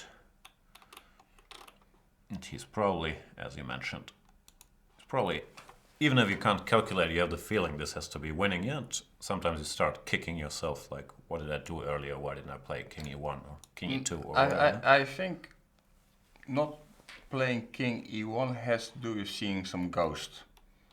I think we've all had it before. I don't know, like, because rook d4 is sort of your first instinct in a way. This rook is active, let's exchange it. Maybe he just didn't think of king e1. Sometimes it just doesn't enter your head. I think the first instinct is e6. Right, fair enough. But then, yeah, you Okay, see this but trick. there's it's getting concrete. So, okay, so your second instinct, okay, maybe your second instinct is rook d4, but my second instinct is to move the king. Okay. Because, okay, you want to prevent rook takes f4 with tempo. Fair enough. And, okay, maybe the third instinct is rook d4, but it's cost a pawn. Maybe you just have better instincts. Well, Basic instinct. But yeah, at the very least, even though the computer gives some sizable pluses here still, over the board you're never comfortable here. because also, you know, what really, what I'm curious about how much time Gary has spent on that particular moment. Because for me, you know, this is a kind of defining moment in the game where you can basically lock up the game. And, well, you should really spend a considerable amount of time at this moment. I mean, Yeah, I can't give you the exact number, but he did spend some time here for sure. Like, this position has been on the board for a while. We'll find out. But between you and me, are you happier if he wins or if he doesn't win this game? well, I like And the millions of people watching, I should say. I like when it's going to be at least this decisive game. So you're happy if he wins or loses, but not if he draws. Draw, nobody is not serving anybody. Okay, I'm not sure about your financial betting No, interests. let's say, well, No draw. let's say my financial losses if he doesn't lose. Well, I can live with that. So if he doesn't lose, you can live with it. Okay. Yeah. So, I mean, I will not die of starvation, or. Yeah, that would be risky if you put all your money on a Giri loss. Sounds like a dangerous play. Or on a Giri win, yeah? Yeah. Well, I think it's more dangerous to put your money on a Giri loss and on a Giri win, but still, it's I agree. still asking for trouble. Both are long shots. is what Yeah. you're saying. It's not a long shot to put your money on Sergei Karyakin defending, and that's what he's been doing. He played this rook g8, e takes b5, sort of forcing the knight to e5 when I guess he wants to challenge it immediately with bishop d6. Very important not to allow any smothered mates here with knight to f7. How do we construct one? Okay, any other move? And this is a pretty serious threat. No, you should maybe, instead of queen d5, maybe on the play move like queen. I want to say to make this move queen e7, but maybe that's not a good idea. Queen c4 you have to make. Queen Ah, c4. yeah, that's Okay. If Brilliant. you want to make a point, yeah? It's also probably a good move. So you gotta be careful. Well, it looks like bishop d7. Bishop d6 keeps things under control. What's going on? Sight down? I refuse to believe that. Let's go to our friend Peter and his trials and tribulations. Knight f3 we've seen. He's played rook b8. Knight to e5. Yeah, structurally it's almost equal, but it's a bit like in this Dutch defense, where you're missing one pawn on the king side, so you always have to be a little more careful with this guy lacking. And as you mentioned, the bishop on a8, not a powerhouse. Peter simplifies, takes bishop d6, Bishop to b2. How bad is this? Ah, the rook on b8 is hanging. I was gonna say, can't I just take? But this, I guess, is still quite unpleasant against the two bishops. Oh, yeah, it should be considered be lost then. Maybe not. So you don't want to do that. Instead, has he made a move? No, he's thinking after bishop b2. Still extremely unpleasant position for our friend Peter. Rook e8, let's say, then just f4. These pieces, they don't make a lot of sense. Well, the white bishop on b3 is very nicely placed. No, it's suffering. Yeah, of course, this knight on b4 feels it's very loose knight. Yeah. And just defending d5 and It can be attacked at any moment. Yeah. Like bishop c3. can't go anywhere. No, I'm still very concerned about his position. No, right now, if I had to make some prediction, is that Topalov will win, Anand will win, Naka Kayakin will be draw, and Giri, okay, my feeling is he's not going to win, although it's maybe winning. Actually, I share that feeling. I believe it's very tough because against the two bishops, you always gotta be extremely careful about tricks of all sorts of natures. Yeah. And it feels like almost black's position might be easier to play, even though objectively, yeah, I guess you're right. 3 pawns up should be 3 pawns up. But yeah, I'm with you. I share all these predictions. I feel like this could end in a draw, and it's more likely than Giri winning. I'm gonna change that should the computer evaluation change by like 10 decimals though. And you're not going to reverse the jinx on Sweetler? Not yet, no. Because I'd like to, but I still... Because you didn't really help him by saying that he was going to lose. Because he ended up in... The plan was to help him though. Like, I thought a reverse jinx was gonna take the pressure off, but didn't work out well. Hang on. Can I be a tactical genius? Bishop d5? Yeah, that's the problem, but Yeah, let me just show my genius. yeah. So I saw that one as well, yeah. This would be very nice. But the drawback is bishop d5, and the king doesn't have anywhere good to go. Because king h7, there is this move, which is important. And king h8 runs into knight f7, I guess. Yeah, or queen e4. Yeah. So, pity, I thought I spotted something, but I'm not gonna be able to do it. No, Peter's gonna be miserable here, like defending this position. Where also white doesn't have to do anything spectacular. It's these positions that often sort of win themselves. Yeah, you make some logical moves and then something drops. Yeah, and the main problem in this position is that some guy like Topalov, he likes to create things, yeah. But in this position, he doesn't need it. It just plays by itself. But you saw how he plays against Giri. He plays his move h4. In all his games, like against Naka, he gave his pawn f3 or bishop takes c5. But here it just plays by itself, and well, without even being material down. So yeah, Peter didn't get a very good version against Veselin, because all the guys they get this kind of position, but at least with material up. Right. Yeah, this has been bad game from the start till here. He could still survive, but certainly no fun. Fishy's fishing for weaknesses on the third rank. Rook h3 to provoke h6. Now he's put his rook back to g3. I guess he was hoping to provoke g5 when all of a sudden these guys are weak. Maybe he goes back here. It's unpleasant. Levon played rook e7. I guess Yeah. it still feels natural. Or what about rook g6? Immediately. Into the heart of the position. And you just want to push all the pawns up. Well, I think my plan is simply that I want to play something like king e3, rook d3, king d4, And rook to g3. Okay.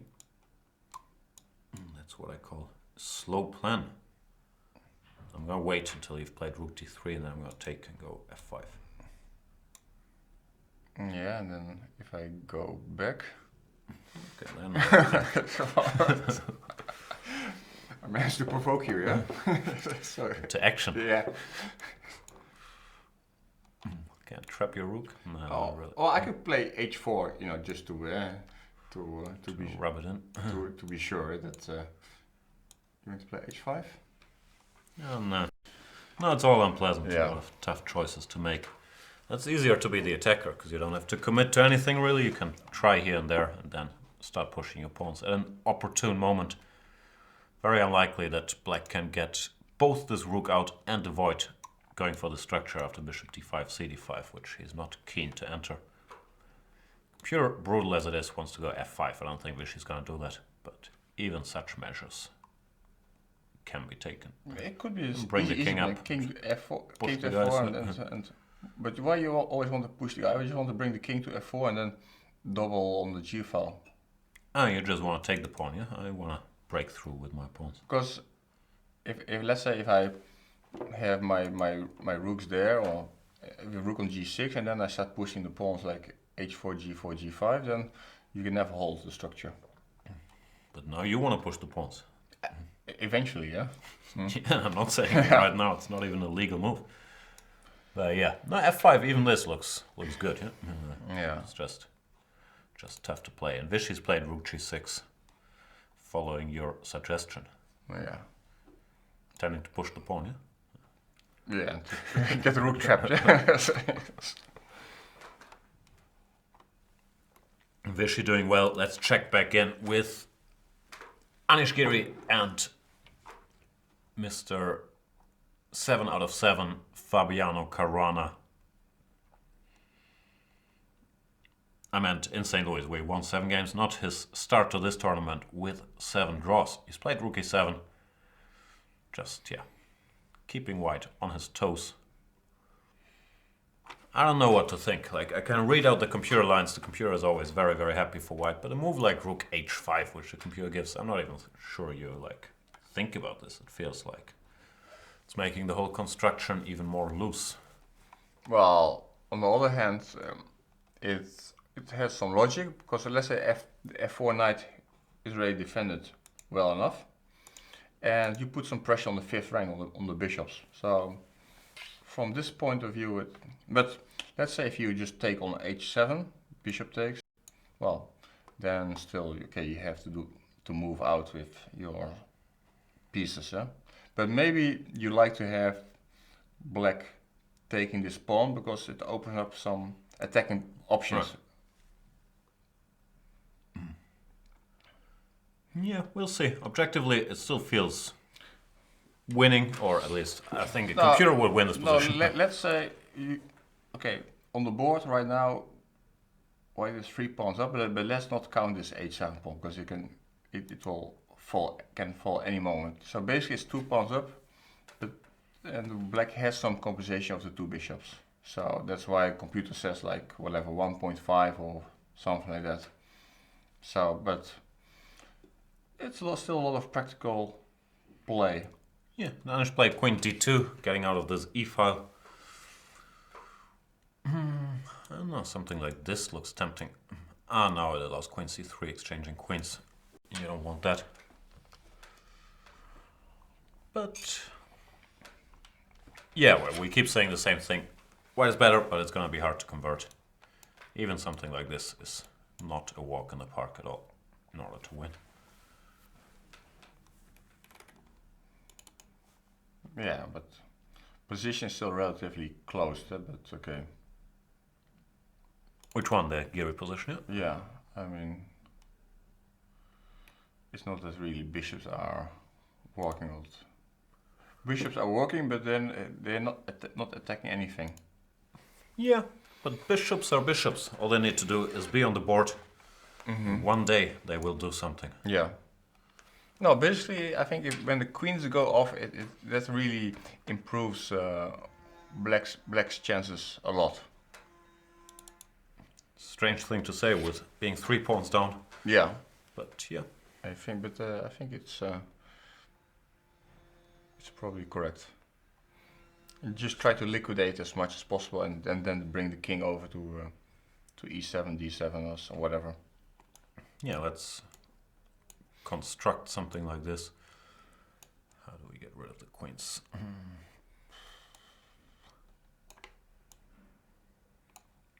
None of these moves make any sense, just for illustrating such an endgame. I have a feeling this should be a draw. I agree. It's better if the king is here, but even here. Well, okay, white can be fast, king e3 and knight d4. Yeah, that might have been. Bad example. But in general, I'm a martial player there. It's very normal that you get 2 bishops versus bishop knight and you're 1 pawn down. Yeah, but that's all these endgames are normally just a draw. Well, here it's 2 pawns but 2 knights. Yeah, but it's different because in the martial you have a lot of opportunities to play opposite color bishop endgame, and here there's no chance you play opposite. You can never exchange anything. That's a fair point. We'll see. It's interesting to see how this game will develop, but well, clearly Anish is still in the driver's seat, but he could have saved himself a lot of work. Also, finally, it seems that this Kayakin Nakamura game is going to be draw, I guess. Okay. Just takes, yeah. Takes. This pawn looks a little scary, but this is also giving enough counterplay. Maybe this move, yeah. Keeping an eye on this. Yeah. Defending this. The white king is too open as well. No, it should just be a draw. e6, you make a luft, and then you take care of this guy. Yeah. No, about that game we can kind of safely put it away. Oof, and Peter has decided to torture himself by playing this endgame.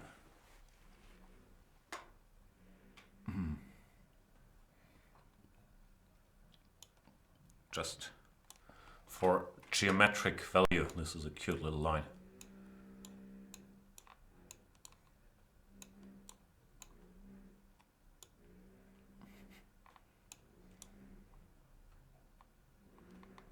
No, I gotta go here.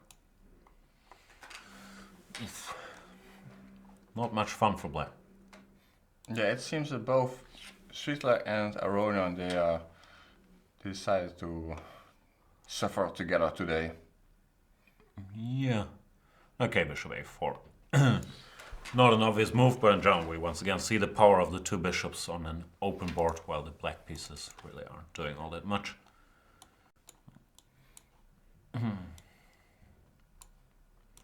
This line, okay, is sort of a random chance. Yeah, you have this move, rook a3, kind of funny move. Somehow black gets overloaded, and the knight goes somewhere, then bishop d5 wins. That's unlikely to happen, but even after a natural move, whatever, rook c1, black's position feels really bad. Knight d3, it's a bit... Check, no? Yeah, check. King somewhere. I'm gonna screw up easily. Bishop a4.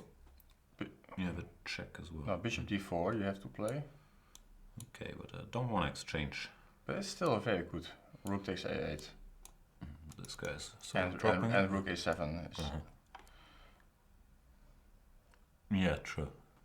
Okay, here. So check, I guess. Now you can take with check, sorry. I guess I have to go passive. Yeah, but in bishop g7. Yeah, this pawn by itself, it's not gonna queen.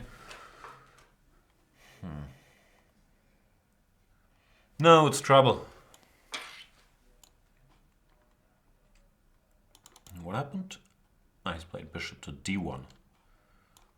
More practical choice getting out of all these knight jumps. If knight c6, then he wants to defend the pawn. Yeah, structurally is still really bad. Pawn a6 is weak. Bishops are good. And this is much better version than the bot-winning Bronstein kind of stuff. I don't know games from your era. I can take it, it's okay. You mean that famous last game of the World Championship match where you had that Botvinnik had some two bishops and converted them into some endgame? And Bronstein had 2 knights, but it was even pawn up. Yeah, I vaguely recall it. No, this looks terrible for Peter. Not a good day at the office.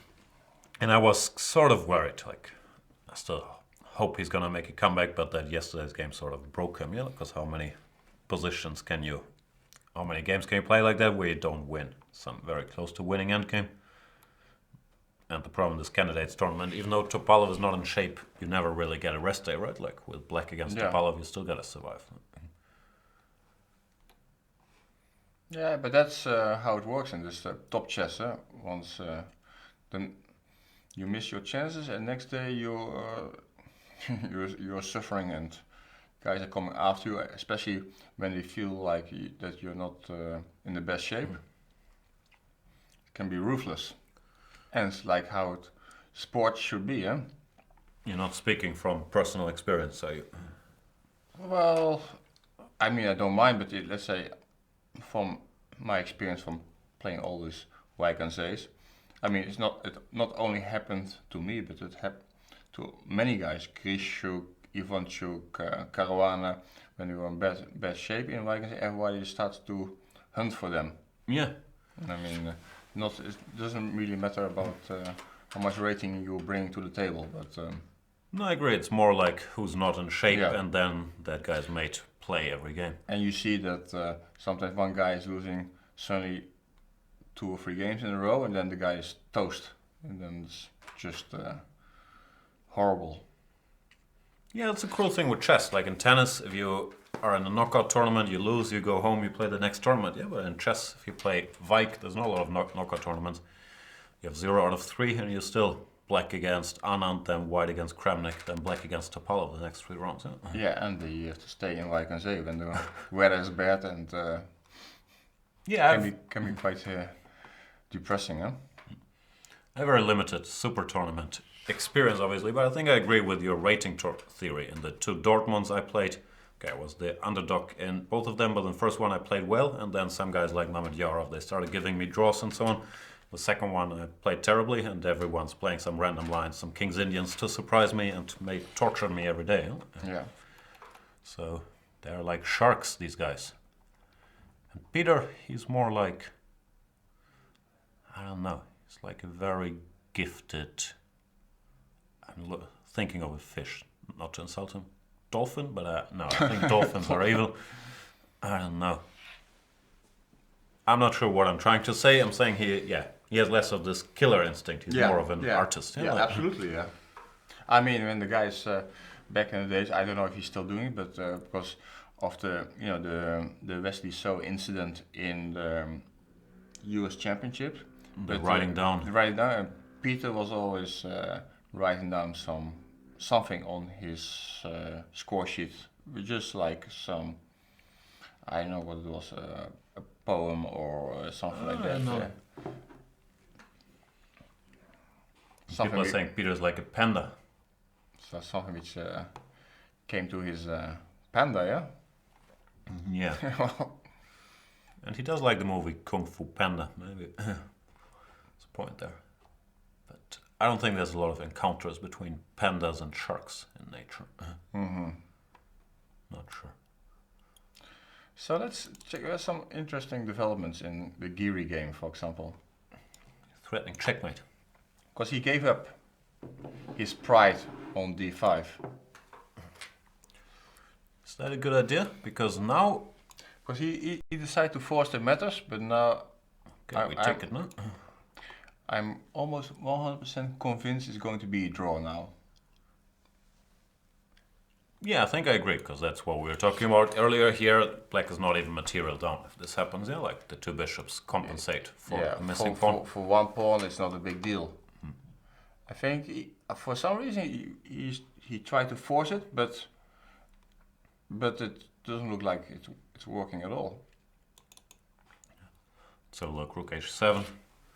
I mean, You can give it a check. it's easy game for Fabi just to change some pieces and. But I think what he wants to do is pick up this pawn. So at least he's 2 pawns up again. Yeah, but okay, let's say queen f8. Okay, takes. Bishop takes. Takes.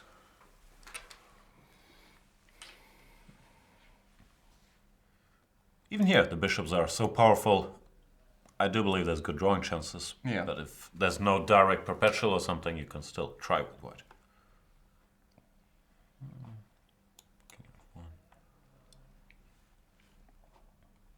Especially now when the pawn on d5 is gone, it's bishops have much more scope, yeah. Still, 2 pawns are 2 pawns. Again, this knight is not very pretty. Yeah? It's going to be hard to get it into action without exposing your king. I like this move, queen e8, yeah. Just scaring the guy, yeah? No, it feels like black should have enough counterplay. I mean, basically, if you're forced to play a move like b4, and I mean, you start to liquidate all the pawns, and it's getting close to a draw somehow. Yeah, looks like Geary is gonna keep this streak alive, and he's gonna regret, especially this moment. We keep coming back to around here where King E1 pretty much wrapped the game up after some complicated lines, but this was winning.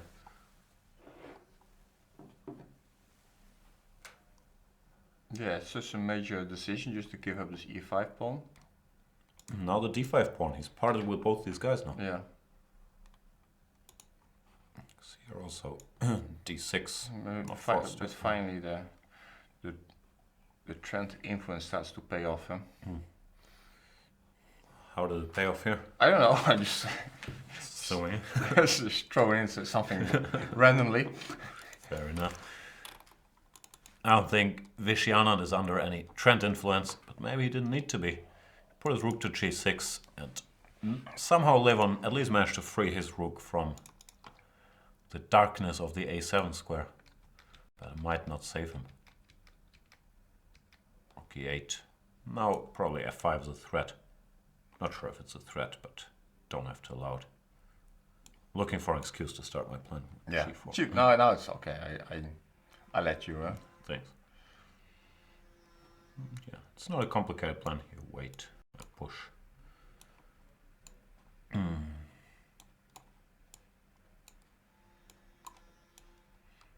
question is when.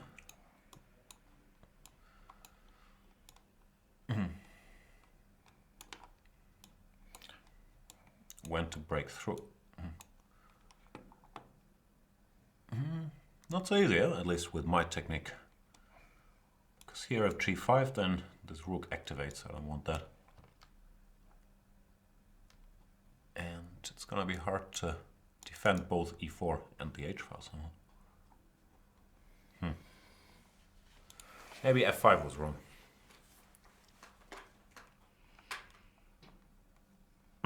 Help me out here. I know people think of you as an attacking player, but you and I know that your strength really is technical and Yeah. I tend to think that as well, yeah. But maybe you should hold back this g4. Again. I'm not sure f5 is a threat at all. Okay. Your dream is to put your king on f5 and then No, start operations. Well, the point is that actually what I want is to push the pawn to h5, but maybe after h4 you play h5 yourself? Guess so, yeah. At least it's impossible to attack. Yeah, now let's say I play, you can play g4 now. This version. Takes. King takes. Yeah, I don't. Oh, you don't mind, yeah? I have to give something to my friend. Not sure I should take it. No, you lose It's a instantly. great gift, yeah? This is not a really. Okay, just sit tight. So.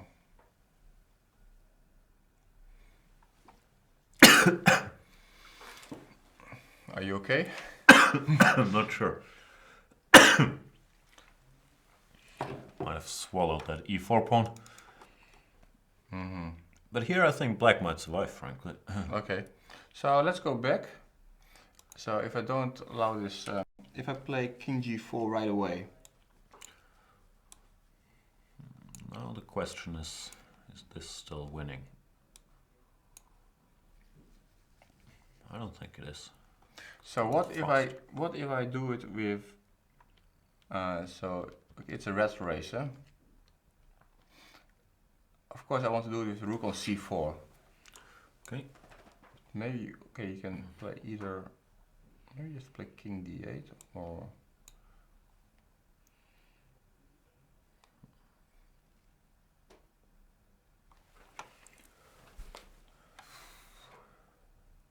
Feels winning. Let's revisit this plan. Maybe without pushing my pawns so early. What I would like to do is actually bring no, don't play like that. Don't play king f4, but you need to play rook g4 immediately. Yeah. Then okay, let's say wait. Rook c3, rook e3.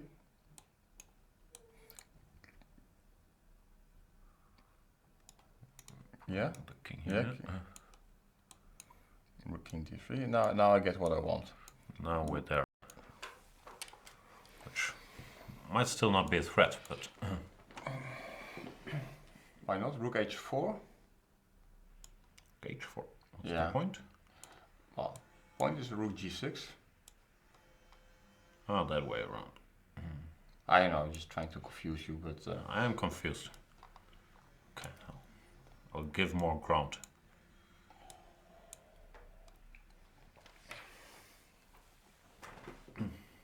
But I'm still quite solid, yeah? I'm gonna go here and maybe go h4, I'll have g5, I'll have some play. yeah, that's why maybe you don't want to play f4, f5, huh? Yeah. Never easy to win a game of chess.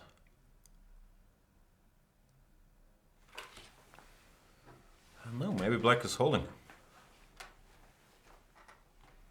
Well, at least computers are not very helpful in this kind of positions, that's for sure. No, you need some long-term plan. Yeah, the computer is sort of useless. Unless there's some direct win, which looks like there isn't. Yeah. And what if I play a move like, okay, let me try something, yeah? Sure. Let me play here rook c3. Okay, of course that managed to tempt you. Rook takes g7. You let me take on c7? I'm not sure. I'm amazed how quickly you can lose this. Yeah, So before you're just holding yourself, and now you give me a free pawn, like, instantly. You get excited and it's over, yeah? You know, life can be so. Yeah, it's over. Come on. Okay, yeah, this doesn't look so good. So I should ignore your gifts as usual. Yeah. Okay, now king g4. More gifts. Can I checkmate you? Probably not. No, I don't want this king to show up there. It's funny how easily you're getting carried. What? Not quite checkmate.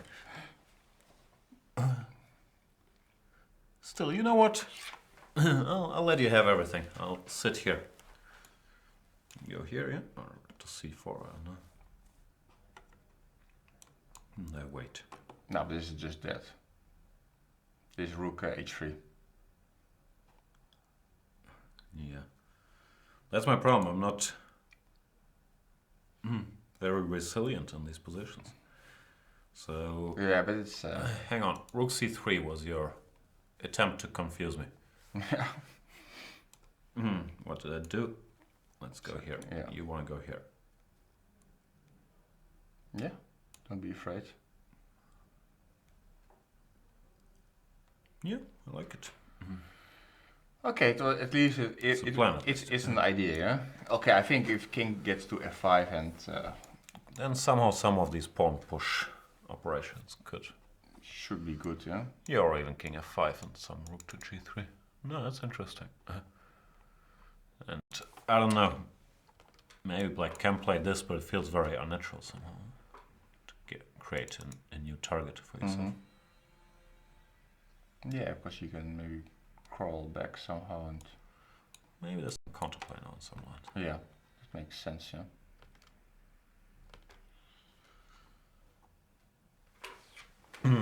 Way too complicated for me.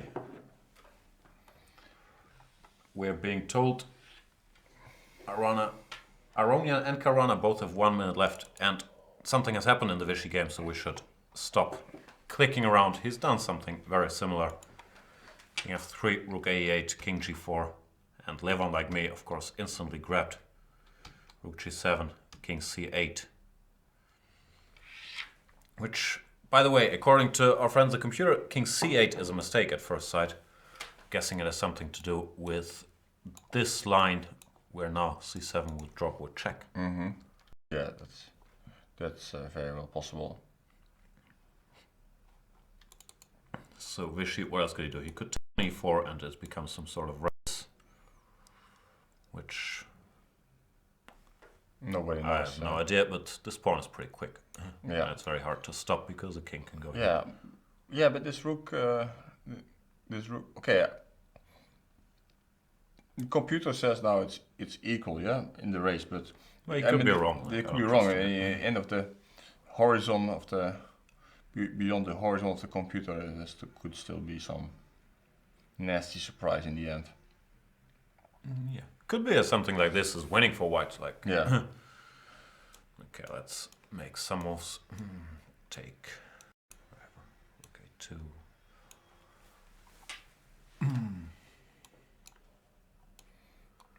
Yeah, I don't think white. Feels like black should survive, no? With this Yeah. guy and 4 isolated pawns. Yeah. I think I'd rather play black here than white. Fair enough. So maybe the best shot is this move, rook d3. Just keeping the rook, tending to go here.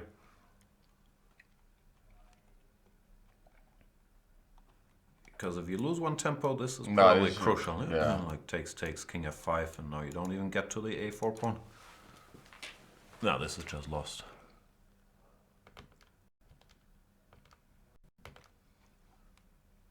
Big decision here for Vichy. One on the 40th move. And how much time does he have? I don't know, we can do the math. If Aronian has 1 minute, then Vichy must have like 15, 16. Yeah, so, well, Fischer will find this move. That's... We're being told Karana will be lost before move 40, and someone saying Fabi is doing his best to lose the game, but you can't beat Drawish Master. Not so sure. I had the same when I was playing this Wely in Wijk, and well, I think in that game he was a little bit too pessimistic about his chances. Because I was pushing hard trying to lose the game, but he just wanted to finish the tournament without losing to me. He was respecting his elders. Yeah, too much, yeah, I think. So what's going on here? Rook h5. Fabi somehow decided not to touch this pawn on h7, yeah, here and over the last moves. Maybe he's playing for a win. Maybe he wants to keep the rook on the board and someone checkmate Anish. Go rook e8, bishop e4. Problem is you can't go rook e8 because his bishop is still loose.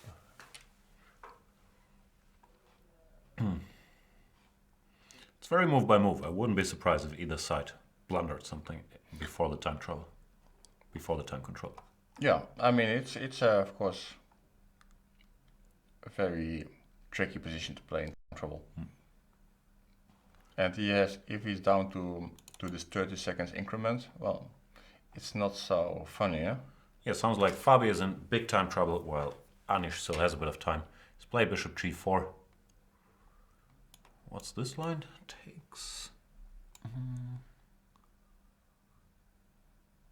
We can't recapture because of checkmate. Yeah. Just to illustrate. But we can give a little check ourselves. When now it's Black's turn not to capture. So what can you do? Some crazy lines. Rook f8, rook g8. Once again, shouldn't be touched. And now we can take, or maybe take here first even. And without the bishop pair, even one pawn can be enough here, I think. I would believe this is excellent winning chances, because the pawn gives shelter. You can probably activate the knight, your pawn up. I think this is probably winning. What if you play bishop f8 after check on? Let's recheck. Bishop back.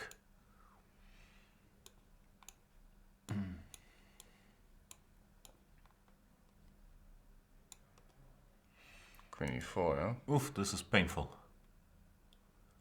King h6, queen h4. King h8, also queen h4. It's an important detail, huh? Kind of. Also, the only good move, but it's mate. So a lot of calculating. Fabiano apparently living from the increment here. Well, Anish still has some time, but now bishop g4, tending to take. He has to calculate lines. I'm not sure what's going on here. Bishop e2.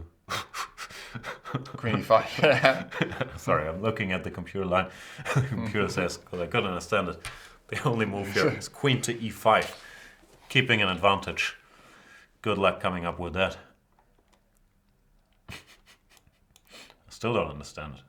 Okay, threatening this, and if here, knight g6, king g7. Might get a new queen. Even this is not the end of story. Actually, it might be a draw. I mean, Perpetual check. well, that would be a nice way to end the game, huh? But what odds would you give me on Anish not playing rook h4, bishop e2, queen e5? Well, okay, rook g5 looks, well, for what it's worth, it looks more natural, yeah? Much more natural. Yeah. Well, this one. This is maybe the most Anish move, keeping things under control. Well, but queen c6, yeah? Oh, and I can't go queen d5. Because this knight is still hanging. Okay, then. Good game. You have knight d5, yeah? Threatening knight, queen g8 mate. Gotcha. Bishop e6, yeah. Get some checks and then some point knight f4, yeah? Looks still very good.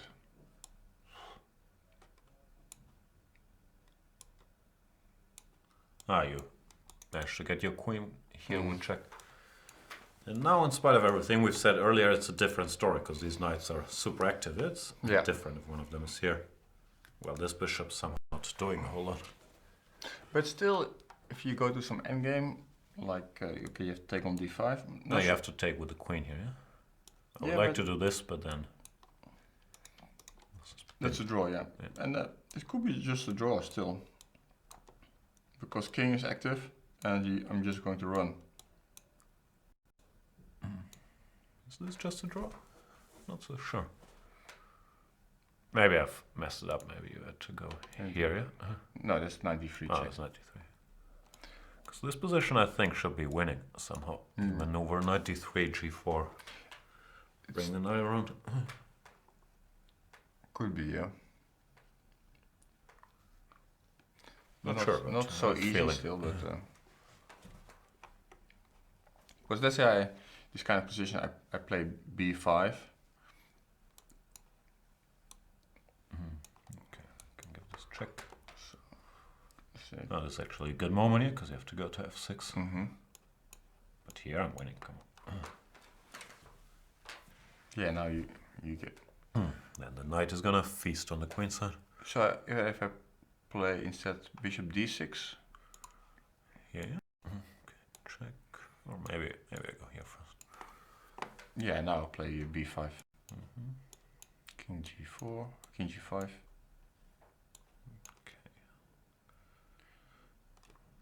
Okay, one is to calculate every juncture. If this is winning, probably it's not yet. Yeah, I honestly don't know.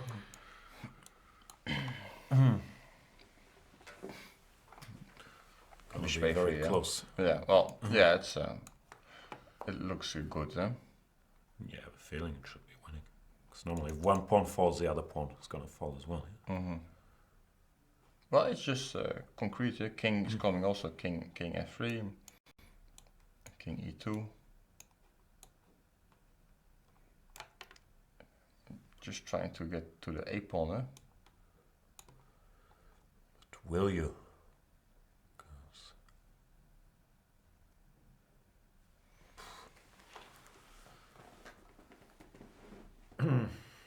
Too complicated for me. If I go here, somewhere.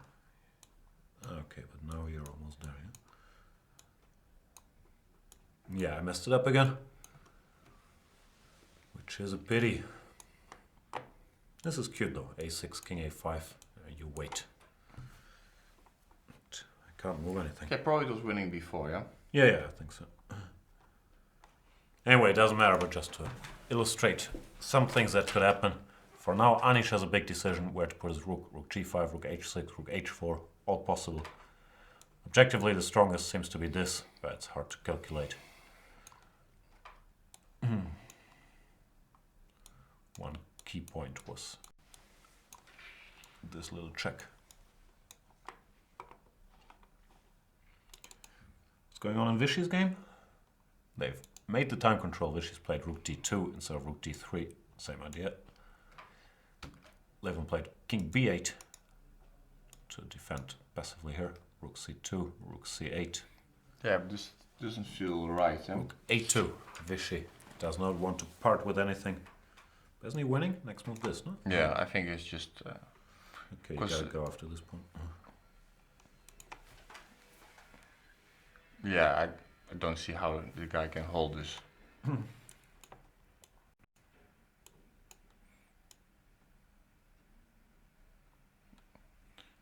That's one I don't know. Rook f8, I'm curious. Go here. It simply looks so bad, yeah. You just push the pawns and... Yeah.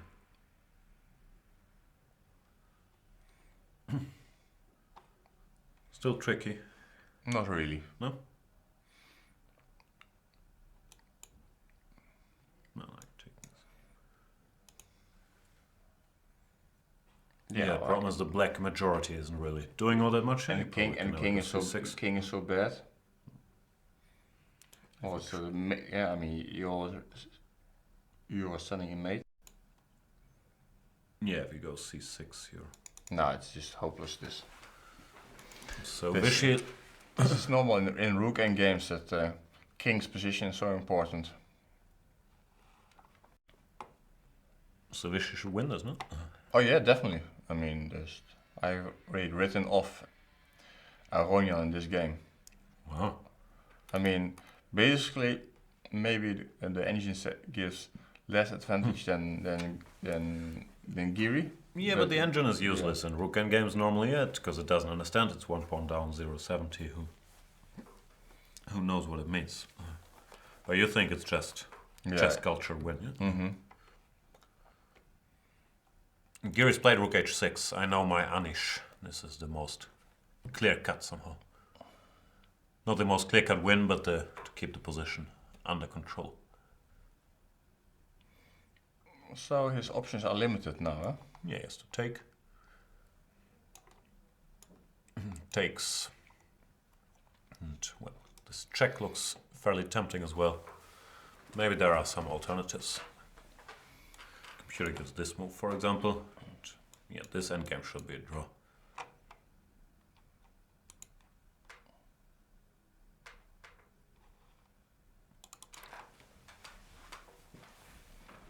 Okay, at least Fabiano has an easy move to make, yeah, now. Yeah, maybe Fabiano went for a little walk, which would be risky. Down to that time. We'll keep you posted. Briefly check back in with Peter. Peter's fighting. How did this bishop get here? This looks like very good news. Yeah, and the knight on d3, and suddenly he's kind of well coordinated. Gonna promote his d pawn. Incredible. How did this happen? Because we've seen, what did we see? Something like this. Here, bishop d4. Okay, maybe Topalov could have gone for this, but he went for a more quiet move. Yeah, but bishop a4 is kind of concrete play, yeah? Yeah. The knight jumps around. Working some magic, coordinating his pieces here. Yeah, this is such a turnaround because I think it was... This is a dream position for black from what he said earlier. I don't think he's, well, hardly worse here. Yeah. Potentially still... Actually, you can lose these positions with white. Absolutely. Yeah. Become a little careless, because once this pawn starts running. Okay, pawn doesn't run so fast still, but okay. But yeah, let's make some compy moves. Something like this. Let's see, 5. Okay, it's not the fastest pawn in the world, admittedly, but... Still bishops, huh? Bishops are still good, huh? Bishops are always good. But still, great news for Peter. Rook e2 is on the board. Best move, move 39. Can you... If you exchange the rooks... I'm not sure if this is a brilliant maneuver. Oops, no, I meant to go to e1. How much worse is this? You're picking up the pawn so much worse. Yeah, it's not a good idea.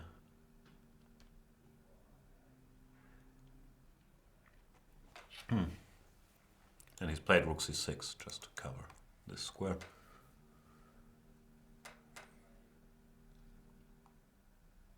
Bishop somewhere. The move you will blitz out is this one, no?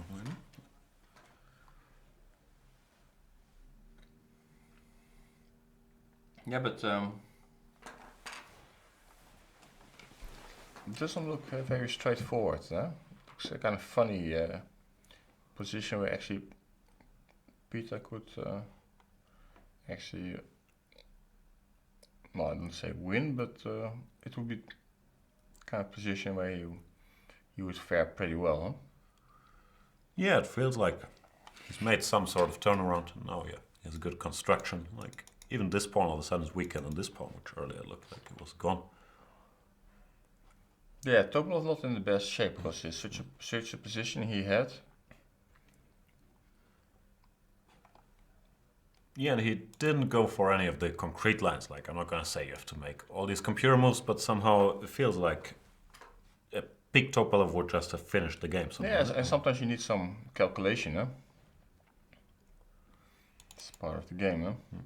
So now Peter has good drawing chances, one move to make till the time control. Levon and Vishy have passed the time control, but according to PhD in Rook endgames, Loek van Wely, this is hopeless for black, and I'm not going to argue with this king so far away. In the game of the day so far, Anish Fabi gave a check. And we're headed down that road, which I think we've looked at, something like this, or king f7 probably. Knight f4. Still decent winning chances. Might come down to this endgame, which we earlier discussed, no? Yeah, absolutely. King f7 is forced, or No, it just felt more natural to go towards the center. Because if you go here, knight f4, now... I mean, I cannot go something like king f8. But then I thought the difference was now I can recapture on d5 with a But knight. now I just want to play bishop f7. Now you just want to keep the position. But oof, now I'm very nicely centralized. Yeah, but you're threatening queen h8, or? I don't know, I just like the way my pieces look. Mm-hmm. Maybe I just want to push my g-pawn. Yeah, it's not so funny, I guess. So Anish returned, how many pawns? 3 pawns, but he's still better. Still one left, huh? 3 down, 3 to go. Yeah, Fabi's already thinking, how can I get that guy? And that guy, and that guy.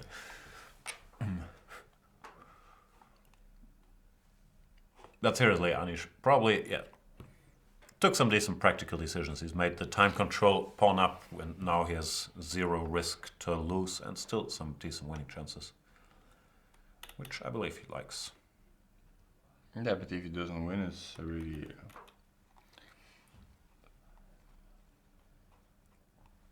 So, any news from Nakamura? Yeah, I'm not sure. I've been operating under the assumption that that game is sort of over, but it looks like they're still playing. They also made the time control 41 king h2. But it's just a draw, no? These pawns should neutralize each other. I'll probably manage to bungle it. Yeah, here we go. Good job. So you have to play actively, and if e7, then king h7, prophylactic. Threatening some countermates. Yeah. Not much going on here. No, they've passed the time control, so you can calculate this. He started with king h7. Yeah. Same idea. No, this was gonna be a draw. That's for, yeah. So everybody's made the time control. That means it's time for The smoking another break? little bathroom break, we call them here. We'll be back with all the action, still all 4 games running, even though it looks like Nakamura Kayakin should be over any moment. Vishy Anand probably winning against Levon, Peter Svidler defending a slightly worse endgame against Topalov, but it was much worse, and Giri Karana, Giri still a pawn up with some winning chances. See you guys soon.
Welcome back, boys and girls. We've made it past the time control in round number 9 of the candidates. All 4 games still ongoing. Loek van Wely is here. Luke, what do you expect? What are our predictions now? Well, I mean, Striegler is still suffering, but he came from very far. So the game has been developed for him in the right direction. So considering that, I think he will hold, but objectively he still has to suffer a lot. But The trend is his friend. Trent is his friend, and he came from far. So I think, yeah, I think Peter should hold. Mr. Vichy. Vichy, I think he will win. That's for me just a no-brainer. Anish, people were saying earlier he was going for a move repetition. I do not think so. I believe he's... No, of course not. But and he's still in command. However, He's giving a couple checks. He might give one more now. Queen g5, king f8, then go knight f4. Well, I think he has excellent winning chances. of course he has. But yeah, and maybe he will win, maybe not. It's like I believe it's like 50-50. These kind of positions. But once again, in his case, the trend has been negative. Speaking of the trend is in the chat and says he has no friends. He has no friends at all. Sad, yeah? Not even Fabi. Mm-hmm. I ain't got no friends. Well, Can be liberating too. Once you've burned all your bridges, you don't have to make sure to maintain any relationships. yeah, maybe he's in a position that he doesn't need any friends. Could be. But it's lonely at the top. Yeah, I almost feel sorry for the guy, but Not quite. not quite yet. Maybe I'll get there at some point. Anish Giri might make a lot of new friends if he wins this game. I'll go as far as saying 60-40 for winning chances compared to drawing chances. Mm-hmm. And I'll go as far as saying 100% when it comes to drawing chances for Sergei Karyakin. Of course, he's played the right defense, rook a8, threatening rook a1. Or rook a2 for that matter. Yeah, And this will just it, peter out. it will be over in 2 moves, I guess. This is a cute little line just to illustrate how pieces could disappear.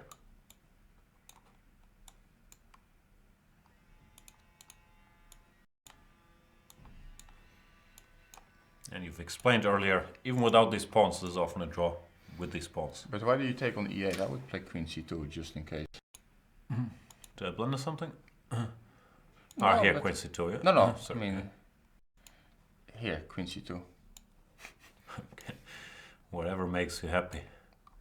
Okay, yes, play queen e2, otherwise, well, King h3 and losing? I don't know, but Probably not yet, but it's more fun, yeah? you,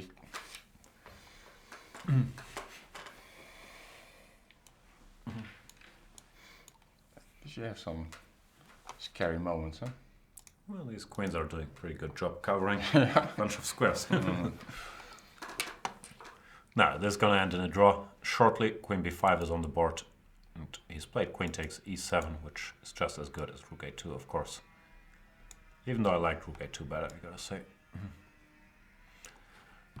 Sergei is less worried about aesthetics. Yeah. Just took the pawn. Anish has finally put his queen on e5, as expected. When, yeah, he can combine some, in some lines, some mating threats with ideas to push this pawn. Maybe bring his king up the board. I believe it's very unpleasant. Of course, it's a very hard position actually to defend. Yeah. I wouldn't be in, well, don't like to be in Fabi's shoes right now, but well, sometimes it's just like this. But you know, before you criticize someone, you should try to walk a mile in their shoes. In what? That way, when you criticize them, you're Yeah. a mile away and you have their shoes. Yeah. Just some little wisdom for you guys out there. Okay. No, but I'm with you. I think it's horribly hard because these knights are somehow controlling the bishops. Yeah, like you can't, or It's worst case scenario to have to take on d5. But okay, but let's go a little bit. Or you want to check is the no? Okay, let's if you just go king g8 because you have to. Okay, come on, Goran the g pawn has to take over. Okay, so let's say I just play any move a5. I just Goran. let's say I go a4. Okay, can I go Goran? Maybe I. The problem is I'm gonna get mated once I try something. Okay, here. Okay, let me take. Because I like to reduce the material, huh? I understand.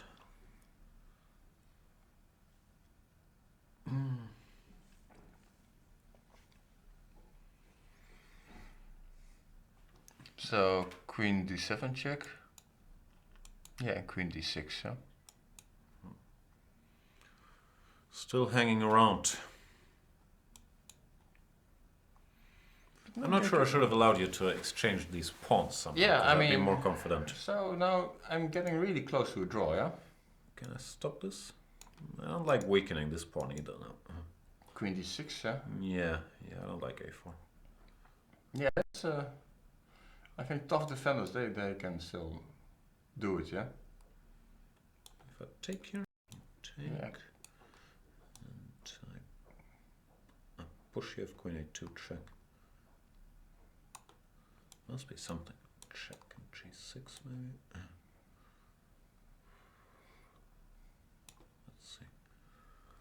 Queen c2. Even this looks scary somehow, but 96. Should be some mate somewhere.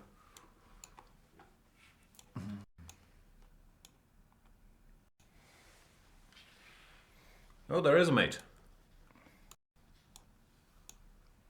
I'm just messing around, but it felt so close. Don't even understand why I'm winning, but I am winning.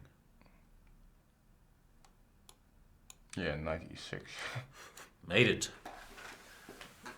Now you can give some checks, but my king will walk up the board. Nice job, yeah?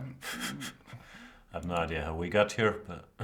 But it's not simple still. But well, as long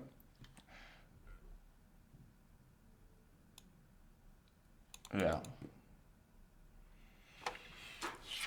Tough job for Fabi, still ahead, that's for sure.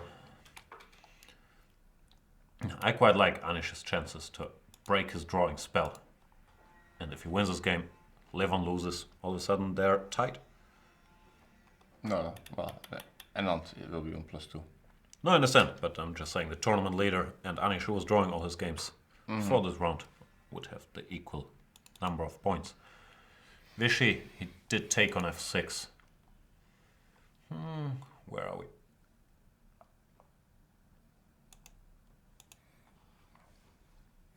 Yeah, he took on f6, rook f8 takes, and I think his pawns will just run. He just wants King this, g6 yeah, take it. and g3, I guess. To keep both. And I think it's just quite elementary win. Elementary, Mr. Watson. Yeah, the problem is black only has one pawn to run with, really. It's not going to do anything. I think it's just hopeless.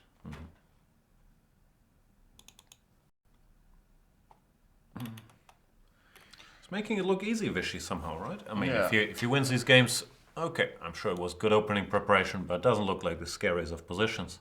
But then he got a little something and he never let go, really. Starts here with, if black has to accept the structure with a knight on e5, it's always going to be slightly worse. Okay, look at the root of the problem earlier. Maybe knight g4 was losing too much time, I'm not sure.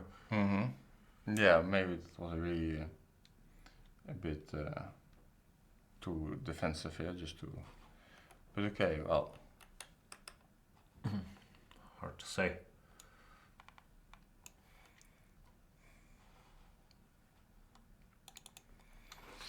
I don't know. At least we can't complain about Anish's game being boring today. Like win or draw, it's been No, plenty of excitement. but in general, his games are not boring. But okay, just his game with Anand was disappointing. But I believe that it also has to do with a lot of respect for Anand. Yeah. So then maybe he's a little bit afraid of Anand or respect or whatever you call it. Yeah, because I believe there were some stories like when Vichy was preparing for his World Championship match against either Topalov or Kramnik, I'm not sure which one, in the late 2000s, that he brought in a very young Anish for some training games. So probably he scared Anish enough back then, when Yeah, Vichy was, I of course, much think it was stronger. against with Topalov. I Topalov, think, probably, yeah. yeah. That's it, yeah, around 2009. And that might have left a lasting impression. Yeah, although I have to quote some famous trainer. He said, "But why is Anish spending some time with Fishy and not? He better spend time with me." Okay. Which I think the time he could spend with Fishy was probably very valuable. Yeah, I mean, guess so. just a lifetime experience too. And okay, maybe he got a little bit intimidated by him, but still, I mean, you get a peek in the kitchen of a, was it 5 times, 6 times world champion or something like that. I'm bad at counting, but he's won everything. Yeah. So. So it's just such a Also, the longevity with Vichy, yeah? Like he was in the cycle in 1992 where he almost beat Karpov, I believe, and had a world championship match against. It was 91. A world championship match against Kasparov in 1995. yeah. Here we are, 21 years later, and he's in the lead in the candidates tournament. Absolutely, yeah. It's very impressive, yeah. Just, I mean, all those young guys, they want to see how if they can last that long for like to be the top for 20 years. Yeah, closing in on 30. And okay, there's been probably a bit of a shocker that Hare Krishna was He overtook him for one one day. day, yeah. One day, yeah, by 0.3. But Fishy quickly restored order in India. Stopping the riots. Yes.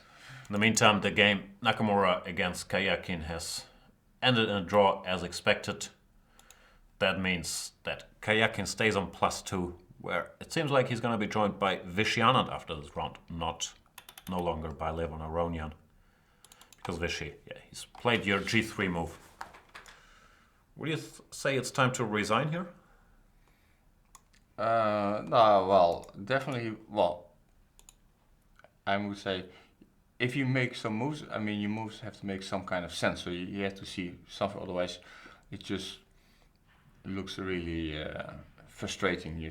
I mean, if you're just making some moves for no reason, it's better to get over it as quickly as possible. I believe. Because there is pretty much no hope, right? Well, I'll make Yeah, some take. computer moves, but Kings. just push the pawns up the board. It's hopeless. Yeah. You're just much faster, yeah. Nothing to say, really.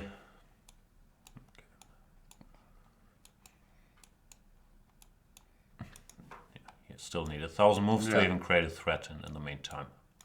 White's gonna have queened his pawns. No, this is over. I mean, probably he could resign here without, unless he feels like he sees some small tricks, but the position looks like so straightforward.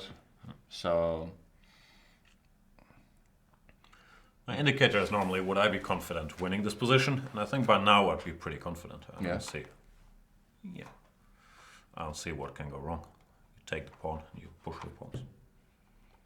yeah, although sometimes the rook endgames can be very tricky, but this is just running. Yeah, exactly. So Running. No, Vichy's gonna win. Anish is still trying very hard to grind out his first win. Generally, you mentioned earlier Anish, he has trouble against Vichy, or respect for Vichy, because I think the score is quite okay for him. Like, I think he won once and he never lost, but he has tremendous trouble against Kramnik, where he has a very bad score. I think that's maybe his childhood heroes that it's tougher to play than against his contemporaries. That's possible, yeah. And also, well, I mean, okay, Kramnik of course is also kind of a special level. Of course, it's not so just that easy to to compete. I mean, for Carlsen, Kramnik is also a hard opponent. Yeah, now Carlsen, I think he maybe has something like +1, but for a long time Kramnik was holding a plus score. Yeah. No, and Kramnik is the number 2 in the world, so that's not surprising. But the ratings, they all look very similar. Where they say 2790, 2794, Giri. Oh no, this is incorrect. Kayaki doesn't have 2794, but Giri. It's 93, I think. 2793. Is 93, and Fabiano is 94, and whatever Kramnik is, but he's always around there as well. But it still feels different. Yeah, the guy who beat Kasparov, who has all this experience, who invented all the openings. So can be hard to play. Have you played the younger generation a lot as well? Have you played a bunch of games against Fabiano and so on? Yeah. Fabiano and Anish, of course. Did you beat everybody in this tournament? Let's go through it. I know you beat Svidler, probably more than once. Vesely? Yeah. Levon? Yeah, absolutely. Vichy? Never in a classical game. It's interesting because a lot of people have never beaten Vichy. Even beaten everybody else. Svidler never won a game against Vichy. Fabiano? Yeah. Anish? Of course. Obviously. Sergei? Yes. Hikaru? Yeah. So you've beaten them all, except for Vichy. For Vichy, I think probably against most of them I beaten them at least twice. Very nice. But Vichy has been a very tough opponent for me. I beat Fabiano when he was like 15, and I once beat Hikaru. Hikaru is the only guy I have a plus score against in this field out of one game. No one else. Actually, I wouldn't mind to play these guys, but So you're saying the next wild card for the candidates should be in Holland, yeah? okay. Let's not be too optimistic about my chances, but No, but it's impressive. You've beaten the whole field. okay. But I'm also losing a lot. No, I understand, but still, Yeah, like, but very hard to win one game against these guys. But basically, you can't really win against these kind of guys if you don't put a lot of pressure on them. So putting pressure means also you're trying to make the move which you think is the most principled move, which also gives you some risk of losing the game, which, well, I'm aware of your chess style. No, but it's true. I mean, it's that's why I have, of course, a lot of wins against these guys, but also losing a lot of games as well. So it comes hand in hand. I see. Just somehow with Vichy, it never worked. I think some guys have been much more difficult for me. Vichy, Gelfand has been tough for me. Okay, Kasparov. Kramnik? Kramnik, well, I beat him 3 times, but okay, he won maybe six times or something like that. And who else? Ivanchuk, I always find a very tricky opponent. I beat him once, but somehow don't really like to play him. Kind of tricky guy.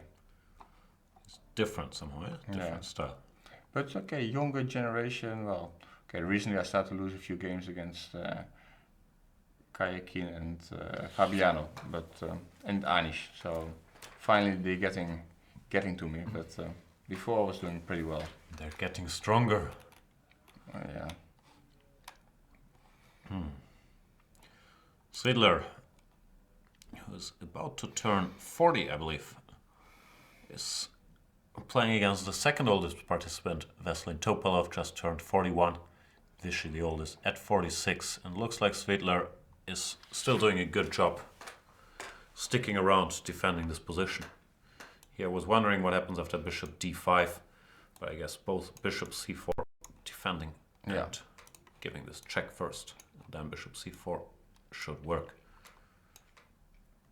This looks very close to draw if you have to exchange bishops. Oh, yeah. Why is white even better? I might take black here if I have to choose a side.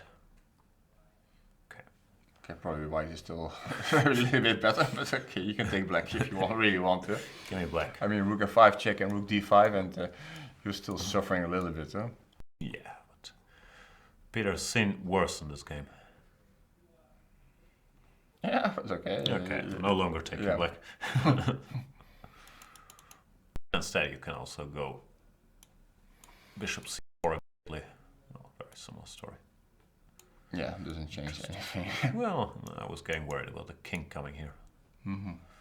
Okay, it's the same deal.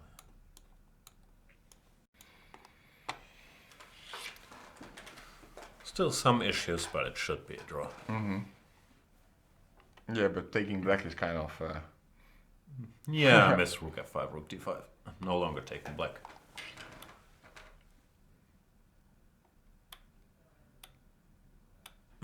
What's going on? A lot of discussions. I'm operating under the assumption that Levon could have resigned by now against Vichy. He hasn't made a move, and yeah, there is very little hope here. Svile should survive. Fabiano is weighing his options after queen e5. Not a pleasant position. What do we play here? Some king g8 or something? And he has indeed played king to g8.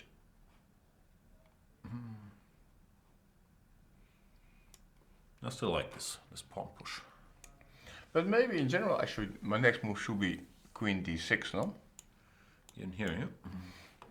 Just to challenge you there.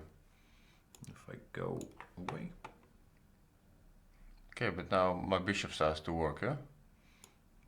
Yeah. I want to centralize all my good pieces.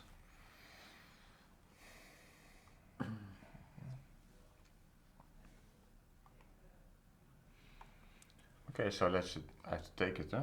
On this guy, yeah? Yeah. Takes. Check. Check. Where are you going? I don't have the slightest idea. I was hoping to somehow go to h6 and then go g5, g6. So let's check. I can check on d8, you're not going anywhere. Okay, just trying. Okay, I'm going to have to regroup.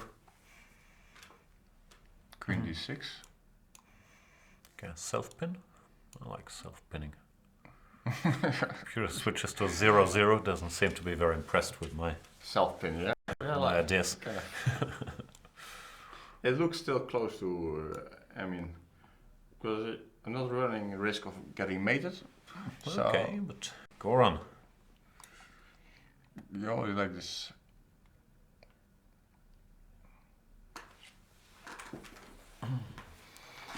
I think you should be in deep trouble here.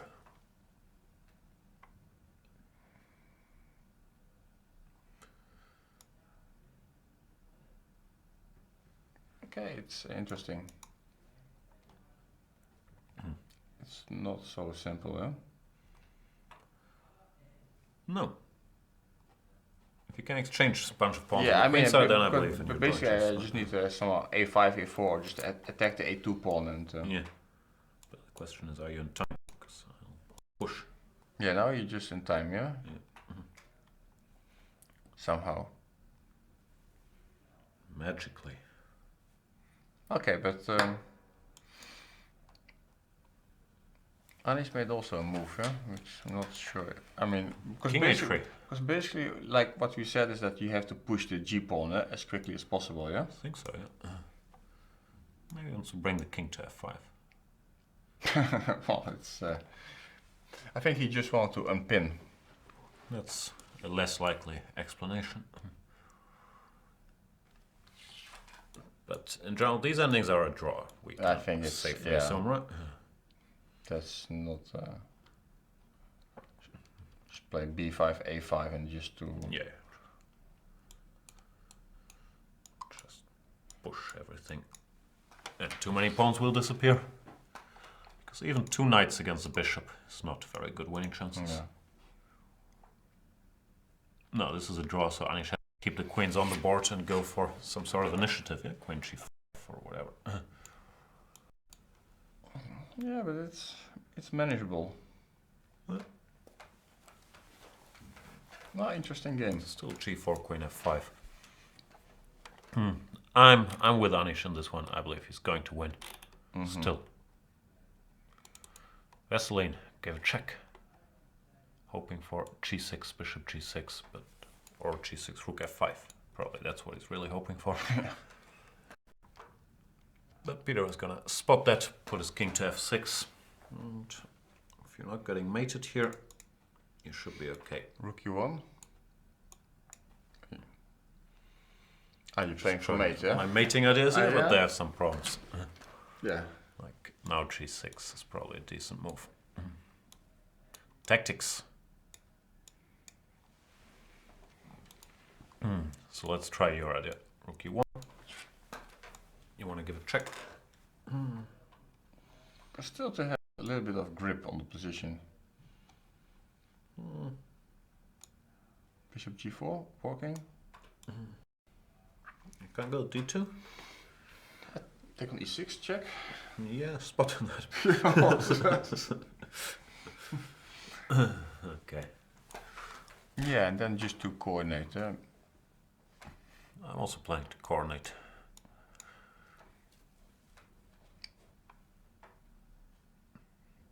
Nah, there's no winning chances here. Some winning chances, but not. Doesn't look impressive. Nah. It's a draw. Well, it will last quite a while, so. It's very important that this never works. And black is winning, yeah? Yeah. But it's an easy thing to blunder if it never worked before. Like this and boom. Yeah. Or you play 94 and you're probably better, but that's a different story. Not sure about 94, but okay. Me neither. So what do you have left? Oh, this game, yeah? Well, I'm guessing that the Vichy game is over, else we would have seen some more moves. So most likely he has won. We have the suffering of young Peter. And But actually it would be quite amazing if we have the third edition of Magnus against Vichy, yeah? yeah, from what I've heard, the chess world is not really looking forward to that. Yeah, they're saying we want someone else. Of course, I understand that, but okay, but if the guy deserves it, well, Of course, whoever qualifies deserves it. He can be hated for that, but well, can really blame him for that. Who does he think he is to win the candidates again? But yeah. The problem is, do you think Vichy will have a chance against Magnus?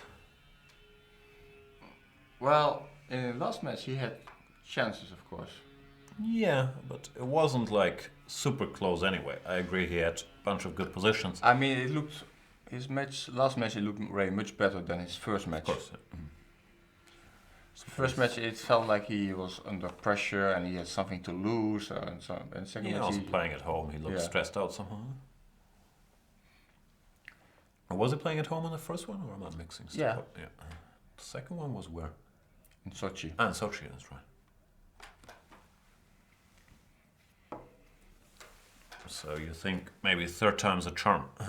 That would be pretty impressive as well. Yeah.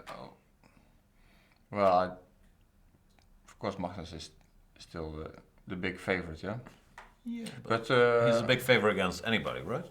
Or do you think if Anish qualifies, let's say, that's closer?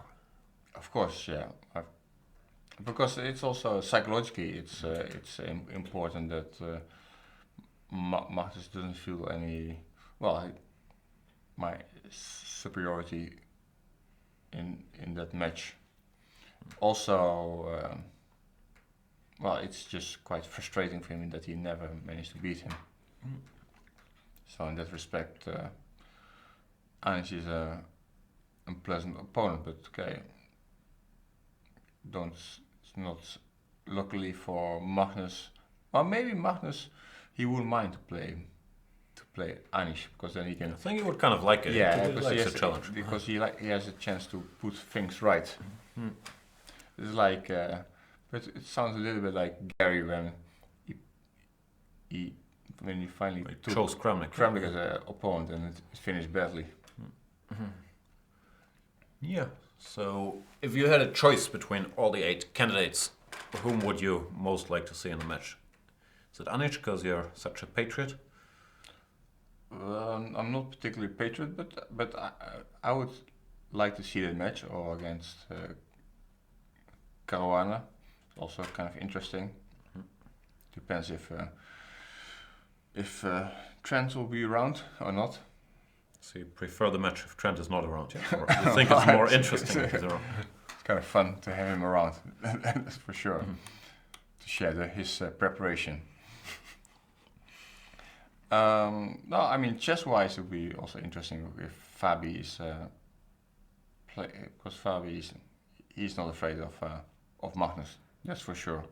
No, I think Fabi, he's not afraid of anybody. Like, he's going to point out if he played badly, but he's always going to think it's because he did something wrong, not because this guy is stronger than him. And I don't know how dangerous Aronian can be for Magnus. I'm not sure. Magnus has claimed in public that he thinks Aronian is his most dangerous opponent, that Aronian is one of the few guys who can outplay him and so on. But he does have a pretty good score, especially over the last years. He's been beating him a lot. Yeah, but sometimes, Aronian has some kind of way of playing that it could bring trouble to Magnus, that's for sure. Okay, basically match Nakamura Carlsen's out of question. Yep. That's too much damage has been done in the past. So yeah, I don't know about all other guys, but yeah, Kayakin, you think Kayakin would have any chance? Somehow a bit more pessimistic about his chances. Because I think if you want to beat a guy like Magnus, you have to be somewhere. You need to have something special in your game that really is. Yeah, I also think Magnus somehow neutralizes Kayakin's, in my opinion, biggest strength, his tenacity and defense, because Magnus is also relentless. He doesn't mind if Kayakin sits there for 7 hours, so they will play for 7 hours, and Magnus is also going to keep pushing, well. Some other guys, they just at some point crumble, but Magnus doesn't. So, yeah, with you. I believe chess style-wise, Anish and Fabiano, like the young, booked-up guys, are probably the biggest challenge right now. Levon would be interesting, and I kind of feel like there's no such thing as deserving, but historically would be a good match to have Levon. Yeah, he's been world number 2 for a long, long time. Now he's 33, like approaching the end of his prime, arguably. So it would be good timing for him. Yeah, maybe it's his last chance. Huh? Who knows? Huh? Yeah, you never know. But, these kids, they're getting stronger, and who knows when Wely and Ding Liren are just gonna take over world chess. No, I don't think they're gonna take it over, but I'm saying there could be some very new names in a couple of years. Yeah, and let's not forget that, Aronian, he didn't even qualify, yeah? That is true. Even though yeah, it's all very close, this wildcard thing and the rating thing, and Yeah, but it doesn't really matter to me. Both Kramnik and Aronian clearly would have deserved the wildcard. yeah, There was Armenian money behind the tournament, as you mentioned, so it's Levon who got it, but I don't have a problem with it. Then again, yeah, Kramnik Magnus match would also be kind of fun, you know? yeah. I still think Magnus would be a big favorite, but Queen d6 on the board here, played by Fabiano. Of course, he'd be very happy to exchange queens now, but Anish is not gonna do it. Bunch of options: Queen g5 check, Queen e4, or Knight f6 check. That's what the computer likes, making things very direct. Knight f6, Queen f5, sort of a weird construction. yeah, it's making things. But it's kind of strange way of playing. Yeah? Let's say if you play Bishop d4, Yeah. then the computer says like Knight h7. Yeah, No, it's a strange construction, but okay. I mean, As usual, the computer has a point, yeah? Yeah, but it's kind of hard to imagine because it's not very obvious what's the point of this. Why it's better to have knight on g5 than on d5. Eh? Well, you just jump around until there's some knight fork. Yeah. Here. Getting closer. But yeah, many options for Anish. Generally, he should never exchange queens here. That's pretty much a draw offer. While any of the moves that keep the queen on the board, give him good winning chances. But I like Caruana's chances here for a draw. Yeah, I'm still not with you. I like Anish's Yeah, sure, you winning can be. chances You can there. be. Looks like Levon has not, in fact, resigned, but made some more moves. Rook c4, king h6, d5. Yeah, but now king g5 and h4 looks pretty forward to me. Yeah. h4 directly, you don't even want to bother with thinking Yeah. about this. Doesn't really matter. Should be winning as well, yeah, but Just here. Henry the H pawn. Yeah. The problem is the d pawn alone really can't do all that much. Even if I miss rook c2, doesn't really matter. You just go here and you keep running. No, Vishy's gonna win. He still has plenty of time if the chat is correct. But I don't think there's many challenges ahead for him. What challenges are ahead for you? Ah, like me, you're going to Thailand, yeah? yeah, you've been recommending this this Thailand Open for a few years, so It is a nice tournament. I'll recommend some Thailand nightlife spots for you to have you as weekend as possible during the tournament. oh yeah, I'm old, I don't even go out there, but I think you're gonna enjoy it. It is a very well organized tournament. The Bangkok Open, which we're both gonna play starting whenever it was, April 10th, 11th. 10th, yeah, with the usual suspects, Nigel Short, Paco Vallejo, Paco Vallejo. strong field. Yeah. Ganguly is playing. Ganguly as well, yeah. Wang Hao beat Hao? me last year. No, I think he's not playing this year. Okay, that's good news.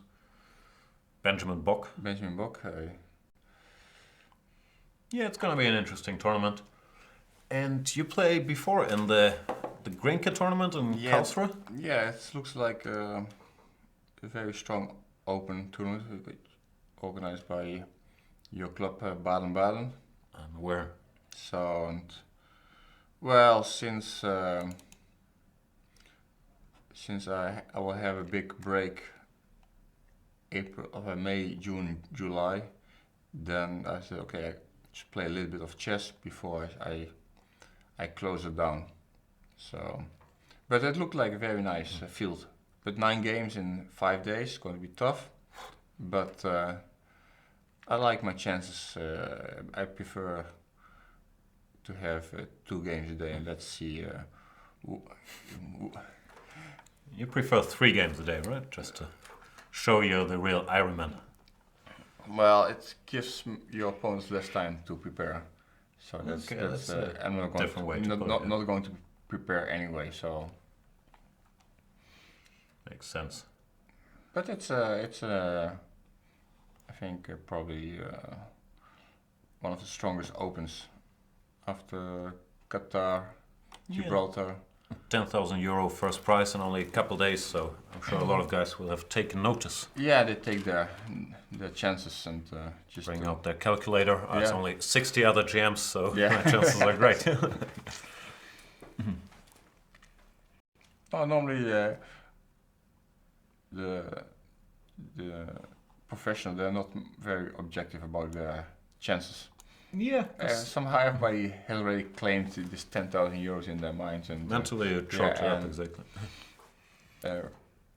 well, Well, you gotta be sort of optimistic, else it's sort of depressing to do the math on these open tournaments. Oh, yeah, Like absolutely, first yeah. prize is normally like 2,000. There's normally 20 grandmasters. anyway, yeah. So yeah, it's you do the math. No, so it's either, but that's why this Bangkok Open is kind of nice. The prize money is not that great, but at least it's a nice place to go to. Yeah, but there's some unfair guys in this aspect. You might be one of them who go to a holiday tournament and then they take it very seriously. They're preparing. Like this sneaky Paco guy, like all of a sudden, no, sorry, I don't have time to join for dinner. Like, Oh, yeah. tough game tomorrow. Uh, No, but it's a very nice tournament, and shout out to Kai Turvilla and his crew who've been organizing it for many years, and always a pleasure to go there. Okay, enough plugging. I would plug other tournaments, but that's the only one I really play. So. yeah, but the reason why I am playing this Bangkok because I got a little bit tempted because of the Hangover movies. Ah, you watched Hangover too? Yeah. So. No, and I can imagine. What part tempted you? It's the Skybar on the 20th. No, the 80th just floor, right? that some crazy things happening in Bangkok. That's all. Yeah, what's the line? Bangkok has him now. I think in the second Yeah, round we're gonna tell the Bangkok audience. Sorry, Yeah, Luke's gone. Bangkok has him now. he's lost. Bangkok got him. Sounds very good to me. Yeah, it's gonna be interesting. Ani has played knight f6, queen f5, just as he should have. These young guys.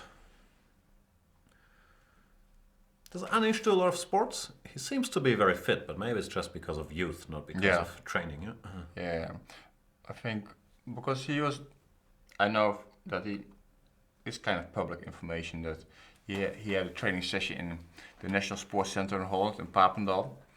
But and they asked me what was his regime for sports. Yeah, but it mainly consists of walking. Yeah, So I find that weird. All these strong young players, they like walking. Like they, it's in general, I believe, a big chess culture thing ever since probably Botvinnik preached all these long walks. Yeah, but it's still Russian- freaking me Russian- out a little bit. Soviet style, I guess. Yeah. Yeah, but Old school. but okay, it's nice to get your back to your senses and to get some fresh air and stuff like that, and to be kind of zen or whatever. Yeah, but I don't think it doesn't put you in a better shape or whatever. No, I mean, it's just nice to have a kind of walk. I don't know. Somehow every super tournament, if you sneak around in the morning, feels like Lord of the Rings. There's just two dudes walking and walking back, and nothing's happening. You know?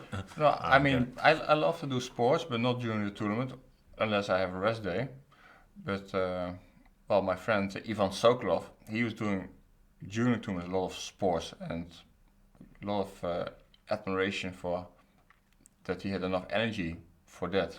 He's very tough. Like, I don't do it regularly, but whenever I went to be at the gym or a swimming pool during these European Championships, you can always spot Ivan there. After every round, he's always like working out. But rumors say that he had to get rid of the alcohol in the body. Yeah, whatever the reason is, like, that gets you there. Yeah. But yeah, I think I'm not a scientist. This probably depends on yourself if it's healthy to do sports during playing days or after. For me, it's never worked. When I like work out before a game, I feel like it costs me more energy than it gives me. Mm-hmm. But this guy Magnus, quite often he plays football or basketball even before a round. You know? No. Only after the game. No. I've seen it in the morning before games. Yeah? Yeah. He's young and fit. Tomek 188 says it's made in 59 for Vichy. Mm-hmm. I would have thought it's less than 59. What has it done actually? Sounds like bluff to me. Yeah, I don't believe it either. Looks like this is slightly awkward, this construction. No? Yeah. I don't want to have to go king g5. So if I just push, then the king is coming, no? No, that's not good. No, that's what I'm saying.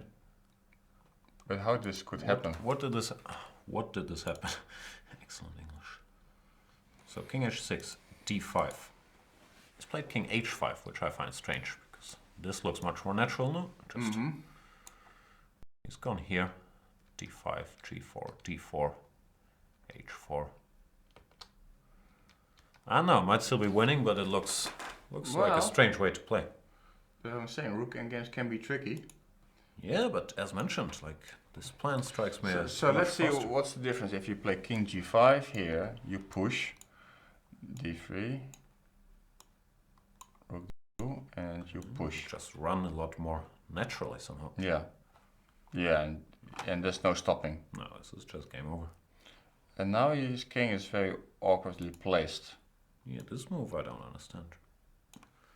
Also after this and this, why not g5? Ah, that's another difference. Now rook c2. Ah, okay. So you have to go h4. No, but you can don't play h4, but play rook to d2 first. He did play h4. Rook d2 is the same trick, and now who knows? Yeah, This should still be easy win. I don't know. Here I've seen things happen. But your king is still boxed, huh? Okay, but you just want to ignore me? Yeah. Okay.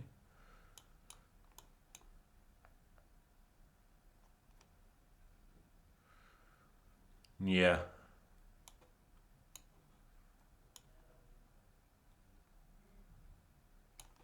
I'm not sure. I'm never sure if there's potential scenarios where black manages to get this pawn, then give up his rook for the g pawn. Mm-hmm. Yeah. At least it's much more complicated now than it had to be.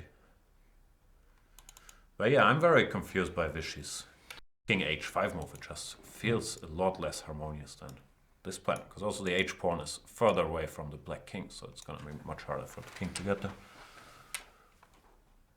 So the position on the board now is rook to d2, king to c8, and apparently the way to play this is g5, king somewhere. Now you have to go king g6, which already we have to part with one of our guys. Probably still winning, but now I'd be able to bungle it for sure.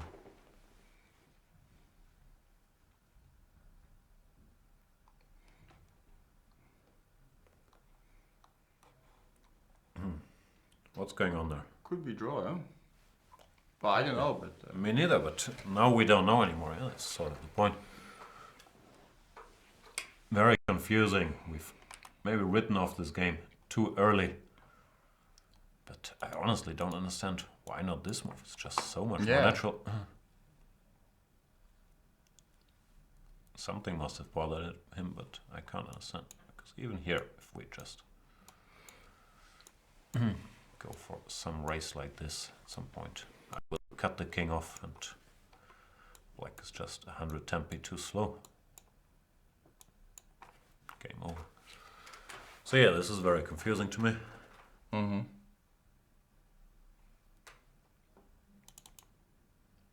Well, it would be quite a shock, yeah? That would be strange, yeah.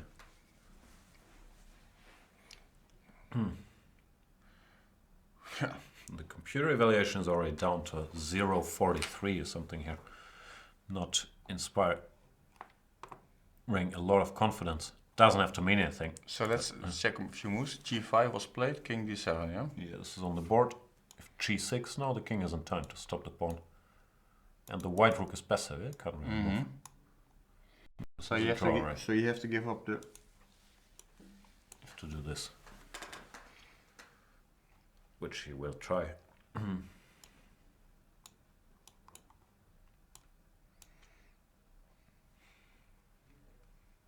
But this is anybody's guess. If this Okay, is check. Winning. Check. I don't know. I sort of want to go back, but I'm afraid. Yeah, but now maybe I might have king f5, yeah? Are you winning here?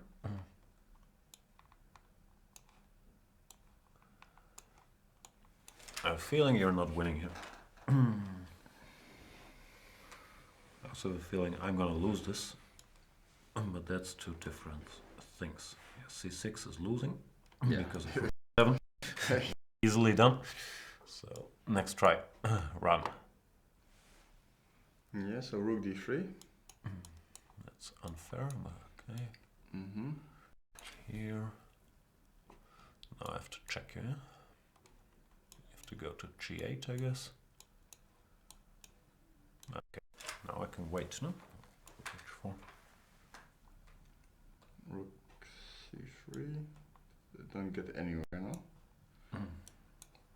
King d7, yeah?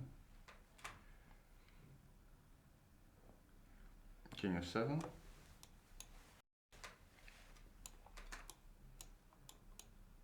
King f6. But this is sort of the same position. Yeah. I don't know, this could be a draw. That's a bit of a shocker.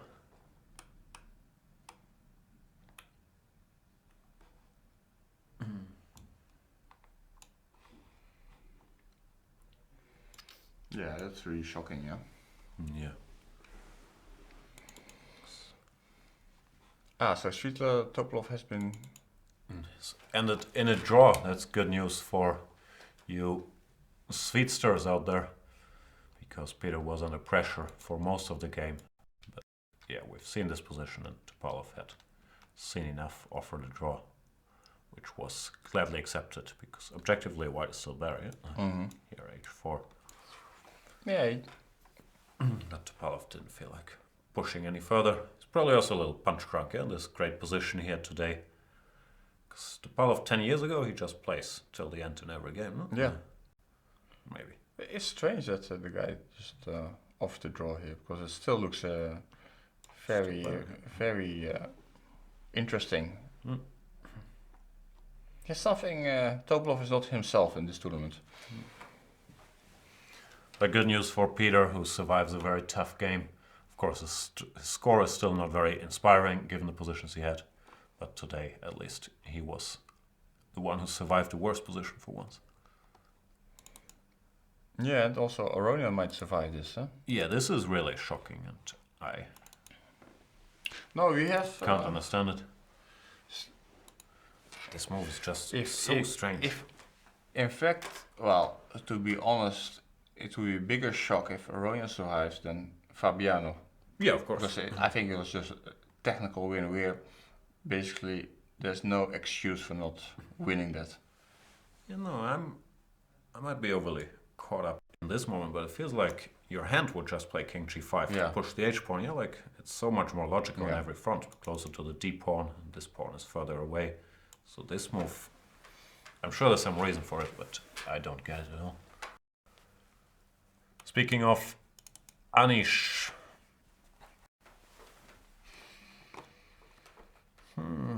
Nothing really happened, what yeah? happened? He's jumping around. The knight went back, yeah? Yeah, he didn't go for... Knight h7, yeah? No, something else happened somehow. A king e7 he played. What was our line? Bishop d4 and h7. Yeah. King e7 might be stronger, just not allowing this at all. And I guess he had to evaluate something like this, yeah? Yeah, but that looks like yeah. Could be a draw. So Anish went back. This guy went back. Just to think of something else to do. Go. Yeah, but it doesn't look to me like the kind of type who would love to push that pawn. Bishop d4. Okay, but you gotta make some progress, no? Yeah. King g7.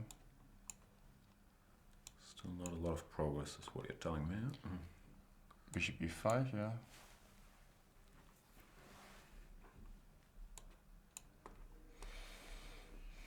Yes, but maybe I can at some point liquidate it, but I don't know how, but can I take everything or and play a5, a4? Yeah, that's always the question when these endgames hold.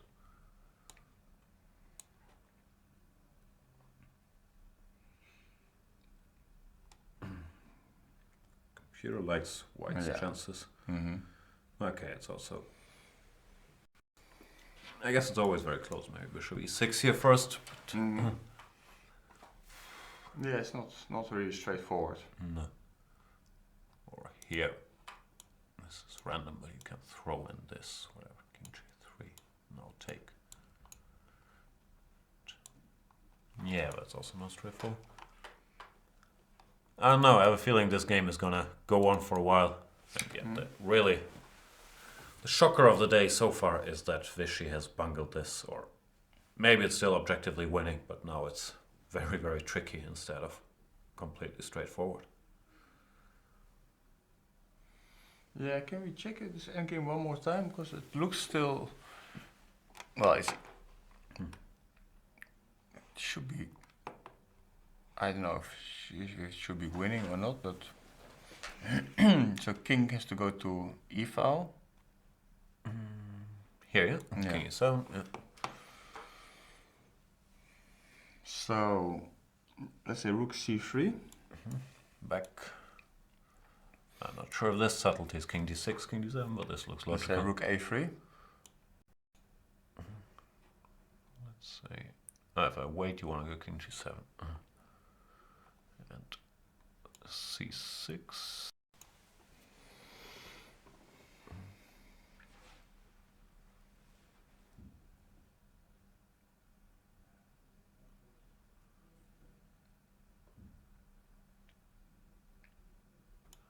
I have a feeling the computer thinks this is winning, but I don't believe him. Yeah. g6.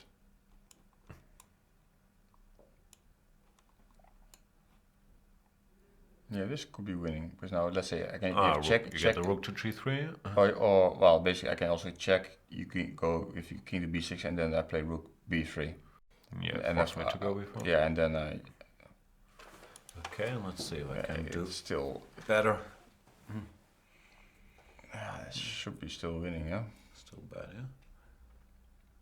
Let's start with this. g6.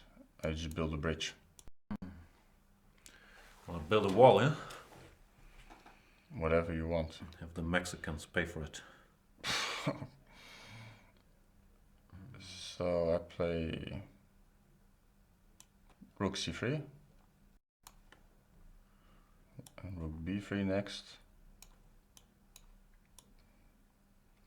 Rook b5 and king f6. Okay, gotcha. Yeah, if the rook gets here, it's hopeless.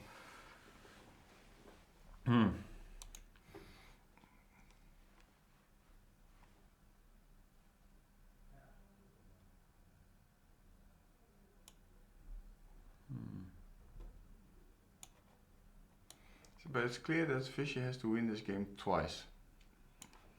He might manage, but I'm not good enough at rook endgames. He's gone. Check king e7. What were we looking at? Rook c3? Yeah. Now the question is if I can take here. Takes and it's too complicated. Let's try active first.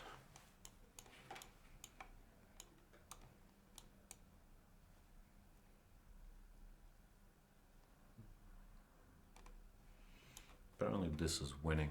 Yeah, I like this move. and rook f5 check. Cutting it off and Yeah, then and king f7 and easy. Because now, yeah, this is a typical technique, even I know that this pawn never goes anywhere without the king. And game over. And the king can't come to support, and if a2, we pick it up.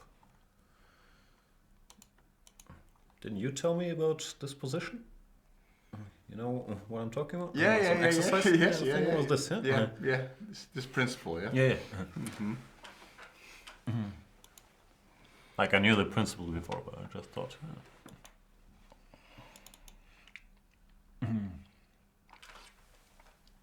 Yeah, maybe you have to go to e8. Okay, rook c3. Because now at least I'm a tempo up. Still not in time to do this, I guess, yeah?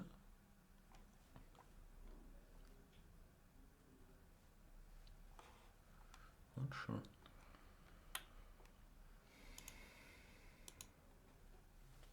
King f6. This king is so dumb. Check. King here, yeah? King e6 also an option. No, king e6 I like. King d5. You're abandoning the g pawn. Yeah, but I'm going to do other side. So flexible. Yeah, okay, this is winning.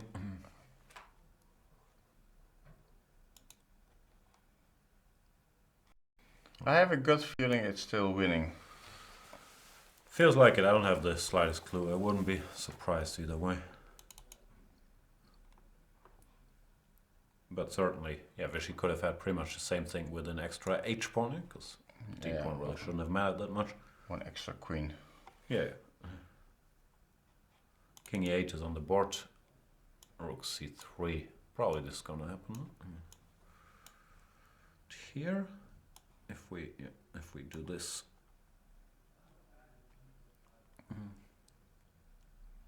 So let's say king f6. King e6. Yeah, problem is this is always Yeah. winning, Okay, let's be tough. Not tough enough. No, it's Even rook a7, yeah. You're not going anywhere. yeah. Even if you lose this pawn, this just wins. Levon played. I wish he played rook a3. He didn't go rook c3, and Levon went here, which, according to the computer, is not a good idea. Computer wanted king to f8 to stop king g7, which makes sense actually, because now, yeah, this is just very fast. Yeah, now and it's a just check and pawn queens. Yeah. Yeah, it's hopeless now. Again. Now the turnaround. Yeah, so basically you're left to Fabi against Anish. Yeah. Anish is jumping around. But is he making any progress? He wants to give a check. So Fabi's gonna go here. I feel like this type of position we've already had like 4 or 5 times. Yeah, but somehow it looks like Black has improved, huh? Feels like it, yeah. I don't like his king activation plan. I think he should have pushed Yeah. earlier. But still, even this, still a pawn. I don't know. I cannot push a5 or something, or Sure you can. queen c. Oh, this is Some geometry. and knight e3, yeah. This is nice. Might still not do anything, but at least it forces one bishop off the board. Yeah.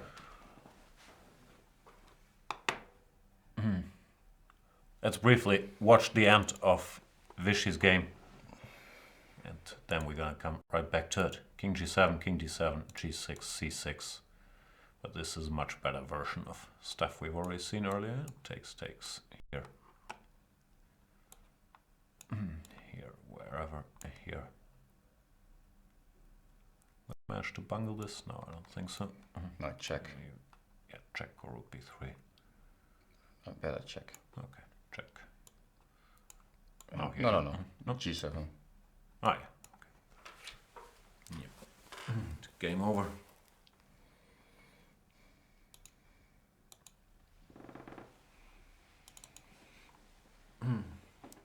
King f6 is on the board. He didn't take, which should also be fine. Yeah. Because of takes, yeah, even g7, I guess. g4. Take here. You can never give a check because of king g5. Else you build a bridge. Mm-hmm.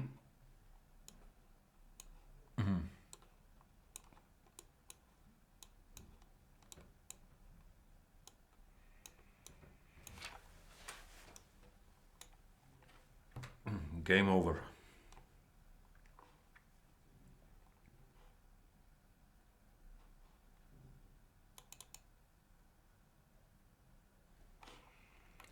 What's going on in the chat? Where's all the Chess24 premium members? If you aren't a premium member yet but want to improve your chess, check out the thousands of video series on Chess24 by the likes of not Loek van Wely, even though hopefully one day we'll have one, but Peter Svidler, Vishy Anand both did video series. Jan Gustafsson, I'm being told, has done some excellent stuff out there. I've been Women's told World as well, Champion. Oh, you fun. Robin van Kempen, the Dutch youngster friend of Anish Giri. So there's a lot of good stuff for people who want to get better at chess. Also, a lot of good features. And of course, you keep the lights burning here. You support these live shows. And hopefully more star guests in the future. There's VB Cardinal. He already has a premium member. It does cost like 10 euros per month. The price of a pizza. The price of, I don't know, 10 minutes of tennis instruction. You get access to thousands of master videos. So if you want to improve your chess, I believe it's a pretty good idea. Not fully unbiased. Ask the premium members out there what they think. First plug today. I should be plugging more, but I think it's such a no-brainer that it makes sense for premium that I normally don't do it. And Vishy Anand, who's a premium member, but I'm not going to reveal his name, has, true story, has played g7, queening the g-pawn. Rook g4, he's just going to take. It's game over, right? Yeah. Not much to say. Yeah. Here.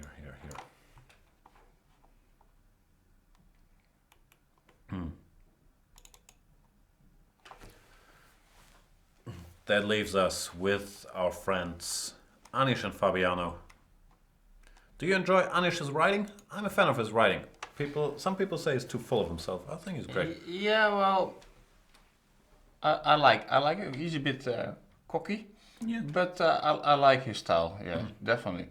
And well, I mean, you cannot always be politically correct or whatever. You know, it's also boring.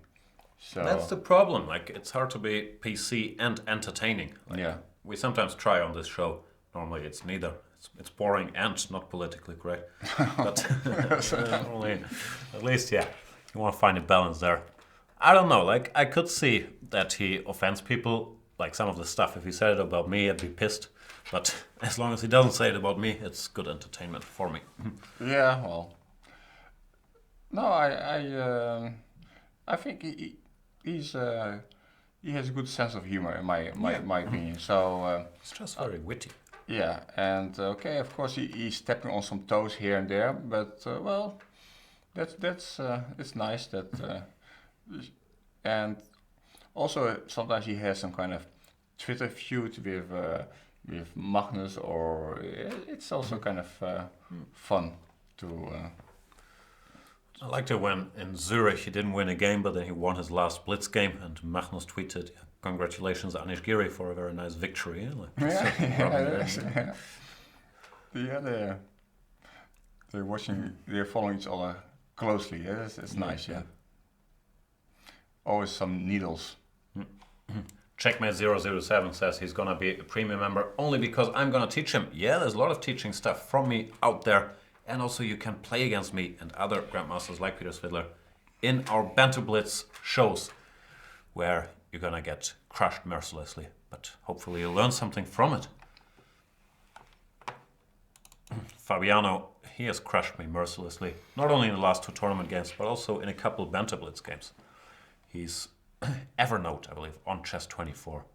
He always makes me look like a 1500 in Blitz, even though he's supposed to be bad at Blitz, but might still be better than me. It cannot be that bad in Blitz, huh? No, it's hard to believe, yeah, but his Blitz rating is like 2600, which is incredibly low compared to his real strength, of course. But he did win this match against Nakamura, for example, who's pretty good in Blitz, so he can't be too bad.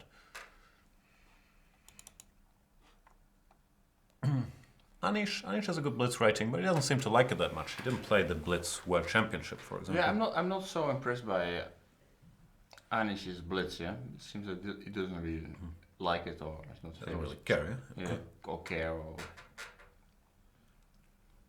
he's more the scientist generation. Yeah, both Fabi and Anish, they didn't grow up playing internet Blitz like I did, or like even younger guys like Nakamura did. But they always were serious, like training and analyzing some bad influences early in their life, I would guess. Good influences, I mean. Are you still active on the internet without plugging any rival sites? But is King Loek still out there? Hardly, yeah. I will. Actually, I want to get back to play some Blitz online. I used to play a lot back in the days, but well, just running out of time. And but it's I should, because I like more in the future to focus on Blitz and Rapid tournaments. So I should be getting some more practice online mainly, yeah. But every year we have the Dutch Championship Blitz online, which is kind of normally I just pick up a few €100 there. It's kind of easy. How does it work? Do they send arbiters to your place, or do they trust you? They send, but once I played from Las Vegas, another time I played from Morocco. So you find ways to escape supervision. It's like the out of competition doping control. So but are you sure you have the math down that it's worth traveling to Vegas just to escape the arbiter? Okay, but once I lost 3-0 to Robin van Kampen from Morocco, so I think they realized I wasn't really cheating. Probably.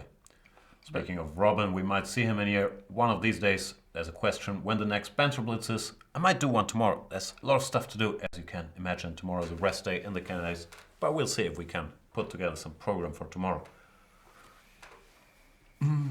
Pramod says I look tired. Yeah, I don't know. I messed up my shoulder, so I haven't been going to the gym for a while. And sitting here talking nonsense.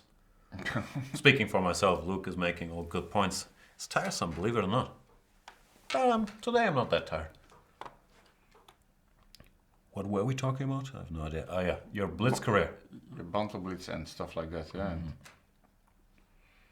I started playing more Blitz online recently, because normally I only do this Banter Blitz where I'm talking. Yeah, I should try this Banter Blitz as well. Let's see how that goes. Yeah, we can set it up. The problem is you're normally weaker when you're talking while you're playing, so I got annoyed at my rating. Now I'm on a mission to reach 3,000 on chess 24, which I feel should be possible. Right now I'm at 2,900. So I need to find some weak, overrated guy to feast on, yeah, like in the old days. So yeah, probably it's hard, yeah, to play and talk at the same time, yeah. Yeah, I'm used to it, but I still think I'm like 100, 200 points weaker. Yeah? Although sometimes when you play a normal Blitz game with friends and you always trash talk, it kind of goes. Yeah, but there it distracts the other guy at least. Yeah. Well, here they can't hear me while I'm doing it. So. No, I think it costs a bit of playing strength, but it's fun to do. I remember back in the days that I was playing some Blitz games with Laurent Fressinet, and okay, we trash talk, but then I started to talk in French, probably grammatically very wrong French. It was very distracting him because my French was probably so bad.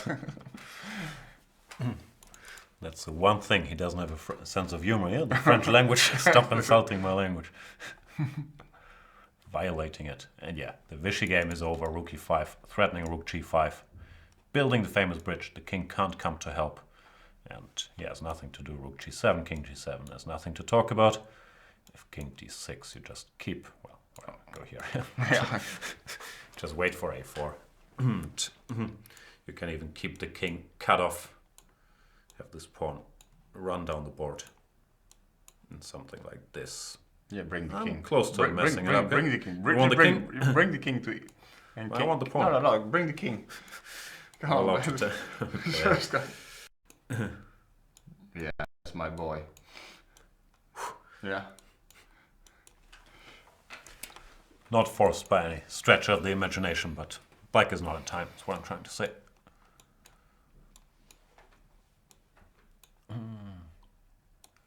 Just to see if this works as well. I think with the king on f6, it's not really close. Yeah. Even if you know all these shouldering tricks here, they're still way. Yeah. they're still way too far. Yeah. I rest my case. I'm very good at this. Yeah? Yeah. Like I know this trick. Yeah? Here, you go here, and I go here. That's how you do that, huh?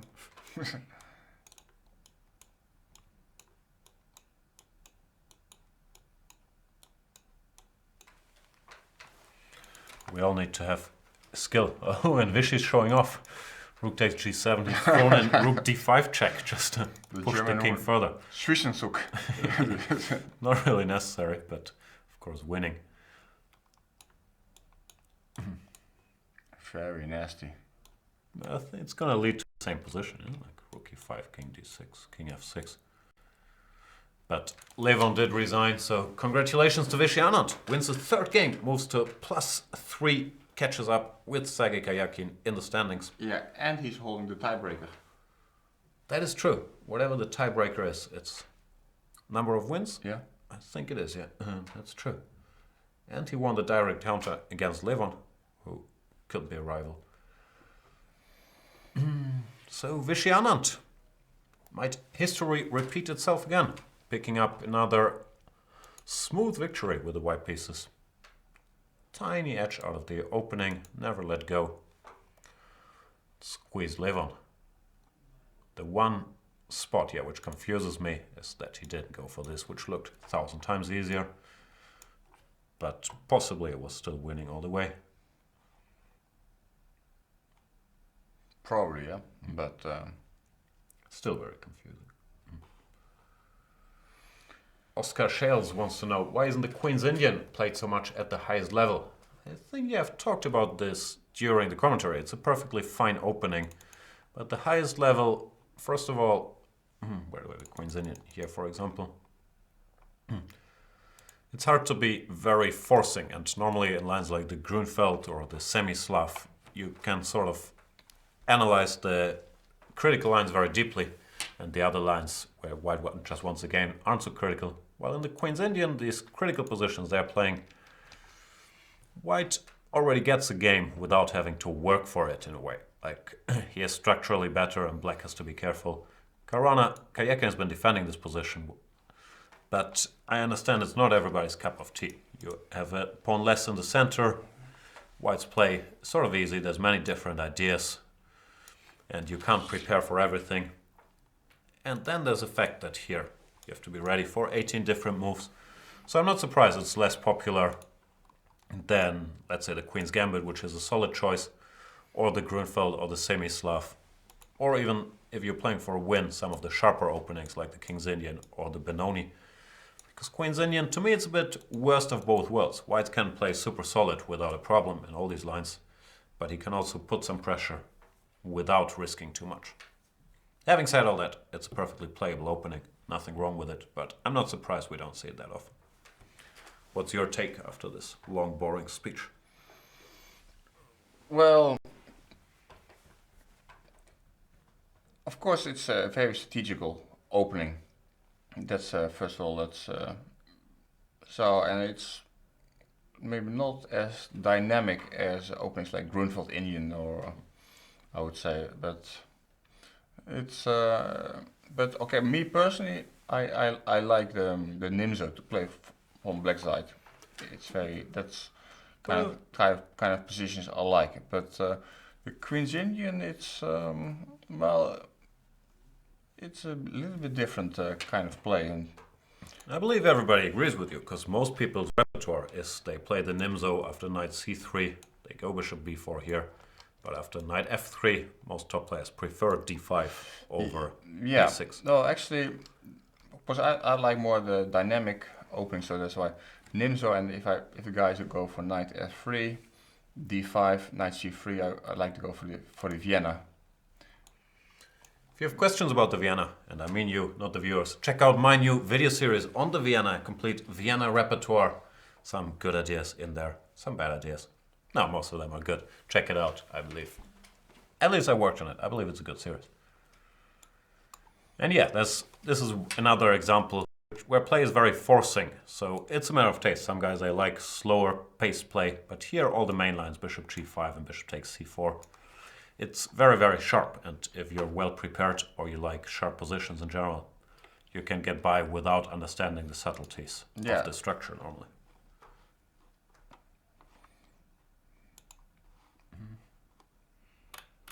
Sorry, I hijacked that with my plug, but you mentioned the Vienna, so I had to jump in there. Yeah, sure. But it also is a question of style. Kayakum, we've seen, he's very comfortable defending these positions, and it fits his style. Nakamura's played twice, lost 2 games. I think he underestimated how hard these positions are to play over the board, even if you're prepared theoretically. Yeah, it's real positions you have to learn over the years how to play them. Yeah, it's especially with black. I mean, with white, it's kind of still a bit more straightforward than with black. You really have to understand the subtleties of the line. Alpenbox says video series are very good. Unfortunately, ebooks are often missing, but on the Vienna we did publish the ebook, so check that out. Pawn Pusher renewed his membership. Much appreciated, Pawn Pusher. Keep pushing them pawns like Ani should have done. He should have pushed his g-pawn. Didn't do it. Why are there no moves? Is Anish thinking about 96, or what is he thinking about? Yeah, I have the feeling that Anish is kind of drifting away. It doesn't show any real clear plan. Like, at least your plan was kind of straightforward. You push the g-pawn and you cause some trouble. Best, yeah, maybe he has to react when you're pushing the g-pawn. Yeah? I mean, you're harassing the f7 bishop, which is kind of the crucial piece in the black camp. But this long, well, now this knight on c7 looks a bit lost. Yeah, I guess he's wondering if he should try bringing it here, or if he should go back to d5 and regroup. Yeah, but now this king on g4 looks badly placed. I mean, like this is check. Yeah, for example. Yeah, no, I didn't like this king g4 stuff. Still, it looks like Anish is gonna think for another hour here, so I'm gonna jump at that chance to go for another break. I don't know if you want to join or you want to stick around. Yeah, I need a break also. I feel like this might take a while. Or maybe they agree to a draw, then please let us know. We're gonna be back with however this game ends in a couple minutes. Thank you guys for watching. See you soon.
Welcome back, everybody, to round number 9 of the Moscow Candidates Tournament, where one game is still ongoing.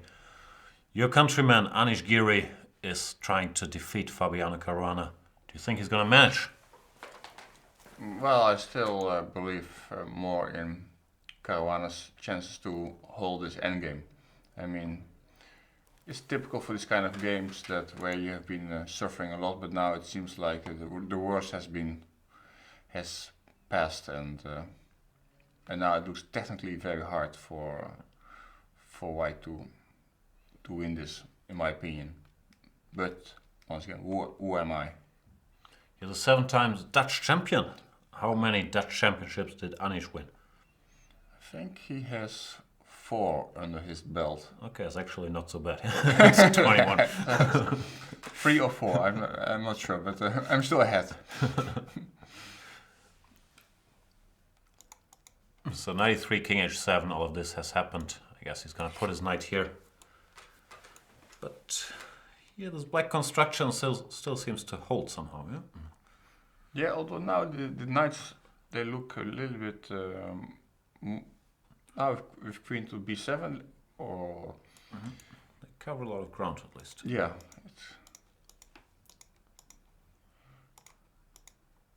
Not sure why I'm doing this, but why not? Yeah. You missed this one, yeah. There's a lot of ground. I'm not sure it was. I think because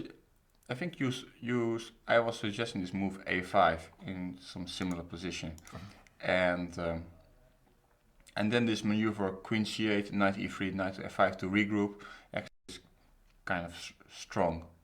Right. And well, if you have to give up the bishop, it's already a step in the right direction. Yeah, let's say here the computer says you have to take.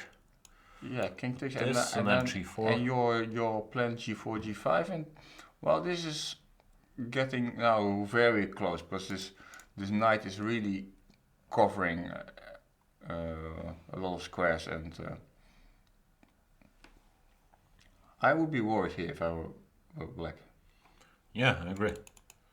If he has to give up the bishop, which it looks like he has to, then things are bad. Okay, but maybe it's just going by force. Can you, if you go here, then queen f8. This looks dangerous. If here, Yeah. Also looks bad. So queen f6 is the normal move. Queen b7. And what's the threat?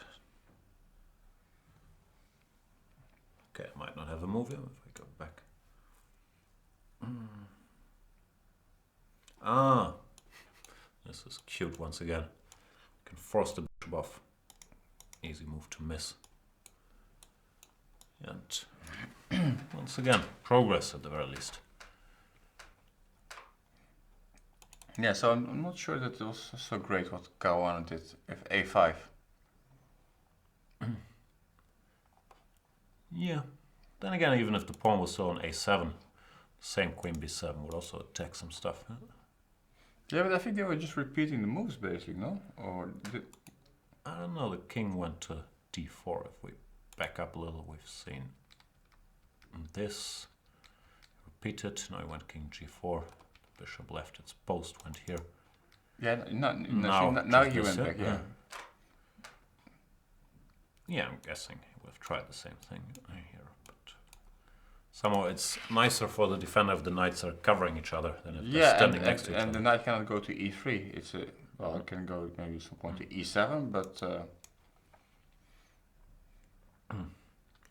yeah, could be a similar thing, but unpleasant for sure. Okay, Anish played. Sorry, go ahead. Yeah, so let's check what happened then in the game, yeah? Yeah, he played queen b7 immediately, not throwing in this knight f5. Maybe he's just repeating once, because it looks like black is to go here. But now, if he gives another check, then maybe this move. Yeah.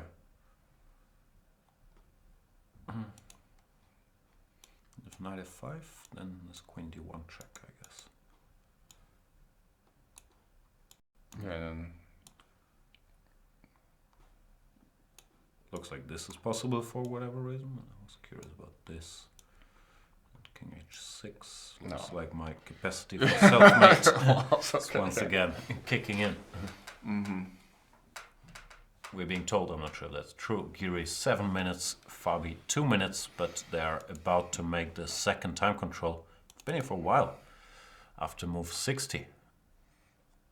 So the time travel is not that dramatic, even though after move 60 they only get 15 extra minutes, so it's not like they can relax forever. Wow, we've been here for 6 hours already?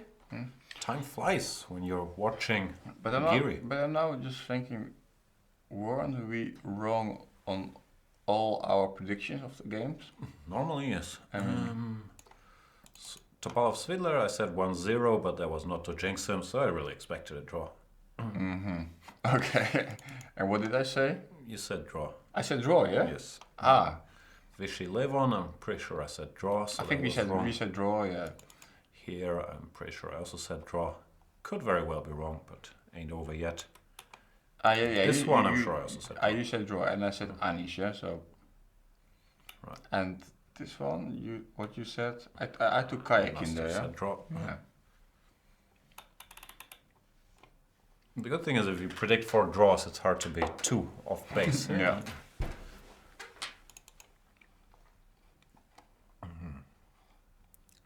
Yeah, Queen A8 check. Looks like Anish just wanted to...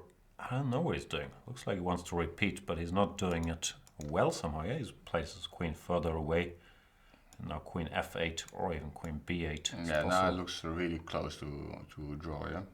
I don't know, did anything change? Like, let's say Queen F8, Queen F8.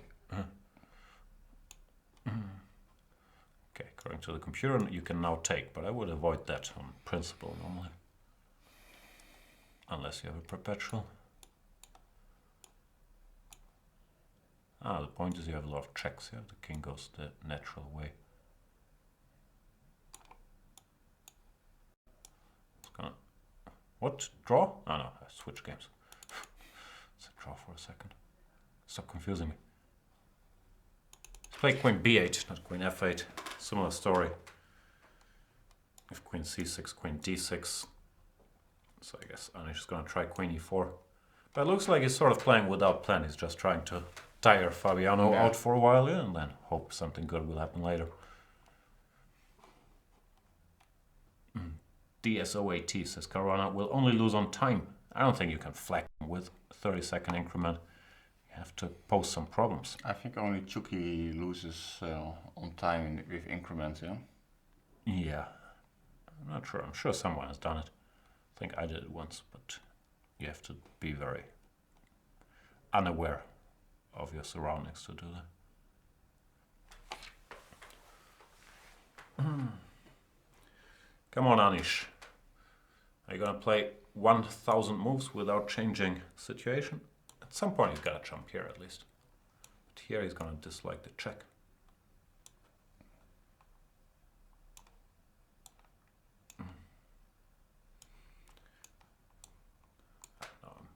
Just messing around, but in generally I don't think you wanna allow all these checks coming your way. Even though it might still be good.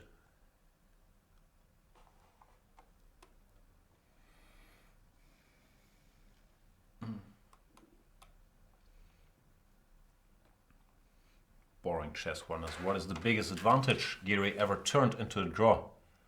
But the guy's a pretty good technician. He normally doesn't let go of advantages. It's just hard to get them. I can't think of any huge ones that he blew at least. In this tournament he was better against Levon, but not like winning better as Caruana was against Topalov. Yeah, he was also better against Topalov in the end game. Actually, that's true. I thought he would win that one. Yeah. Some good practical chances, but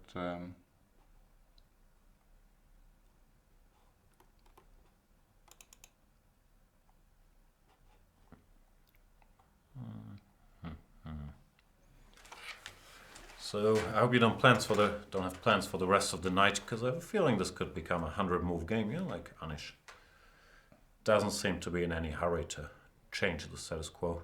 And he's clearly not going to agree to a draw until it's a draw. Definitely, yeah, but well, Probably you are such a low life, you have nothing better to do anyway, yeah? I don't know, like, there's not a lot of meaning to my life, but I still like to get food once in a while, yeah? So Aha. that's my main, that's how I keep going This- from meal to meal. Yeah? This sounds familiar to me, yeah? So that I'm concerned about. But there is still some chances to get some food. Restaurants don't close within 3 hours. Mm-hmm. And I think I have some old pasta and some tuna at my place. Ah, if that's perfect. Really wrong. People are asking if we are drunk. We're not drunk, but sometimes sleep deprivation and food deprivation can have the same effects. That's why the show gets sillier a couple hours in normally. Do we sound like drunk? I don't know.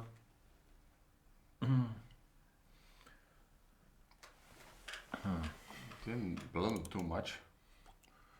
No. Queen e4, expertly predicted. Didn't blunder his queen. Yeah, I think he's just moving back and forth for now, and he's waiting for the right point to pounce. Yeah, but just queen comes back, yeah? Okay, knight f5, we have this check. Yeah? That's what I looked at earlier. Looks very drawish. Yeah. Oh, sorry. And what was the other line we had before? That he had some kind of grip with the knight on f5? Where was it? Instead of this check he gave 100 moves ago. Here. Instead of queen b7, he should have started with this. When apparently queen d1 check is not a great idea because now king g5 and I think king joins the absolutely, attacking force. Yeah, because now it seems like black is kind of well coordinated. Yeah. What's the difference here? Here with as queen d8 check, that was the point. And then you normally get mated, yeah? Normally I can't help myself. Like lemming. Mm-hmm. I used to play that a great game. Lemmings. Oh, you play that, yeah, on your C64 or Amiga or whatever it was. Yeah, I know, it's high school time and trying to crack all the levels. Those were the days. Were you a big computer game guy? Somehow I didn't picture you as a computer game guy. I played a bunch of stuff like all these adventures. Monkey Island 1 and 2, Maniac Mansion 1 and 2, Indiana Jones. Peter Svidler claims he learned English from playing Leisure Suit Larry and some weird games. Yeah. Well, of course I played lot of games, of course, on, but nothing. But the Lemmings was one of the more interesting games because you still had to solve some. Yeah. And you had discussion with the guys on high school how to pass the levels. Yeah, we had the same thing. You went to high school? I don't know. I didn't go to what's called elementary school. But I don't know how the levels are called. In Germany we have Gymnasium starting from 5th grade.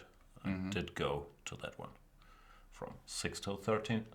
I cheated my way out of some years before that. Highly gifted, you know.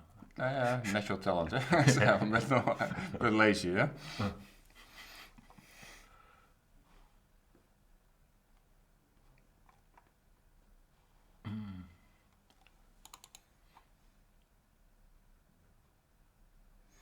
F5 is on the board. On the B-O-R-E-T. Queen D1, King G5, no good, so you have to... Was this the line I was looking at? I can't even remember the line I looked at like 8 seconds ago.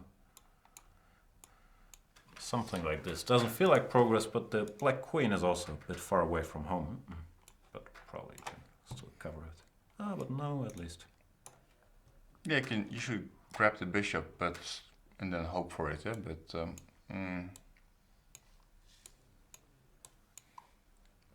at least it's a new set of pieces. I still think this is probably better than 50-50 winning chance. If I get one bishop, then slowly crawl out. It's never more than 50. doing it. Never. Nah. Especially now, it's already quite far advanced, the pawns, so you just want to change one pair of pawns and, well, then it's just almost a draw. Fair enough. But Fabi has to take a decision if he wants to. I'm not sure if he has a choice. What happens after this? Well, then you can get this same stuff again, like. Oh, then there's this. Mm-hmm.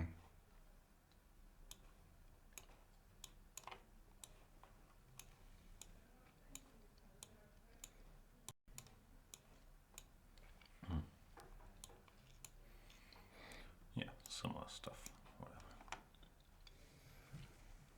Whatever.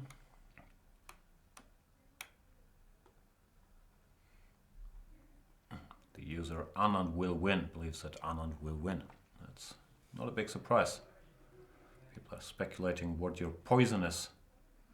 Style of dressing? I'm very confused. I don't think Loek has any poison.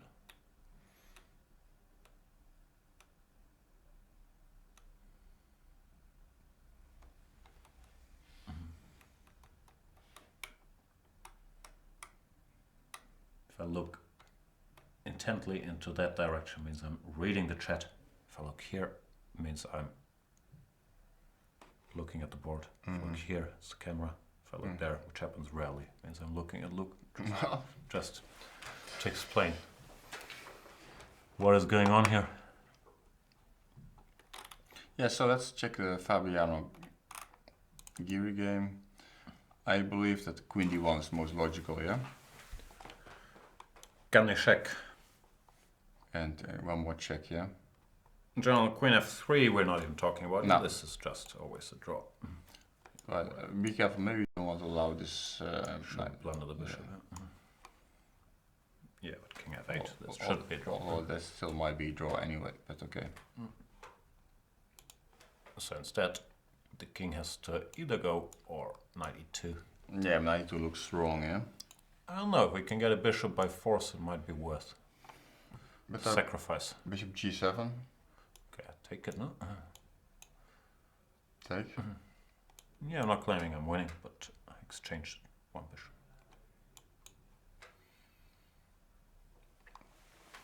That feels very close to a draw now with this knight so far. Yeah. Some a4s, man. And he's played 92. Probably saw that he can exchange one bishop. Therefore, he went for it. Yeah, but the other one was a little bit better, I believe. Yep. This one, yeah. And if Queen F1, knight. No. So.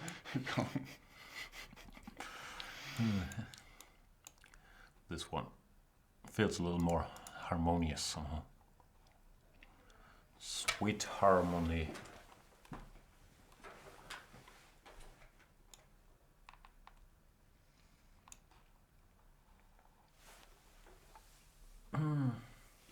And if you're taken on F4 instead of... Well, it doesn't really matter. Oh, sorry. Too late. Yeah. Bishop G7 on the board, which he can take. I have a feeling he will. But I think I have to join team draw now. Because, yeah, this doesn't look like a very attractive setup to start with, and black will probably manage to exchange one pawn very quickly. Yeah, I'll put the queen on D2, and just to, well, I don't think I'll get mated quickly as black. So basically I can just focus on trying to attack this A2, B3 pawn chain. Then again, you never think you're going to get mated quickly. That's But yeah, I agree.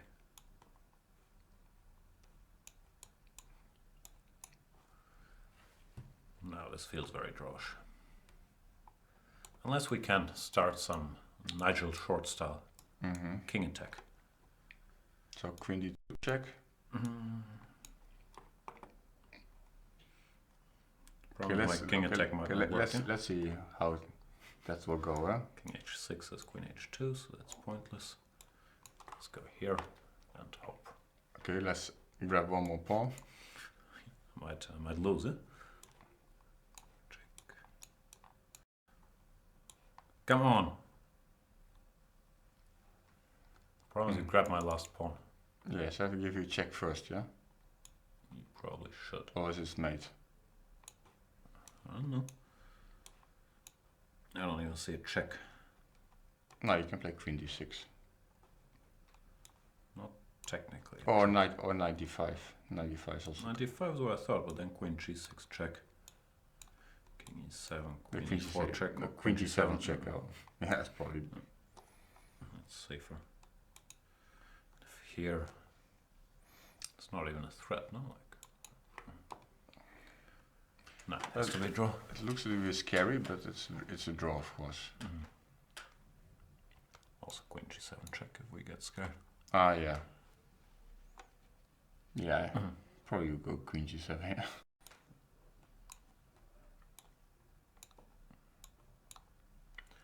Draw.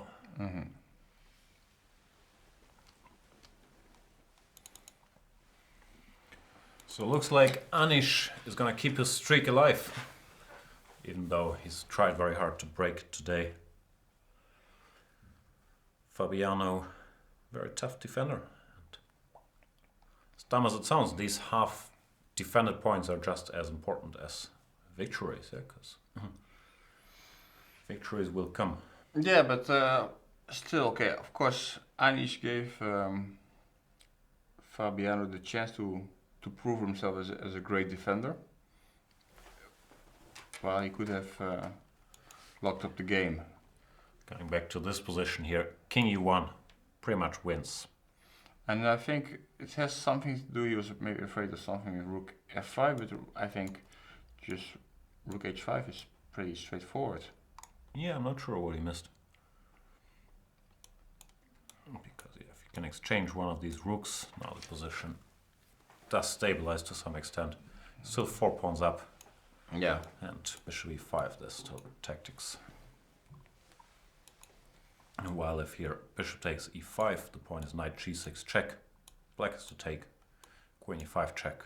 Black has to go along with the queen exchange. This is a much better version. But of course it would be interesting to find out what is his explanation. Because I'm pretty sure that he must have considered king e1. Yeah, maybe not. Maybe he just didn't even think about it. It should have been one of the candidate moves. Maybe we rated higher or lower as a candidate, but like I said, e6 would be for me the first candidate move. But well, king e1 is definitely would be very high on my list because it threatens rook h5, e6. Yeah, it just stops the main threats to bishop e5 and rook f4. Yeah, I don't know. If Anish doesn't win this game, he's certainly gonna revisit that moment. And it doesn't look like he's gonna win this game.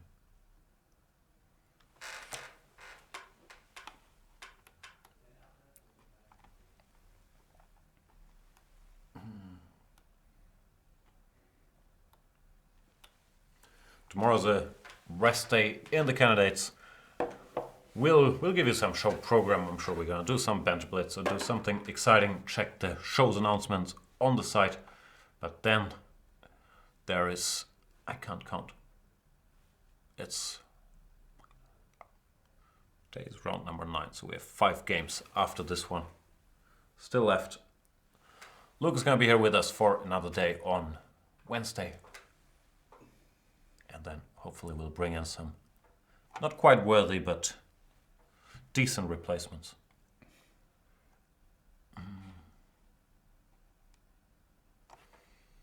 I think we've said everything. Yeah, to say. that's true, yeah. I got nothing. Seen any good movies recently? The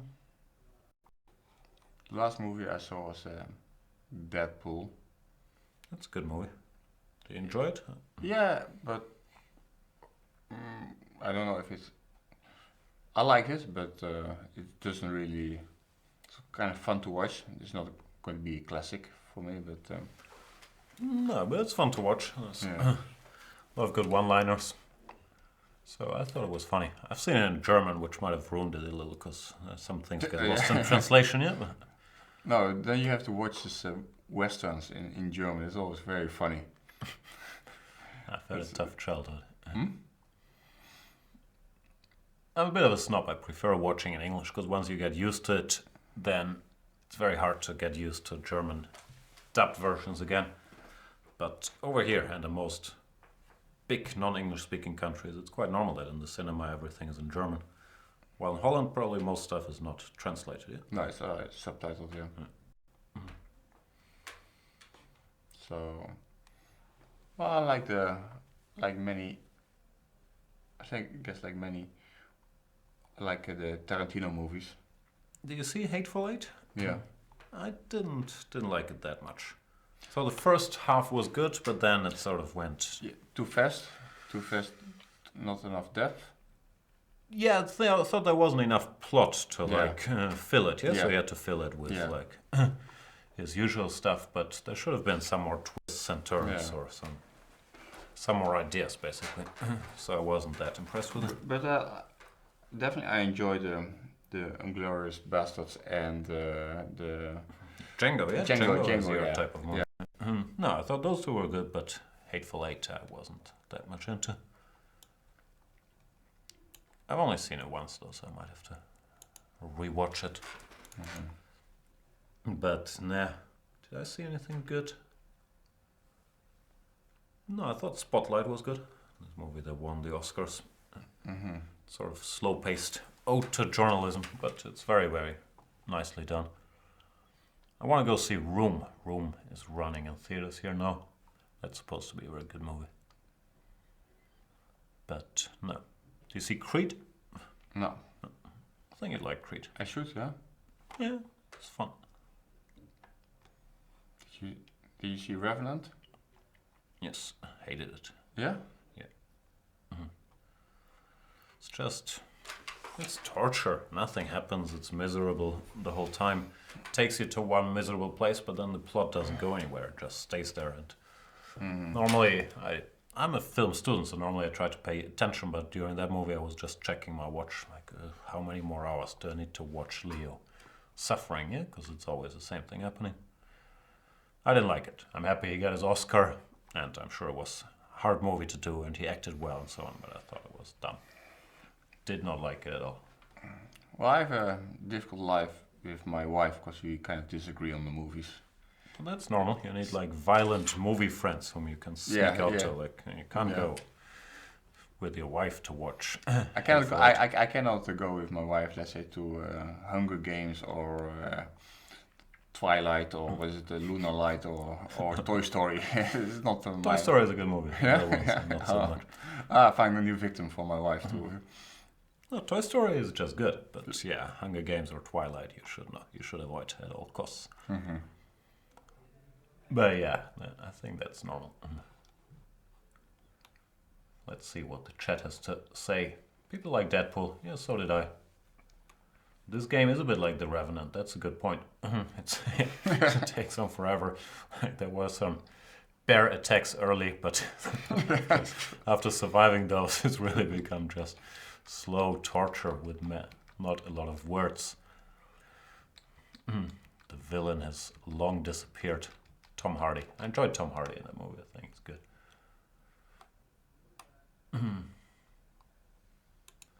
Luke doesn't agree with Jan and his wife's. Not sure what that statement means. And yeah, The Revenant was boring. Painful. How about Germany 83? That's a good TV show. Like normally all German TV shows are trash. But Germany 83, or Deutschland 83 as we call it. Van Deutschland über alles. No, Don't say that here. But yeah, Deutschland 83 is a very good show. Yeah, it's the first good German TV show I've seen in a long, long time.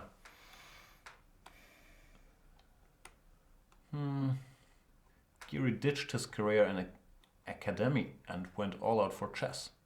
I don't think he had such a career in academy planned. Of course he could have if he's such a sharp kid, but if you're 2800 at age 19, it's sort of an obvious choice here to stick with chess. No, I mean the guy, he had he was in high school. I think it all went well, but well, it was clear that he was going to be very good at chess, and he's going to have pursuing a career in chess. So there's no even any discussion about being an academic for him. Yeah, and it's fair enough. Like, even if he spends 5 years now trying to become world champion and then does manage, he's still 26 only, and anything can still happen. Yeah. But why would you? He's making money, he's enjoying himself. Also want to remind the people of Kamsky, who was trying to become a doctor, and well, in the end, after a few years of studying, and in the end, he came back to chess anyway. Yeah, I don't know why he came back to chess, or maybe it was not what he liked or what he expected from the medical world, or anyway. Did he become a doctor? Like, I heard in the end he pursued a law career or something. Like, I never fully got that storyline. Yeah. Is he still playing chess? I also heard he was going to retire at age 40 or 41 or something. Well, he said that he's not a professional player anymore, but he's now playing everywhere. Yeah, that sounds familiar. Didn't someone else? No, the other guy was going on sabbatical. Okay. When you go on sabbatical, you're, per definition, you're forced to come back, to make the comeback. But while on sabbatical, that other guy played like 130 tournament games. Yeah, but we have... He didn't prepare. But I know, for example, that Paco, he kind of retired, but many times. Yeah. Many he times. also quit Facebook and Twitter, but normally he comes back very quickly after his grand announcements. He's Spanish. He's more emotional than the rest of us. Not sure if that's true. And so in Kamsky, I think he played in February. He played Capella Ground in Cannes, and then he went to Moscow. And next week he will play in Karlsruhe in the Grenka Open. So the guy is pretty busy for amateur player. Leading an active retired life, as you should. But yeah, it's addictive, this chess thing. But Anish, I don't think he has to worry about that much. At age 21, he can just see how far he can take it. But it doesn't look like he's gonna take this game to the full point. No, this game he's not going to take home, yeah. No. And credit to Fabi as well. Like, sitting here commentating with the engine, it's sometimes hard to give him credit for all the moves, but it's never easy not to collapse in such a position, yeah? Because you do one stupid thing and all of a sudden you're lost. So you have to, all these little moves like whatever, bishop d4, you have to weigh very carefully. That's what these guys do, Caruana, Kayakin. So what, you have a good position, you still have to beat me, yeah? Like, never easy. Yeah, normally you have to beat them more than once, huh? I mean, once you think, oh, things are going well, but you still have to push him over the edge, huh? Right. He's still living on the edge for now. And the time has come where you can start considering such things. I was thinking about that and didn't see any point keeping. Because this is a very good version for black. Wherever. So gotta be sure. That should be a draw. I'll lose it though. See, I lost it already.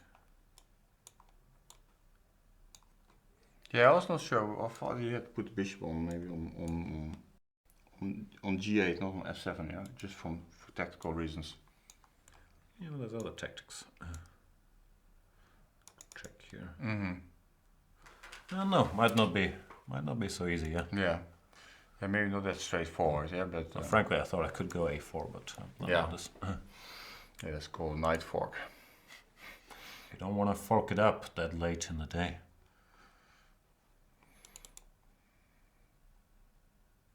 Yeah, it's sort of smart to give black a choice, yeah, because now Fabi has to calculate this. They can't have that much time left. So that's what's happening after queen d5. That's because it's forcing, yeah. King e3, yeah. King g5. How did I do this? Here. Here. I forgot what I was doing. Was this the line?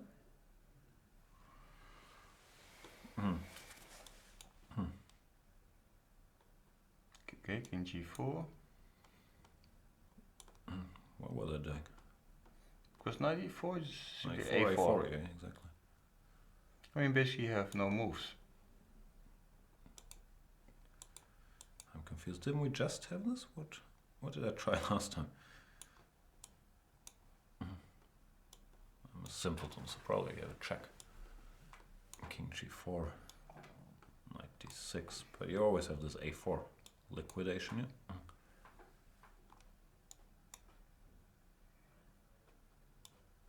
Yeah, this looks like a draw. Yeah.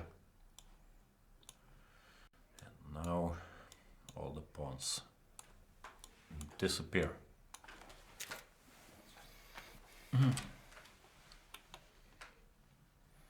Fabi didn't liquidate, but it should be still. Yeah, it doesn't run away. He can do the next move if he so chooses, yeah?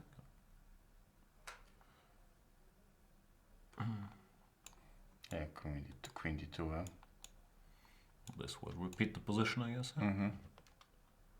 Also, maybe you can take, who knows. So I would expect this move. But now also, yeah, you're never getting mated as long as you keep the knight pinned. So. It's a draw. Probably a good practical decision, Fabi. Didn't want to calculate like all these lines and just thought, okay, stay active. What's the time limit? They have 15 minutes extra plus some increment? Yeah, they get 30 seconds increment per move. So theoretically they can play forever, but in practice it's hard to play more than 7 hours. So yeah, another hour over here. Sorry for my strange pose. I messed up my shoulder, which is very annoying. Are you an expert what to do with shoulder injuries? I guess I'm gonna have to see a doctor. Or your girlfriend has to take care of your shoulder. Maybe, yeah, maybe some massages will cover it. But I'm not sure. It's felt bad for a week. Already, huh? Yeah. Not bad, just it's stuck here and should be there. As I'm sure the viewers are very interested in learning.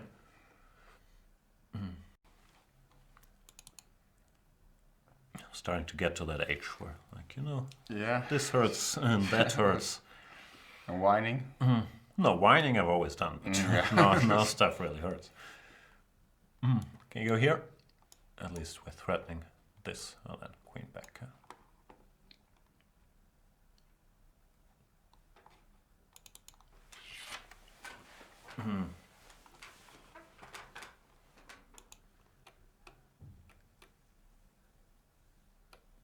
Bond Pusher says Geary was never totally winning. No, that's not really true. Like earlier, yeah, we keep coming back to this, but this was the one moment. King e1 is pretty much totally winning. Possibly King e2 as well, but that's a weirder move to make because it allows Bishop g4 check and all kinds of things. Yeah, let's just stick to King e1, yeah? Yeah, get out the way.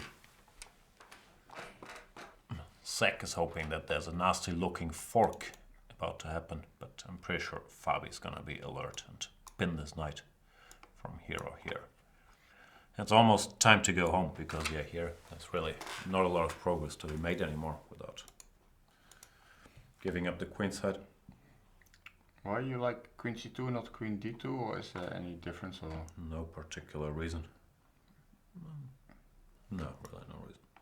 It's either you protect the diagonal or you prevent the Queen d6 check, yeah? Choices, okay, even this is just a dead draw, right? Queen h8. Yes, immediate. Nothing to talk about. So, poor Anish, long day. Poor us, still no food. We've only had breakfast. Yeah, it's tough life as a... I'm losing pounds every day. My goal is to be the best pound for pound chess player in the world, but I think Anish is very hard to beat in that category. He's like, how heavy is he? Like 60 kilos maybe? Yes, must be very light, yeah. And he's 2800. So in order to beat him, I would have to get down to 50 kilos. Well, you just give him a body check and then it's... Yeah, but then he's still the best pound for pound chess player. Like, I want to have the most rating points per kilo. Where I think he's probably, both him and Fabi are high up that list. Who else? No, I think those are the guys. And who are the heavyweights? Okay, heavyweight doesn't help you, because then you have less rating per. Yeah. So the weakest, but that's a guy who doesn't play chess, so it only works with the best. Mm-hmm.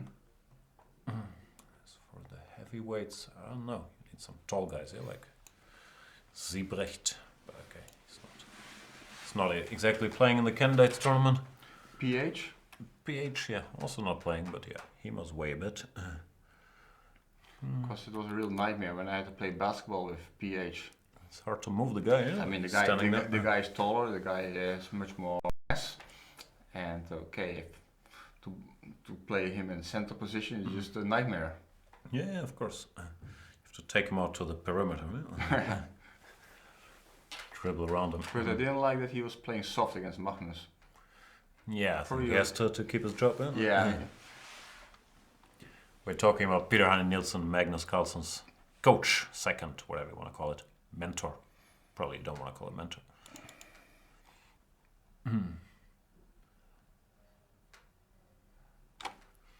I believe we're about to go home. Yeah. Queen b6, queen a2. I should be a little careful not to lose, but can just give a lot of checks.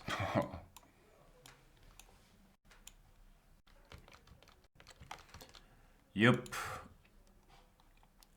Good defensive effort by Fabiano Caruana after the opening, which was a little overzealous maybe, even though it was an interesting idea and I haven't checked it enough to comment if it was good or bad.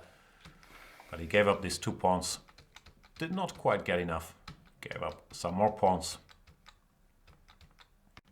With probably knight c4 being a mistake, probably had to go for e4, even though we don't like it positionally. It's better than giving up both these pawns. Play this structure, because in the game it looked dangerous, but this king e1 we keep raving on about was winning. Well, in the game Giri also kept a healthy advantage, but there was always counterplay with the 2 bishops, so it was never like a clear-cut win. And Fabi, as he does, stuck around, didn't do anything stupid, and it looks like he's gonna earn his draw. Yeah, so. Very, very hard fought draw. And but Anis was drifting away from the moment he gave his e5 pawn. It was just then he gave this the d5 pawn. Right, there was also a big moment where he yeah went for this. And I think it was probably still winning if he had played rook g5. Yeah. Where's that? Instead of rook h6. I forgot that moment. Here. Okay, but that's already mutual time trouble. And no, he still had some time, I think. The trick was maybe this line, yeah? Knight g6, king h7, knight f8, which from far away looks good for black, but queen e4 this mate. Is checkmate. Maybe missed that one. Yeah, then after rook h6, okay, he's eliminated all the risk, which is nice, but now it's already gonna be very hard to win against the bishop pair. And Fabiano defended successfully. There were some chances even later on. Like, where was it? In this position, we get briefly excited at least about knight f5, which looks like a very logical move anyway. The knights cover a lot of ground. Queen f6 and now queen b7, which looked much more dangerous than what he got in the game. Might still be technically winning. Absolutely. But now... They're still playing, yeah, but... Yeah, he's gone queen a4, but that's normally bad news. Can't improve the position at all, yeah? Just king g8. What are you gonna do?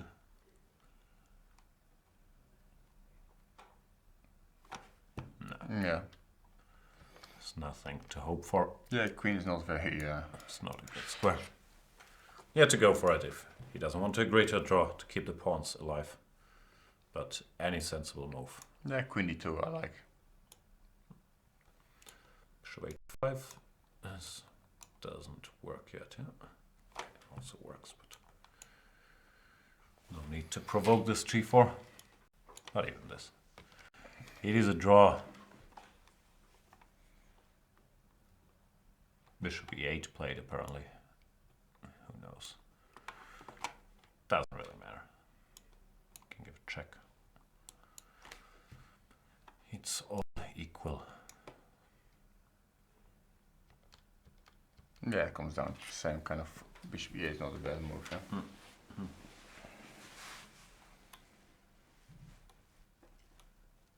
Yeah, this must be quite a blow for Anish if he, especially when he finds out that, well, how winning he has been. Huh? Yeah, because the pace hasn't been so high, so with one win he would still be right up there. But now he only has 2 white games left, as you mentioned. It's gonna be tough, yeah, because gonna need +2, probably +3 to win the thing. It won't be easy. But still, I mean, still it's not over. But let's say, well, Anand looks now very comfortable. He holds the tiebreaker, and I don't see him losing many games here. No, the thing is, in order to beat Vichy, you have to make him play first with the black pieces, and that's not easy. Kayaki managed by playing something weird, but after preparing for all these World Championship matches in all the main openings, he's so booked up that he's very hard to hurt. That goes for all the other guys as well, but especially Vichy. Someone feels like World Championship preparation is always a different level still, yeah? Like when it comes to solidity at least.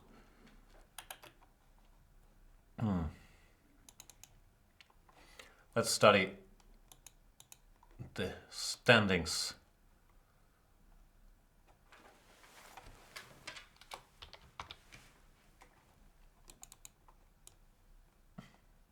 For all of you who have excellent eyes, for those with less good eyes, I'll make them a little bigger. In the lead, we have Sergei Kayakin and Vishwanathan Anand. Curiously, the winner and the runner-up of the last candidates tournament as well. Followed by Levon Aronian. Painful loss for Levon today with the black pieces against Vichy. Then Fabiano Caruana is gonna hold his position and is gonna join Levon on +1, 5 out of 9. Anish Giri is, unfortunately for him and his many fans, gonna stick on 4.5 out of 9, 50% all draws. Peter Svidler survived today against Veselin Topalov, 4 out of 9. Nakamura, 3.5 out of 9. Topalov still in last place with 3 losses. If these ones confused you, they don't necessarily mean a win. Often the players already played twice against each other and scored 1 out of 2, like Giri in this case against Levon Aronian. Come on guys, make it draw. We really are hungry. Are you? I really am.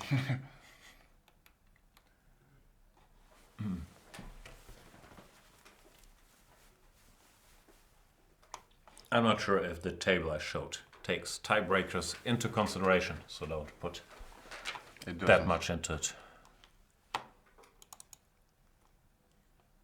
Queen a3 check, king g8, but somehow it's not the best square for the queen on the board. Yeah? Like a3.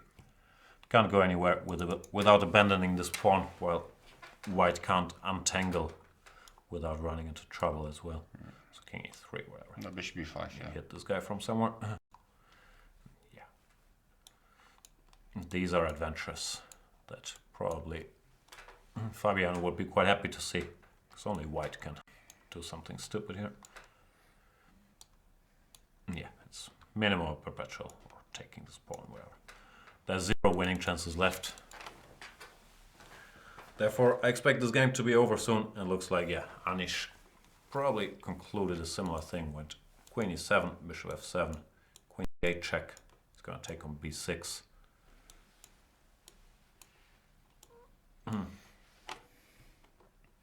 Okay. I'm not even sure if you should try this, probably. Well, ab4 is a draw, but you might get a little nervous about this a-pawn.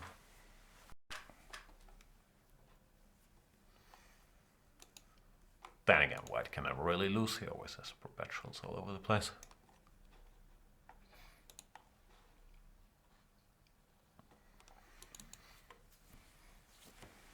Normally it's Kayakin doing this to us. As a commentator, normally it's Kayakin who has the 7-hour game.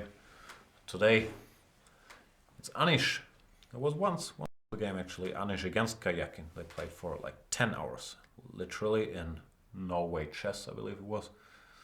Anish was pushing the whole game, but in the end, Kayakin won. Yeah, Anish lost that game. Yeah, actually, it felt quite good. At least Anish was pushing very hard, trying to win that game, but he didn't get rewarded for pushing. Yeah? Right.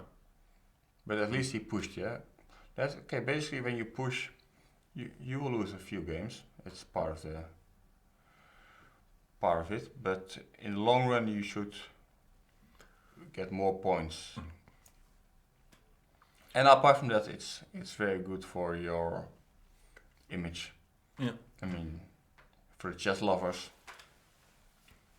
they love to see people who are pushing the Topolovs and so. But Vesely here he didn't push today, for example, so it means that he's not really feeling very well.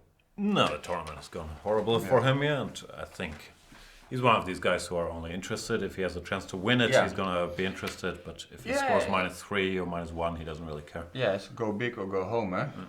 So he mentally is probably already home. I guess so. Salamanca. Looks like this game is over.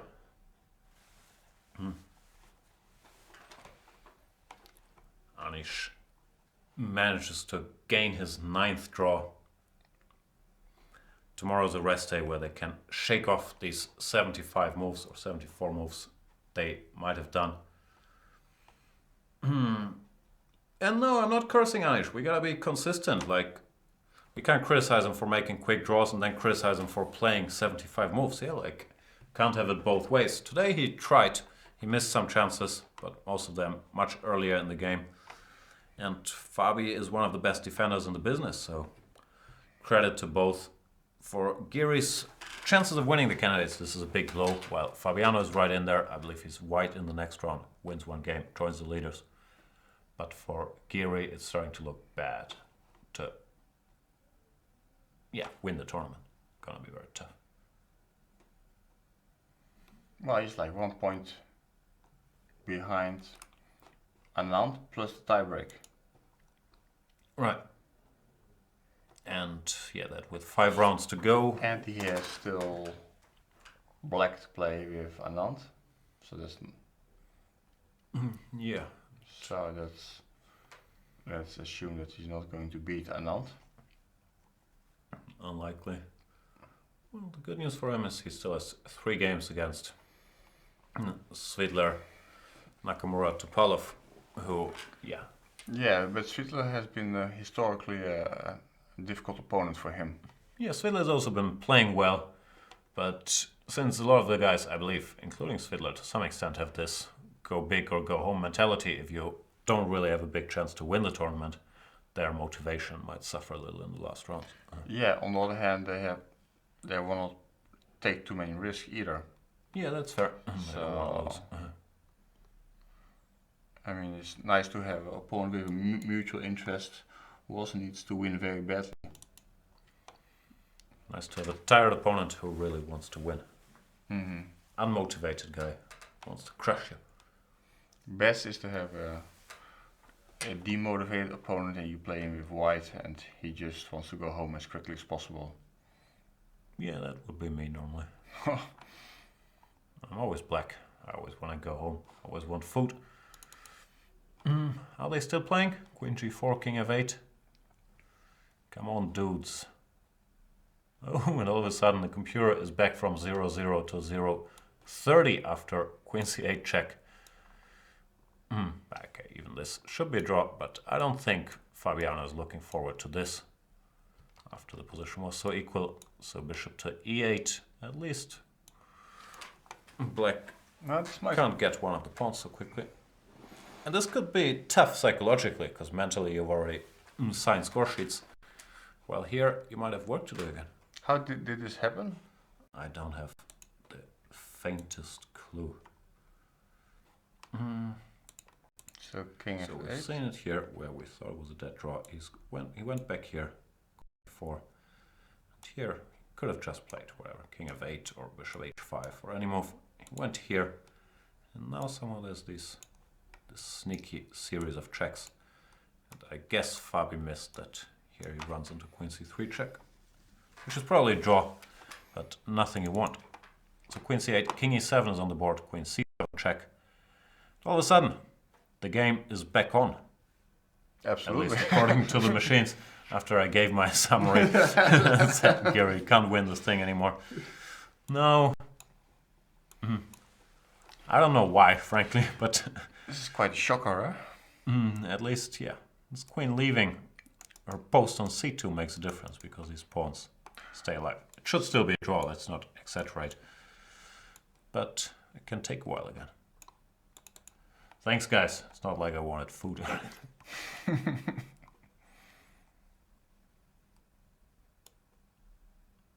So, that's another hour for you.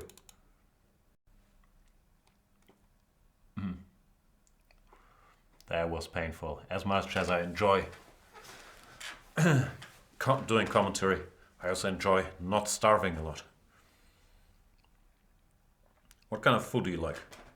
Where are we going for dinner? I don't know where we're going, but generally I like pasta. Okay. But I can certainly arrange that. If this game, they can play another 2 hours. After 10, it's starting to get tough to get food, dinner in Hamburg. Like you can always get some delivery or stuff, but most restaurants during the week, 10:30 is the last call. But I have an excellent pasta place, so we'll find that. Timothy235 says, come to my house, yeah, let's drink beer and hang out. I'm not a big drinker, and I'm also horrible to hang out with, as Loek and anybody who's ever hung out with me can confirm.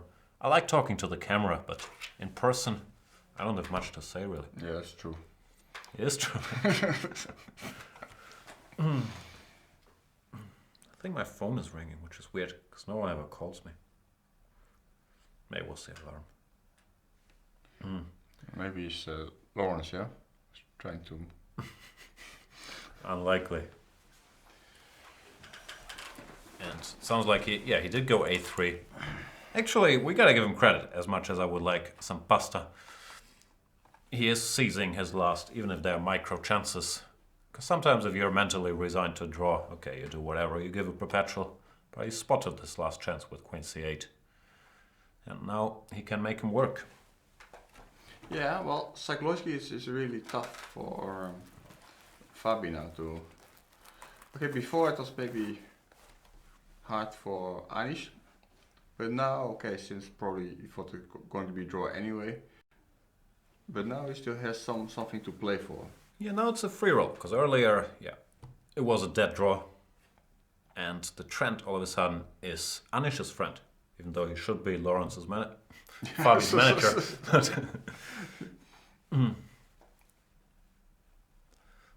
People are saying, let Luke go at least. No chance. No way, no. But what if you play this move queen, if you move your queen, yeah? Queen a2 or something like that, yeah? Yeah, it's not exactly winning. And This guy, yeah? because you have this pawn still on the light squares, and it still looks very drawish. Looks very drawish, yeah.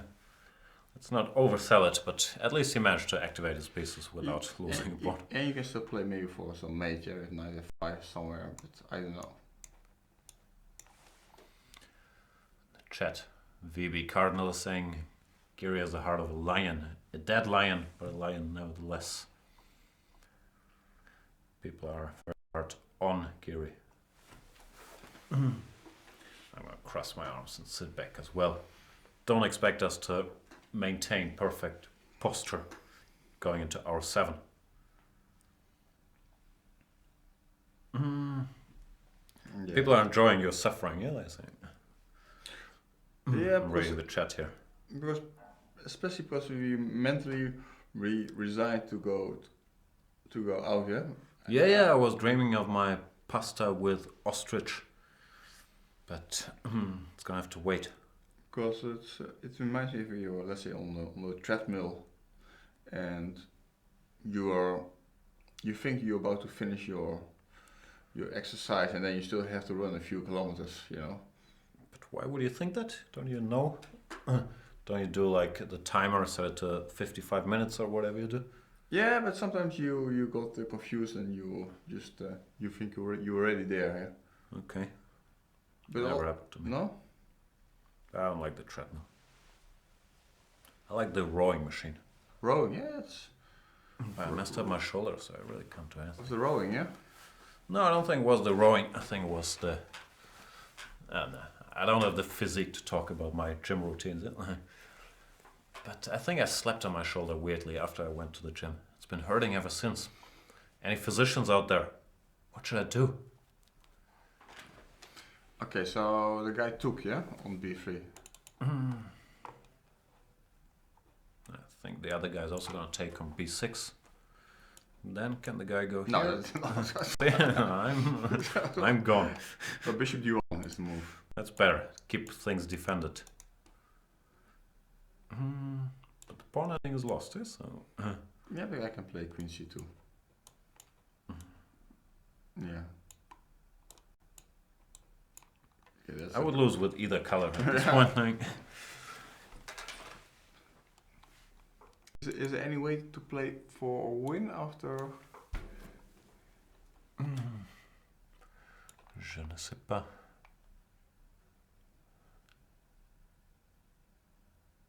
Looks fairly drawish.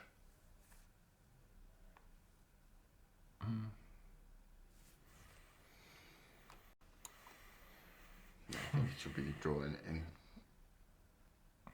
Yeah. But still. I mean, Fabi he's also very, very tenacious physically. Like, he can play on forever. And I'm not sure why we're now given the names as... What's going on here? Help! Somehow every game became Nakamura Kayakin now. Looks like even... You have Aronian Topolov or Aronian Anand. Yeah, but we don't have the one game that's still ongoing. That might be Is that a sign? signed from above.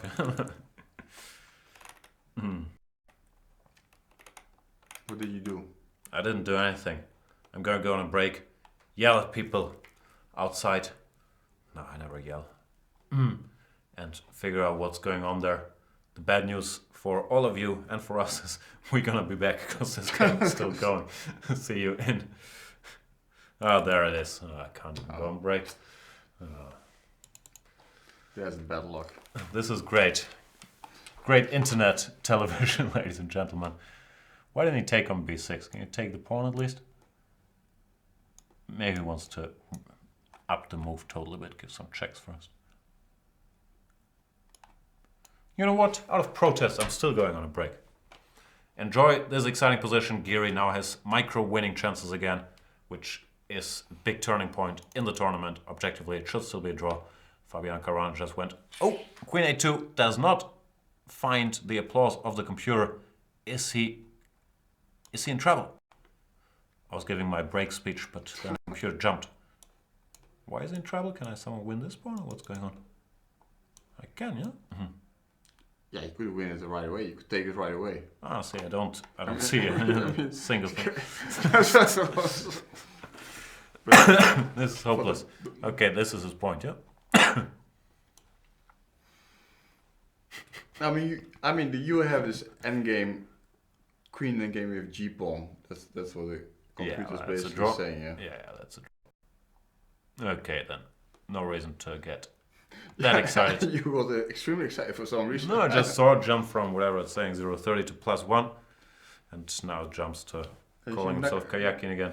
So we'll be back in a couple minutes with Anish Giri, his g pawn, Fabiana Caruana, his queen, and more hilarity to ensue.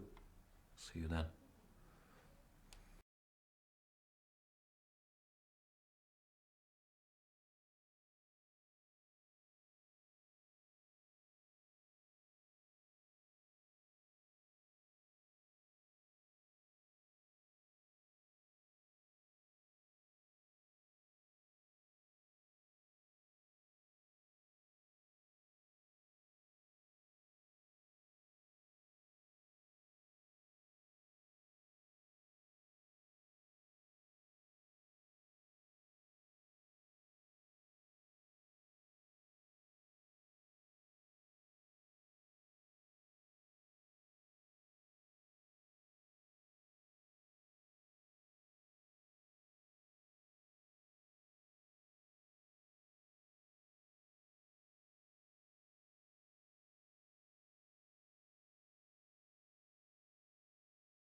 Welcome back. It is midnight, not literally, but it feels like we're entering hour number 7.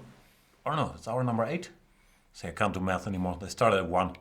It's about to be 8. So we're entering hour number 8 of our coverage of the Giri Karana game, where Anish Giri is still looking for micro chances in this position. He's a pawn up earlier. Fabiano missed a couple of direct draws. Now there is still work to do. This is the position they have currently on the board. Still seems to be a draw. White can pick up the a5 pawn by many different means, but then black always simplifies into a queen endgame. And queen endgame with just a g pawn is pretty drawn. Loek from Wely is still excited to be with us, as you can see.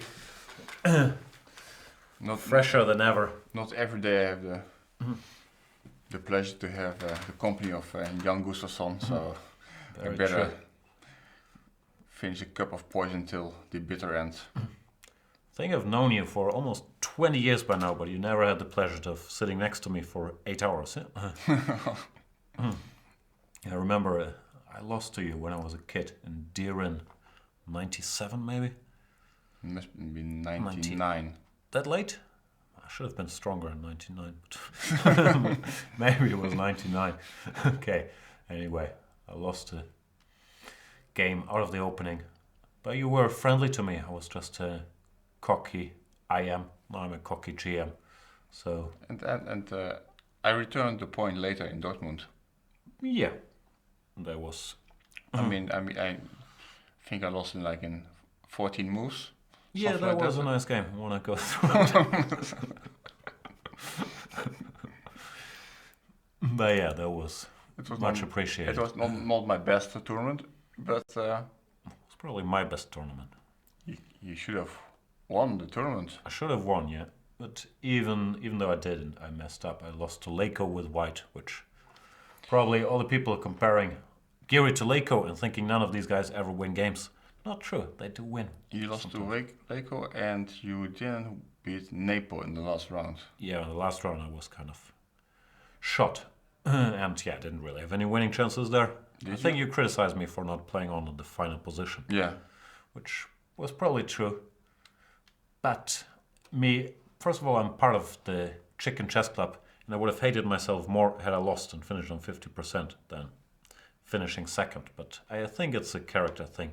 Yeah, I think you didn't reach that stage at some point. You realize that draw is the worst result. Yeah, and looking back now, had I won that game, I could have said, yeah, I might not have achieved much in chess, but I did win Dortmund whenever it was, 2008. Now, don't even have that. Now you're making me feel bad about my best tournament. Yeah, also, I also almost won Dortmund. I remember that. But something went wrong, yeah. Yeah. I'm sure people are enjoying the broadcast, us talking about our almost victories like 10, 20 years ago. That's all we got. There's some questions if Giri can win this now. Objectively, it's still a draw, but he's done very well. Not allowing Fabiano to force a draw, and Fabiano now still has to work, which he also can't enjoy all that much in hour 8. Giri did not allow this queen end game with bishop c4. Instead finally went g4, should have done this like 100 moves ago.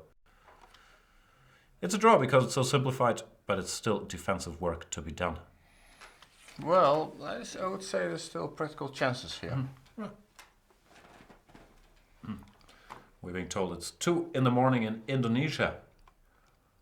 That's probably, is that accurate? I guess he knows since he's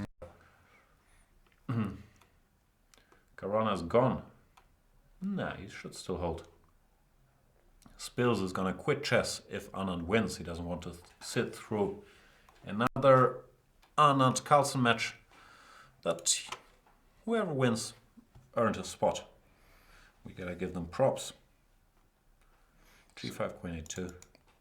So you have a few moves, yeah? This is the position, yeah? Yes. We can give a check. Doesn't bring you anything, yeah? No. We can take this, but it's still the same mechanism. It's always met with bishop c4. This is just a draw. No, probably it's still just a draw because black has a good grip on this diagonal. Yeah, now white even has to, well, in some case you can exchange queens, and because of the pawns is really so far advanced that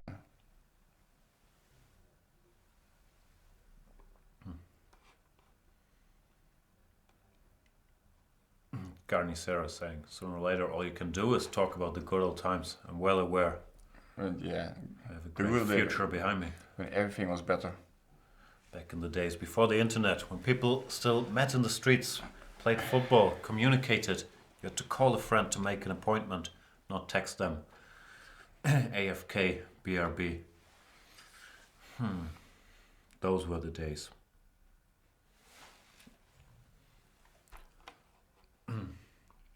Anish Giri and Fabian Caruana still have the gift of youth on their side. They can play 8 hours, miss dinner, ain't worried about nothing. So queen f6, king e8, yeah. That looks more logical than king g8 at least, because the bishop here. You don't want to get into some kind of mating No, trouble, yeah. g6. There's always bishop c4. So the problem is if you unpin, then the a3 is also dropping. No, I think it's still a reasonably straightforward draw actually. Yeah, because now he has basically no moves. No, he's played queen h7 check. No, he gave Fabi a little scare, but Fabi is not going away.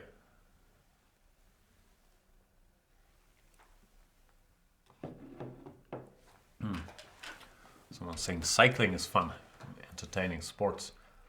It's similar to chess commentary, because cycling Tour de France, it's also 4 or 5 hours and nothing really happens, right? Like they're driving around and the last 10 seconds are exciting. So I should probably study more cycling broadcasts to pick up some tricks on what to talk about. Bringing the expert with like a French accent explaining your technicalities. But I can't even think of jokes anymore. You like to ride your bike, right? Yeah. So, Okay. but once I played a tournament in Switzerland where the first prize was first two prizes were bikes. Nice. And I won the mountain bike, but recently one wheel has been stolen. One wheel has been stolen. Yeah. Back or front? Front. No, that's bad. That's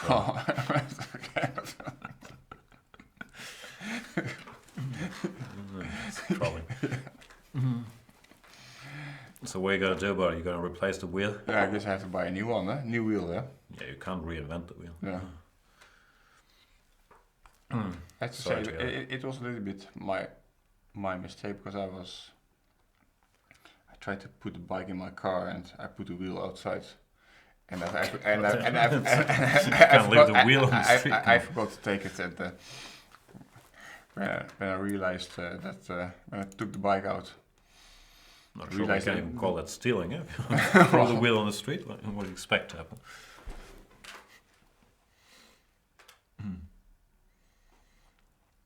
But I'm sorry to hear that the mean streets of Tilburg, wheels disappear all the time. Yeah, but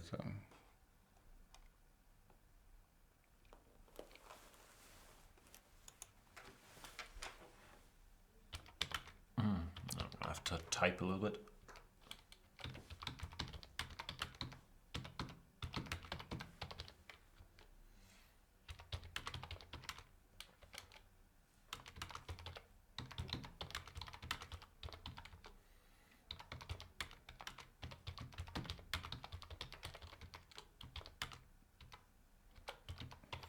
Typing in Spanish, which doesn't make it any easier.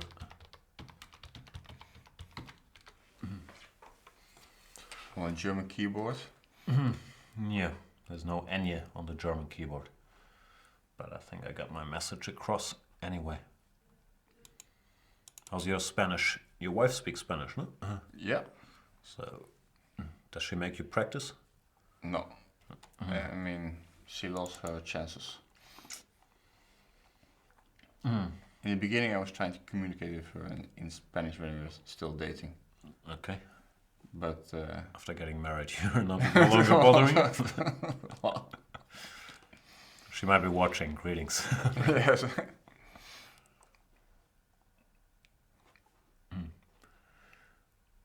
What's going on here? What's Giri doing? He's trying to.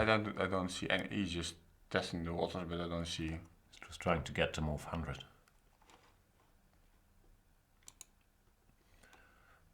I'm reading another draw agreed, but I've read that many times before. Who knows? Looks like, yeah. There is various voices claiming that. So it seems like we're gonna get to our ostrich pasta. We also both like basketball, but I checked the schedule. There's no big games tonight, I don't think, right? No. It's possible that now Fabiano can claim a draw, right? I think that's what happened. Someone said threefold repetition. Like, is it threefold? So 1, 2. No, this is different. yeah, 3, yeah. No, it's not the same position. King E7. With King E7. Okay. 1, 2, and this will be the third. Yeah, threefold repetition. So, draw agreed. It sounds like that brings us to the end of this very exciting show. Thank you guys so much for sticking around until the bitter end, at least for Anish Giri, because he did not manage to win his game in spite of his best efforts here. The result is not in yet, but Fabiano Caruana on 5 points, Giri on 4.5. With Sergei Kayakin and Vishy Anand sharing the lead after 9 of 14 games. Thanks for watching. Thank you, Loek van Wely, for hanging out until the end as well. We're gonna be back tomorrow doing something, probably some banter blitzes or some show program to make it through the rest day. And then the next game of the candidates is on Wednesday. Tomorrow is the rest day. Go premium if you haven't yet. And if you want to support this project, if you want to improve your chess. And that's all I got. See you tomorrow. See you guys.